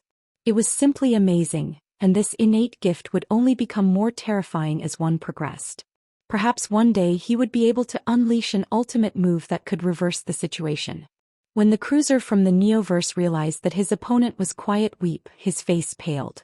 Quiet Weep whistled in a desolate and lonely tone. Combined with the illusory flames around his body and the fact that most people could not see him, he was as frightening as he could be. Even though he did not have a horse, his appearance alone was terrifying. Spear, banner, illusory flames, and whistle all combined into one. In the eyes of many he was like a walking horror movie. "I surrender." The Neoverse cruiser from the Neoverse immediately surrendered, as he had heard of Buried Garden before. On the other side, the Void Wanderer called Su Ling was also frightened, but he was not afraid. He had exhausted his opponents in the past few matches, and his opponents would not be able to touch him anyway. With that thought, Su Ling flickered and disappeared through the void. This scene was not unfamiliar to anyone, and neither were the spectators in front of their screens or in the universe. Quite a few people cursed out loud. Su Ling's battle was the longest in the Sovereign Tournament and some people did not even want to watch it anymore. They might not even finish it in 3 days. However, the results exceeded everyone's expectations and even Zhou Xian was stunned. Quiet Weep reached out and grabbed Su Ling. Su Ling was confused. What had happened? Where am I? Not only him but everyone else was also stunned, especially Yun Fei Fei Mira and the others who had lost to Su Ling. Many people had lost to Su Ling in the Sovereign Tournament. Just the fact that Su Ling had been able to reach this stage meant that he had to have gone through a battle royale of 100 people. A battle royale of 50 people meant that he had lost more than 100 people. These people could not do anything about Weep's void travel, and they could not understand what was going on. Who would have thought that Quiet Weep would be able to? Su's illusory flames spread. "Weep, I surrender." In fact, it was very afraid of death, very afraid of death. Yuqi casually tossed Su Ling aside. Her body disappeared and reappeared at the bottom of a staircase. Su Ling fell to the ground, panting heavily. He looked at Silent Sob as if he had seen a ghost. What happened? Why was this guy's Weep unknown? At the bottom of the stairway, Lu Yin was deep in thought, and those who understood Hidden Cry seemed to have thought of something as well. Quiet Weep was also transparent. Wasn't that the same as Hollow Spirit? The fact that he could catch the Hollow Spirit meant that the two of them had the same way of avoiding physical attacks. This Weep might was and Weep was Weep. This void spirit's combat strength wasn't high, and it had relied on this method to reach this stage. If its opponent wasn't hidden weep but someone else, it might have been able to advance further and participate in the next round, or even the one after that. Of S10 S's battle. S battles battle. The next battle was the final battle of the three. Fan Shun, the sixth mainland's secret progenitor realm's Fan Realm's realmling, appeared next. Bai Qian's face was covered with a veil and she wielded a long sword. Her temperament was graceful but she gave off an unapproachable aura. Bai Qian's appearance caused everyone's eyes to light up. Some women were born to attract attention. Although she was veiled, only half of her face could be seen, and it was enough to make people's imaginations run wild. In front of their screens, countless people looked at Bai Qian with excitement and infatuation. In a corner of the first layer, Starsibyl's eyes flashed as she looked at Bai Qian. The two of them had a deep relationship. She then looked at Lu Yin, who was at the bottom of the staircase, but no one knew what she was thinking. Soon after, a third figure appeared. It was one of the 10 arbiters, Su He. When he saw Su He appear, Lu Yin's face sank. This person was his enemy. If not for the fact that he was from the home of the gods, Su He might not have survived the battle in the mountain and sea realm. Of course, it was also possible that Su He had some hidden trump cards. After that battle, Su He had not appeared again, not even during the competition for the highest stage. Lu Yin had been paying attention to Su He, but it was a pity that this person had not come from the eastern mountain. Otherwise, his fate would not have been much better than the little arrow saints. In the distance, Tai Yishan's face sank. In the eyes of the home of the gods, Su He and one of the Cosmic Sea's 4 great battalions were traitors to the home of the gods, and they had to be captured. Qin Guangshan, Xiao Bai and the others gritted their teeth. This traitor still dares to participate in the competition openly. It's good that he's dead. On the first layer, Su He smirked. His long hair draped over his shoulders, and his narrow eyes looked at the two people in front of him with ridicule. He did not like troublesome matters, but once he encountered one, he would thoroughly resolve it. Bai Qian was not worth his attention as she was just a cruiser. He had already broken through to the Enlighter realm, and even if he had not broken through, a cruiser was not qualified to challenge him. The one worth paying attention to was Fan Shun. The 6th mainland's realmlings were all comparable to the 10 arbiters of the Innerverse. Although they had more losses than victories, the War King had killed a realmling in the Daoist sect's ruins. During the Supreme Tournament, Lu Yin had also killed one. When he thought of this, Su He's smile grew even wider and he looked at Fan Shun as if he were prey. With a whoosh, a white sword flashed, accompanied by an extreme chill that froze the void. Bai Qian had attacked and slashed at Fan Shun. She and Su He were both from the 5th mainland, so their enemy was naturally Fan Shun. Fan Shun quickly retreated. With his strength, he naturally did not fear Bai Qian and he did not even need to pay attention to her attacks. However, he was wary of Su He. Her narrow eyes caused his heart to turn cold, and he subconsciously used his innate gift. A towering tree appeared and blocked Bai Qian's attack as well as Su He's gaze. Below the stairway, Lu Yin felt strange.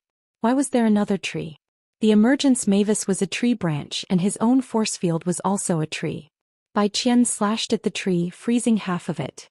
The tree branches suddenly came to life and coiled around Bai Qian. Bai Qian flipped her sword around, but she was unable to cut through the tree branches. She decisively retreated and admitted defeat. She was only a cruiser, so how could she compete with the 6th mainland's realmlings? Fan Shun did not treat her as an opponent, as his only true opponent in this match was Su He. The tree grew taller and coiled around Su He as it transformed into several tree giants that stomped on the ground and charged forward. Each tree giant had the power of an enlighter, and with Fan Shun's innate gift, there seemed to be no end to these tree giants. In the blink of an eye, there were more than 10 of them. In front of their screens, countless people felt their scalps go numb. There were not many enlighters in the entire universe, and on average there was not even one in each weave of the outerverse. This guy was actually mass-producing them. Su He was also astonished and she looked at Fan Shun with interest. Above her head, tree branches coiled around the tree. Su He's eyes transformed into runes that swept past the tree and the tree giants that were attacking her. She leaped forward and swept past more than 10 tree giants, causing them to crumble where they stood. Fan Shun's pupils shrank. What was going on?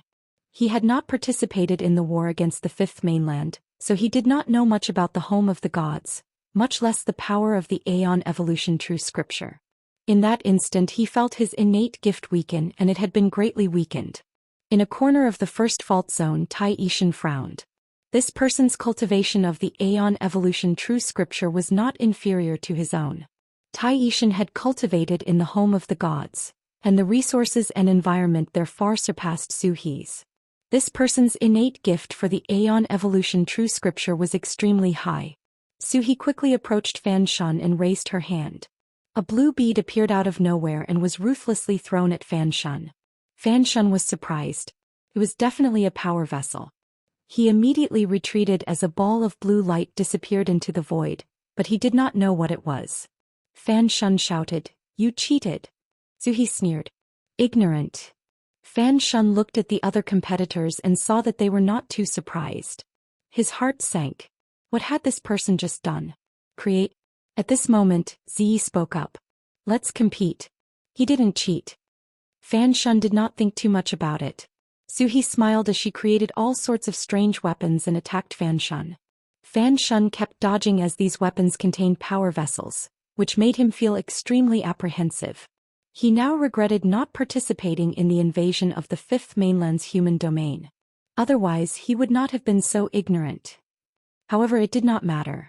Even if Zhou Xian could create weapons or power vessels, Zhou Xian would not be able to defeat Lu Yin. Lu Yin's gaze turned cold as he pressed his hands against the ground. Wood World. As soon as he spoke, large trees began to rise from the ground.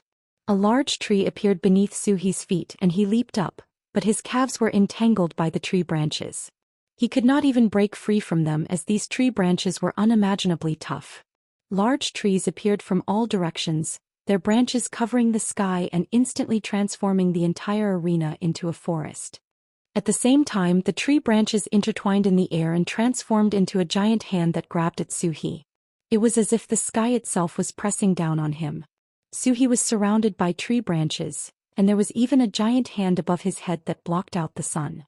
When the people watching the screen saw the scene, they all felt despair. This was the power of a realmling. Zhou Xian's eyes widened and a bone-chilling coldness filled them. Visible ripples spread out in all directions, and any tree branch that came into contact with these ripples had their rune lines greatly weakened before they were finally shattered by Zhou Xian's star energy. Zhou Xian leaped up as the giant hand pressed down on him. There was a thump as Zhou Xian was ruthlessly slammed into the ground. Countless tree branches transformed into a cage that burrowed deep into the ground, attempting to trap him. Zhou Xian and Daoist were extremely familiar with the true scripture of Aeon evolution, and they could form a defensive layer around their bodies. Once they entered the defensive layer, their power would be weakened. Fan Shun's tree branches had the tenacity and strength to trap an enlighter with a power level of 300,000, but when they touched Zhou Xian, they would only be left with a power level of 200,000 at most. A mere 200,000 power level was like an itch to Zhou Xian, and it was the same as not even hitting him. Thank you for your support, brothers. Thank you. A new month has arrived and Windborn will definitely continue to write. Thank you for your support, brothers. Thank you. I promise to never stop writing. Chapter 1295. Fan Shun did not understand the Aeon derivation true scripture, but he could sense it through the tree branches. He discovered that Imperial Tutor was still able to resist, and the branches were constantly being crushed. He immediately created even more trees to wrap around Imperial Tutor. Tree after tree was crushed and tree after tree was uprooted. This was a battle of attrition, and whoever could not hold on would lose. To Fu Kong and the other cultivators of the Sixth Mainland, this was a battle of attrition. They believed that Fan Shun still had the upper hand, but only those who understood the home of the gods and the Aeon derivation true scripture knew that Imperial Tutor did not suffer any losses at all. The longer this battle dragged on, the more miserable Fan Shun would be. 2 hours, 4 hours, 6 hours. Beads of sweat dripped down Fan Shun's forehead as he continued to create tree branches in an attempt to bind Imperial Tutor, but to no avail. Underground, Imperial Tutor sat quietly as the surrounding tree branches were crushed the moment they entered the ripples. Finally, after half a day, Fan Shun stopped and panted heavily. Even though he had used his innate gift, he still needed star energy to activate it, and he had expended a considerable amount of star energy. In front of their screens, Countless people looked down at the ground. Imperial Tutor soared into the sky. Countless people from the Fifth Mainland cheered. In the higher realm, the cultivators of the Sixth Mainland were deathly silent as they looked at Imperial Tutor as if they were looking at a monster. This guy had withstood Fan Shun's attacks for so long, yet he was still fine? Imperial Tutor raised his head and looked at Fan Shun. It's over. He then slowly formed a sword in his hand. The cultivators of the Sixth Mainland were stunned as he created another sword. There was a whoosh as the sword chi swept out, but it was blocked by a large tree. Imperial Tutor swept past the tree and stabbed at Fan Shun. A giant wooden giant appeared behind Fan Shun and wrapped around him. It clapped its hands together in an attempt to kill Imperial Tutor, but it was weakened by Imperial Tutor's Ian derivation true scripture. The sword pierced Fan Shun's heart and pierced his body, causing blood to drip down the blade. Imperial Tutor did not have any powerful sword techniques, and he had only relied on the Ian derivation true scripture. I know that you come from the secret progenitor realm and that you have a secret resurrection technique, but how many of my attacks can you withstand? Imperial Tutor smiled as his sword slowly disappeared, and another sword appeared in his hand as he stabbed out. Fan Shun's injuries visibly healed, but he was pierced through again by the sword. He could have dodged this sword but he didn't. He raised his hand and grabbed Imperial Tutor's arm. Behind him, the wooden giant clapped its hands together again. Immediately after, huge wooden arms appeared one after another. 10, 100, 1,000, the arms slammed towards Imperial Tutor. He was able to shatter the wooden arm, but she couldn't shatter Fan Shun's arm. Fan Shun's palm turned into wood, and his strength grew stronger and stronger. Wooden spikes appeared in the void and pierced towards He. He hurriedly retreated, but he was still one step too late. His abdomen was pierced by several spikes and fresh blood flowed out. He was also a ruthless person. He created a rare treasure out of thin air and blasted it at Fan Shun at close range. The two of them were separated by a huge shockwave and fresh blood splattered on the ground. Seeing such a tragic battle, many people were speechless. On the field, the giant tree disappeared. Fan Shun clutched his chest and panted heavily. He cast the resurrection spell again to contain his injuries. She stood up and glanced at her abdomen, frowning. She had actually been severely injured. She had underestimated the realmling of Brahma realm. The rumors that the Sixth Mainland's realmlings were on par with the 10 arbiters were not baseless. Fan Shun looked at He and slapped the ground again. Giant trees appeared once more. He wanted to deal with this 10 arbiters. He's long, narrow eyes opened and she coldly glanced at Fan Shun. Is your heart all right? Fan Shun was puzzled as he could not understand He's words. Suddenly, his expression changed and he looked down at his heart. His heartbeat was actually slowing down. This was not under his control but rather a deterioration. His heart was deteriorating. What was going on? What did you do? Fan Shun barked. He's lips curled up. Do you want to die? Fan Shun's face went pale. What did you do? It wasn't just him. The others did not know what He had done either. Even Lu Tianmu, who was also one of the 10 arbiters, did not know anything about the spirit palace. He was very mysterious. She had become one of the 10 arbiters by relying on the true scripture of Ian flow. As for anything else, no one knew. Lu Yin stared at Fan Shun's heart, where the rune lines were continuously decreasing.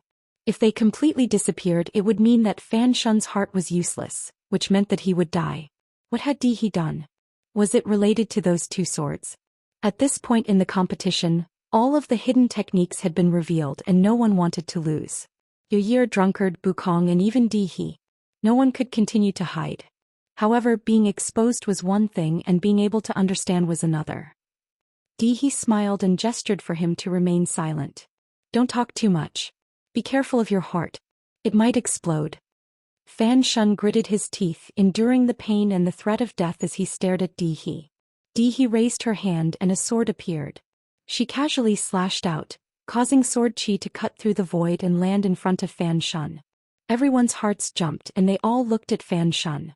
This was especially true for Bukong Ziyi and the others.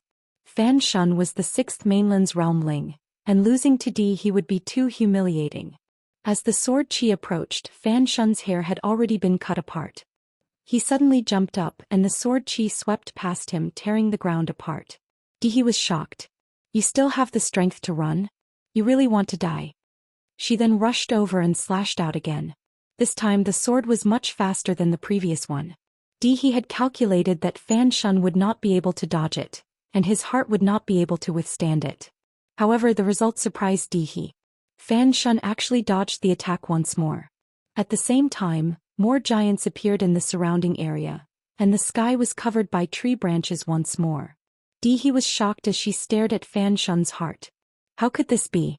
Suddenly her pupils shrank. She saw rune lines near Fan Shun's heart, but they were not the weak rune lines that his heart had originally contained. Instead, they were the rune lines that had been added later. What had Fan Shun done to his own heart? The sky-covering tree branches wrapped around He. Fan Shun's face paled, and his heart's function continued to deteriorate.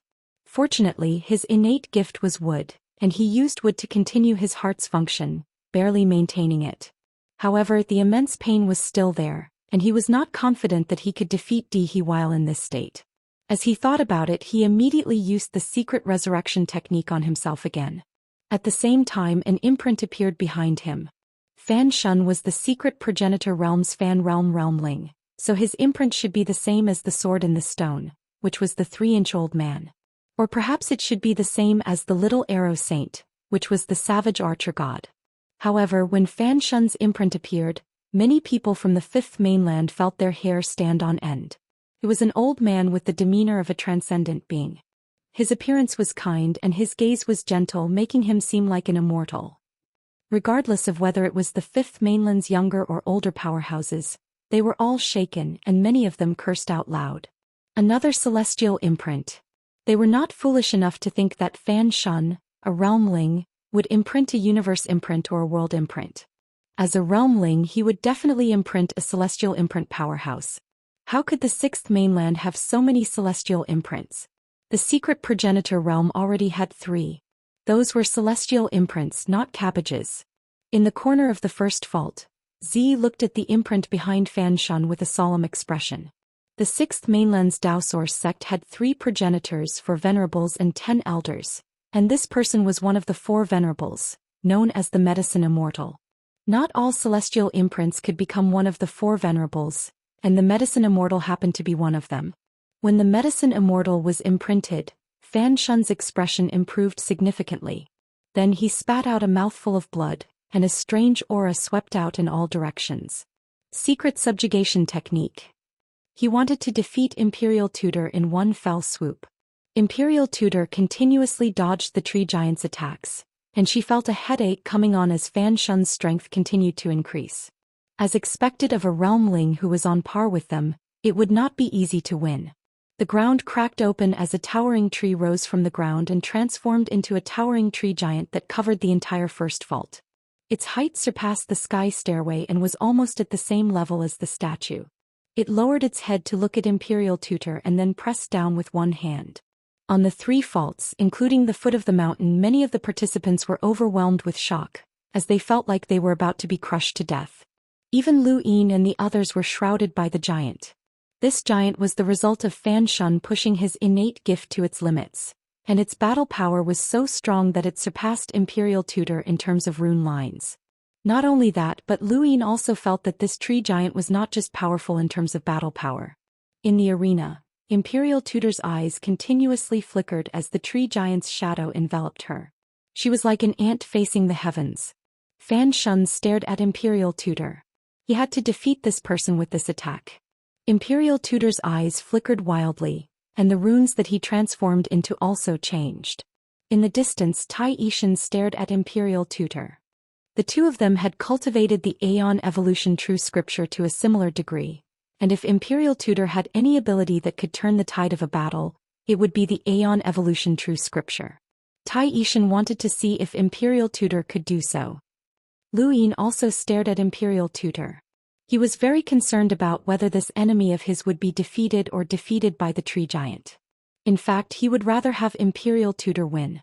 That way there would be a chance for the two of them to meet in the next round. The tree giant's palm landed and Imperial Tutor's eyes, which had been flickering wildly, froze. 2 streams of blood flowed from the corners of his eyes, but he did not dodge or counterattack. He simply stood there. The tree giant's palm landed. Many people's hearts skipped a beat. Even Lu Yin's eyes widened. Imperial Tutor really had not dodged and had allowed the tree giant to attack. That palm had firmly taken the full brunt of the attack. At this moment, everyone was at a loss. Imperial Tutor did not even dodge. Fan Shun was also at a loss. Why was he not dodging?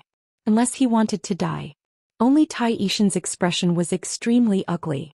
Imperial Tutor had definitely reached the peak of the knowing denial realm. The Aeon Evolution True Scripture was also divided into different realms that represented different levels of mastery. The first realm was eye-opening, which allowed one to see rune lines. Next was spiritual perception, which allowed one to weaken one's opponent's rune lines. The next realm was knowing denial, which allowed one to know how to negate certain things' influence on the universe. The simplest explanation for this was to ensure that a certain place or object in the universe was not affected by another object. If another object had the ability to affect that object or region, then that ability would be weakened or even completely disappear. This was different from weakening rune lines. This was based on certain objects and not based on one's own mastery of the Aeon Evolution True Scripture to weaken one's opponent's rune lines. The tree giant's palm seemed extremely powerful, but when it landed on Imperial Tutor's body, it was like a breeze. Chapter 1296. Despite that, the tree giant's palm did not even leave a single speck of dust on the ground. This result confused everyone who saw it. Fan Shun's expression changed and he cried out, "Impossible!" Bukongzi and the rest were all shocked. Wang Yi frowned and there was a trace of amazement in his eyes. This was the power that the symbol progenitor had created, and even he found it miraculous. Tai Yishan's expression sank. Indeed, Feng He had used the land he was in as a reference to deny the tree giant's ability to affect that land. The tree giant's power had to be reduced to below the Limiter realm in order to not affect that land. Being at the Limiter realm was no different from not being able to attack Feng He at all. Tai Yishan had also comprehended the knowing realm and could use it as a reference, but he could not do what Feng He had done and turn the tree giant into a cripple. This person's grasp of the Aeon Evolution True Scripture was even greater than Tai Yishan's. At the foot of the stairway, Lu Yin's expression turned solemn. This was definitely the power of the true scripture of Aeon Evolution. What kind of technique had the rune ancestor created? It was so miraculous that it was terrifying and no one could understand it. No one could understand what was happening. Bloody tears were still flowing from the corners of Feng He's eyes. Doing this had hurt him greatly, but it did not matter. A long sword slowly appeared in his hand, and his figure flashed as he stabbed at Fan Shun.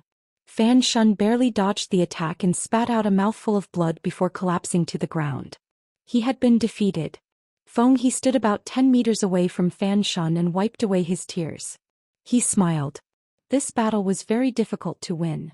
No one dared to underestimate Feng He. Even Bukong and the rest looked at him with apprehension.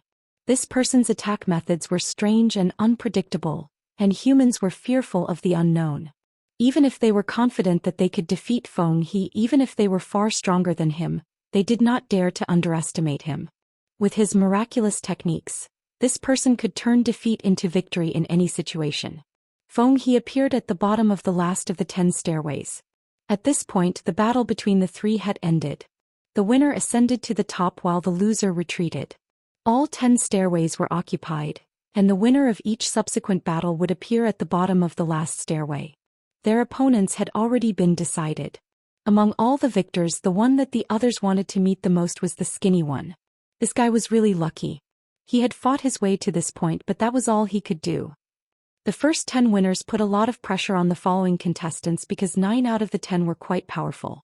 Even Yo Yer, who appeared to be the weakest among them, had an incomprehensible blood-colored lotus flower. Regardless of whether the others were mentally prepared or not, the next match was about to begin.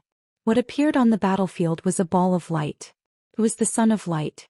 His opponent, on the other hand, was invisible. At the foot of the stairway, Lu Yin was speechless. The Son of Light versus Obscurity, who had decided who would be his opponent. Don't tell me it's some kind of bad taste. The Son of Light was not familiar with invisible light. He had always stayed in the radiant world. That ball of light, that fellow looks down on you. Ku Wei shouted, wishing for the world to be in chaos. The Child of Light was puzzled. What did he mean? The guy in front of you is called Concealed Light, Zhou Xian shouted. The Son of Light looked at Invisible Light in a daze. There was such a name. But then again, this fellow had closed his eyes in a provocative manner, which disgusted the Child of Light. His battle technique, Explosion of Light, was an attack that deprived his opponent of their vision, but this fellow in front of him had no vision at all, which was equivalent to crippling him. The Son of Light's expression turned ugly, especially since his opponent was an enlighter. Right, he had heard of the Immerse 10 arbiters, concealed light.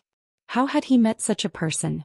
The light transformed into a spear that pierced towards concealed light. The Son of Light's strength was not bad, and he had been confident in challenging Lu Yin. Even though he had been beaten up, he was still strong enough to challenge the 10 arbiters. Unfortunately, a challenge was just a challenge. There was still an insurmountable gap between him and the 10 arbiters.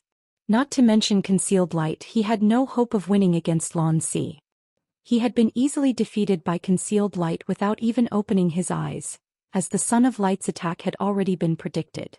The Son of Light fought in an abnormally sullen manner, as his attacks were almost transparent. He wanted to deprive his opponent of his vision, but his opponent did not even give him a chance to do so. The Son of Light felt as disgusted as if he had swallowed a fly. As for concealed light, the entire match was very calm. His body then appeared at the foot of a stairway, and not far from him was Imperial College. Many were stunned when they saw concealed light and Imperial College at the foot of the stairway. His opponent had been determined. There was only one stairway, and whoever won would ascend it. The winner would be one of the top 10 in the Autark tournament. At the foot of the stairway, Imperial College saw concealed light appear and was similarly stunned. She helplessly said, "Of the 20 spots in the Autark tournament, 7 of the 10 arbiters have taken up the spots. They're finally going to have an internal conflict." Her words reminded the rest of the crowd. Indeed, of the 10 arbiters of the Innerverse, aside from Sarati Phoenix and Warlord Xing Kai, who were unable to participate due to their age, as well as Lan Si's defeat to Emergence Mavis, the rest of the 10 arbiters were all here.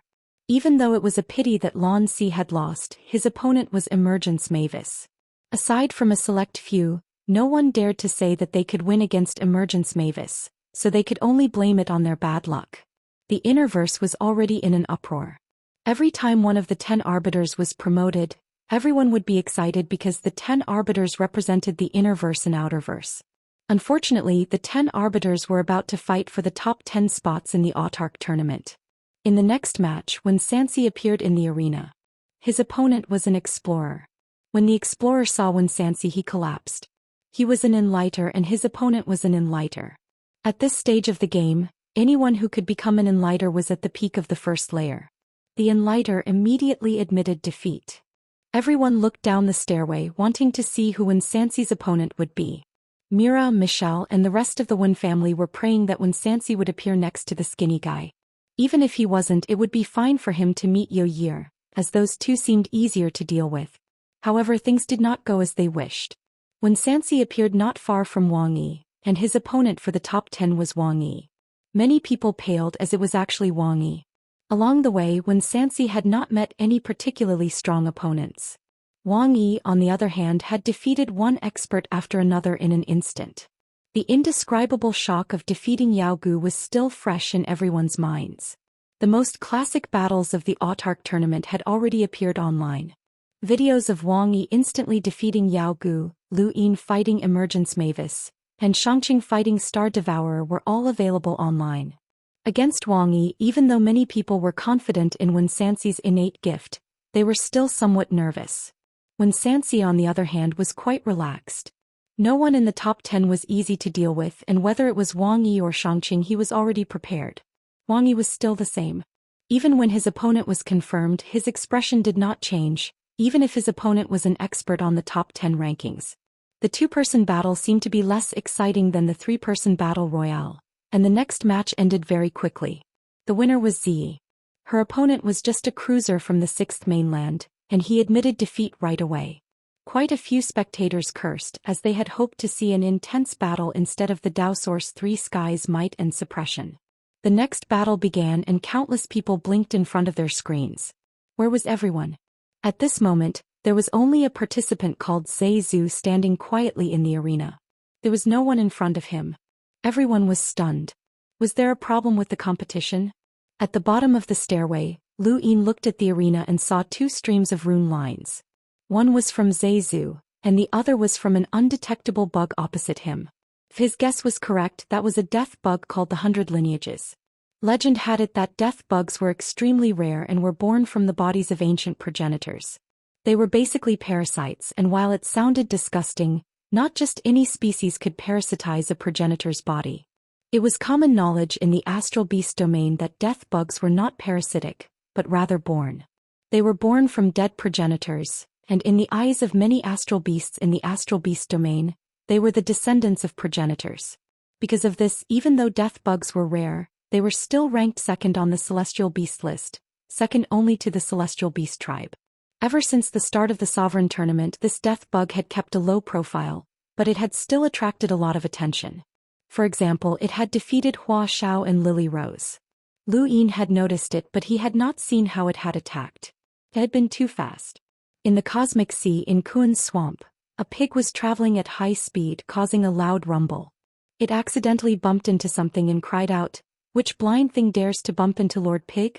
Do you want to change your chains?" This was Lord Pig, one of the vice lords of Kuan's swamp. Lord Pig's head turned red and it grimaced in pain. It looked up and saw a toe right in front of it. This was what it had bumped into. When it saw the toe, Lord Pig's expression immediately changed and it became obsequious and shameless. So it's Lord Hellmaster's precious toe. This little pig has been impolite and actually bumped into Lord Hellmaster's precious toe. This little pig deserves to die. This little pig deserves to die. Shut up. Our elites are going to battle. The Hellmaster's voice boomed, shaking the entire Kuan's swamp. Lord Pig immediately shut up. At the same time in Kuan's swamp, the 3,000 chains shook, and all of the imprisoned villains looked up to see a screen. Watch this Hellmaster. Watch how my Kuan's swamp elites win. Ah! The Hellmaster's voice boomed. Lord Pig's neck shrank. Lord Hellmaster, lower your voice. Some of the prisoners can't take it. What does that have to do with me? Lord T's father isn't in good health. Cough cough. Then damn it. Cheer for this Hellmaster. Within Kuan's swamp, the only source of entertainment for the 3,000 villains was to follow the Hellmaster, check out his gadget, read the news and watch TV dramas. Today they were watching the sovereign tournament. Cruel, mocking and derisive gazes were fixed on the screen as they watched the juniors compete. Among them, a man with long hair and filthy clothes peered through his hair and stared at a person on the screen. His eyes shone brightly. It's that little guy. He actually grew to this level. He was Shui Chuanxiao. In the blink of an eye, he had been imprisoned in Kuan's swamp for nearly 10 years. After 10,000 years he would be reduced to a pile of bones in Kuan's swamp. On Mount Supreme, Zhu stared at the little bug in front of him, full of vigilance. Chapter 1297. He had been born in Earth's swamp and had seen all sorts of evil people as well as all sorts of punishments. Insect punishment was one of them. He had his own methods to deal with the insects. As he thought about it, he took out the black chain from his waist and smashed it onto the ground. He then wrapped the chain around his palm and approached the 100 lineages step by step. The 100 lineages was only the size of a fingernail. As the Zhe pawn approached, it seemed uneasy and began to tremble slightly. In the corner of the first vault, Zhou Xian didn't seem to care at all, as if he wasn't worried about the 100 lineages at all. If it weren't for the fact that the dead insects were so rare, the Celestial Beast tribe might not have been number 1 on the Celestial Beast rankings. The Astral Beast domain situation would have changed, and even Zhou Xian was afraid of the 100 lineages. The Zhe pawn stood 10 meters away from the 100 lineages and swung the chain in his hand. At the same time he opened his mouth and roared. The sound waves formed a strange beast that covered the sky and pressed down on the 100 lineages. This was his innate gift, fiendish sound, which struck fear into many evil people in Earth's swamp. At this moment, a group of evil people in Earth's swamp gritted their teeth. In terms of strength, they far surpassed Earth's swamp. However, they were chained up and imprisoned in Earth's swamp, and they didn't dare to resist. They had to endure all sorts of punishments every day, and fiendish sound was one of them. When they saw fiendish sound appear on Mount Supreme, these evil people felt complicated. There was also a group of evil people who didn't care. They could ignore some punishments, but fiendish sound was an innate gift of a hunter. However, no matter who it was, seeing someone close to them appear on the universe's highest stage like Mount Supreme would cause their emotions to fluctuate. These evil people hoped that the Zai pawn would win. That way the Hell Master would be happy and they might even be able to avoid some punishments. The fiendish sound formed a beast that was like a malicious spirit descending. This was Zai pawn's method of dealing with the insects. He knew that the insects were small and some of them had strange innate gifts. Only by using fiendish sound to cover the entire area could he detect their location. Even if the 100 lineages were right in front of him, he wouldn't believe that the insect would obediently wait for him to attack. However, the results exceeded Zai pawn's expectations and many people were stunned. The 100 lineages did not move, allowing the chains to smash down and the fiendish sound waves without a single movement. The Zai jailer's heart sank. The pitch-black chains formed a nebula in an attempt to bind his veins. This was the Kuan Zai's battle technique. No matter how big or small one was, they could be bound. This was a battle technique that every Kuan Zai jailer had to master. If they worked together, they would be even more powerful. The chain successfully bound the 100 veins. Then the 100 veins opened its mouth and began to bite. With a cracking sound, the chain broke and the crack expanded until it finally shattered. Zai Zu's pupils constricted. How could this be? This was Kuan Zai's chain. Even though it wasn't a strange treasure, its hardness was extremely high. It actually broke with a single bite. A mocking look appeared in Zhou Xian's eyes. It could even parasitize the body of a progenitor, and it was just a mere chain. The 100 meridians moved. Its speed wasn't fast as it flew towards Zai Zu. The Zai Zu opened his mouth and roared. His fiendish voice became even more ghostly. His hair stood on end, looking extremely terrifying. It truly frightened many people in front of the light screen. This was Kuan Zai's jailer. However, his fiendish sound was useless against the 100 meridians. The 100 meridians did not obstruct it at all. They pierced through the fiendish sound and bit towards the Zai pawn. Zai Zu felt his scalp go numb.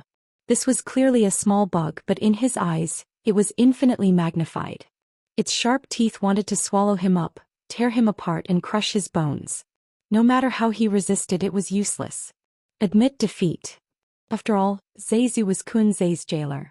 He had a firm will and had seen many evil people. In the end, he reacted and admitted defeat. The 100 meridians landed on his shoulder and made a soft sound. The Zai Zu did not dare to move. Being touched by the 100 meridians was like the arrival of a death god, and his entire body felt cold. Fortunately, the 100 meridians disappeared and he returned to his original position. Countless people subconsciously looked towards the stairway, but the 100 meridians was too small and could not be seen.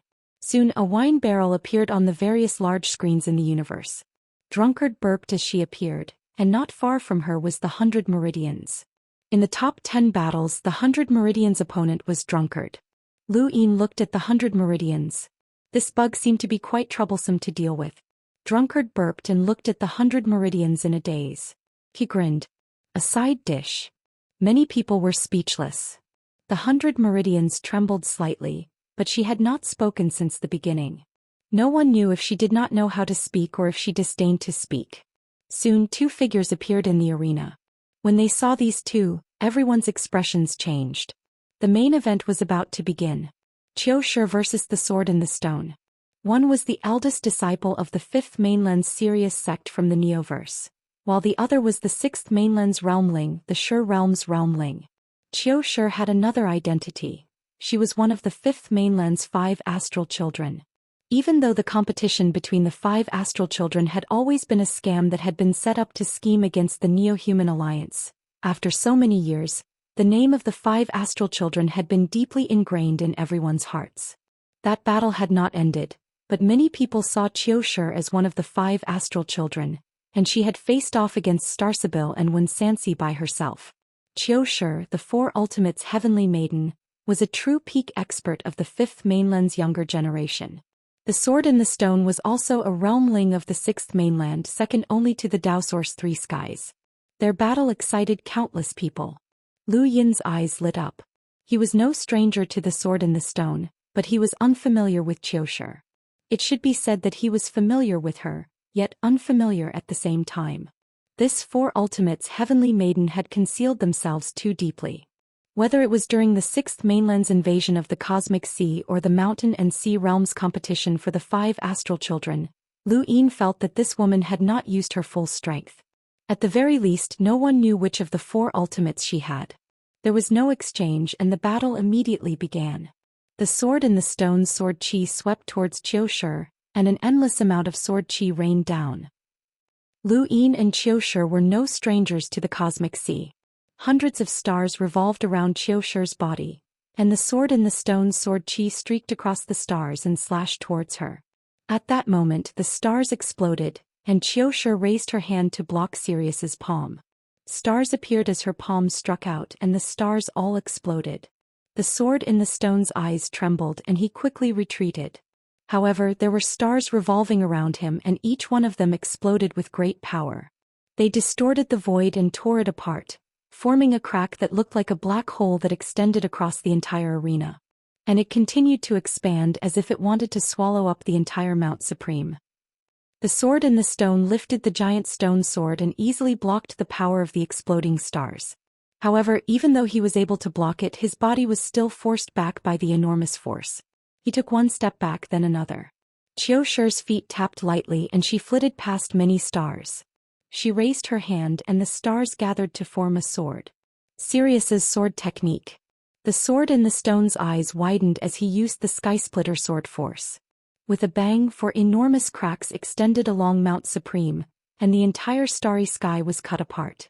The clash between Sirius's sword technique and the sky-splitting sword aura formed the strongest sword technique attack so far, and its power was far beyond Dark Lotus's. If Dark Lotus had the sword technique of either of them, Fan Shun might have already been defeated. However, everyone was good at different things. Dark Lotus's sword technique wasn't proficient, but she had the scripture of Ian evolution. Xianxia and the sword in the stone's sword techniques were far superior to Dark Lotus's, but they didn't have the miraculous technique of the scripture of Ian evolution. The clash of sword techniques made Lu Tianmu's fingers twitch. This was a battle she wanted to participate in. The 4 gigantic cracks in the void were still spreading, and Zhou Xian's entire body was pressed into the ground. The rocks around him were sent flying and turned into dust. Xianxia's heavenly star sword technique suppressed the sky splitter sword force, and the stars around them appeared again and exploded. The sword in the stone's imprint appeared and a 3-inch old man appeared. The next moment, a powerful aura turned into a whirlwind and even Xianxia was pushed back. The sword in the stone leaped into the air and the sword in the stone grabbed the hilt of the stone sword and slashed out again. It was still the sky-splitting sword aura, but this sword was stronger than before. With the imprint support, it made Xianxia's Sirius sword technique pale in comparison.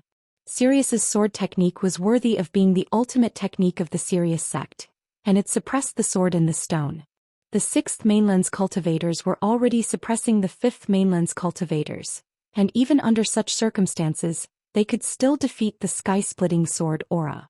Sirius's sword technique completely suppressed the sky-splitting sword aura. Unfortunately, the 6th Mainland's cultivators had too many tricks up their sleeves. The sword in the stone relied on the sky-splitting sword aura to stabilize his position as a realmling, and with the support of his imprint, Xianxia could not take this attack head-on. Her Sirius sword technique was inferior, but Sirius sword techniques, including the art of Sirius, were at most one of the ultimate techniques. The sky-splitting sword aura descended, and Xianxia stared at the sword in the stone in the stone in the stone in the stone in the stone in the stone in the stone in the stone in the stone in the stone in the stone in the stone's eyes narrowed. Not good.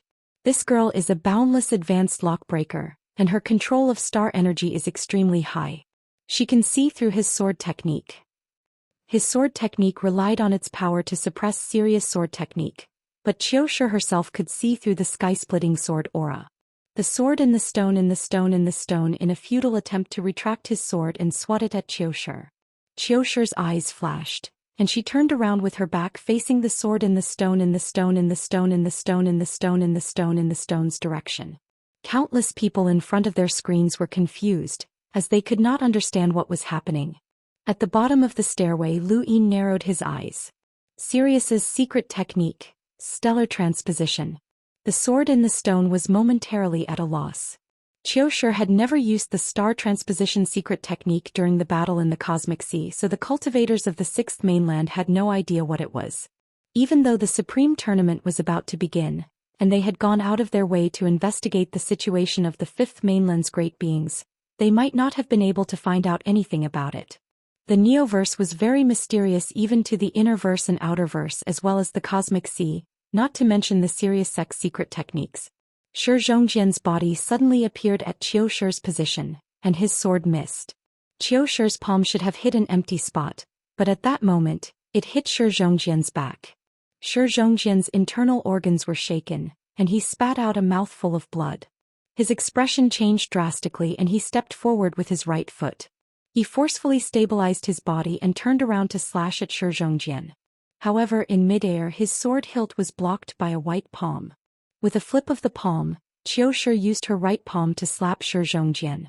With a bang, Shi Zhongjian was sent flying. The sword in the stone leapt forward to grab at the stone sword.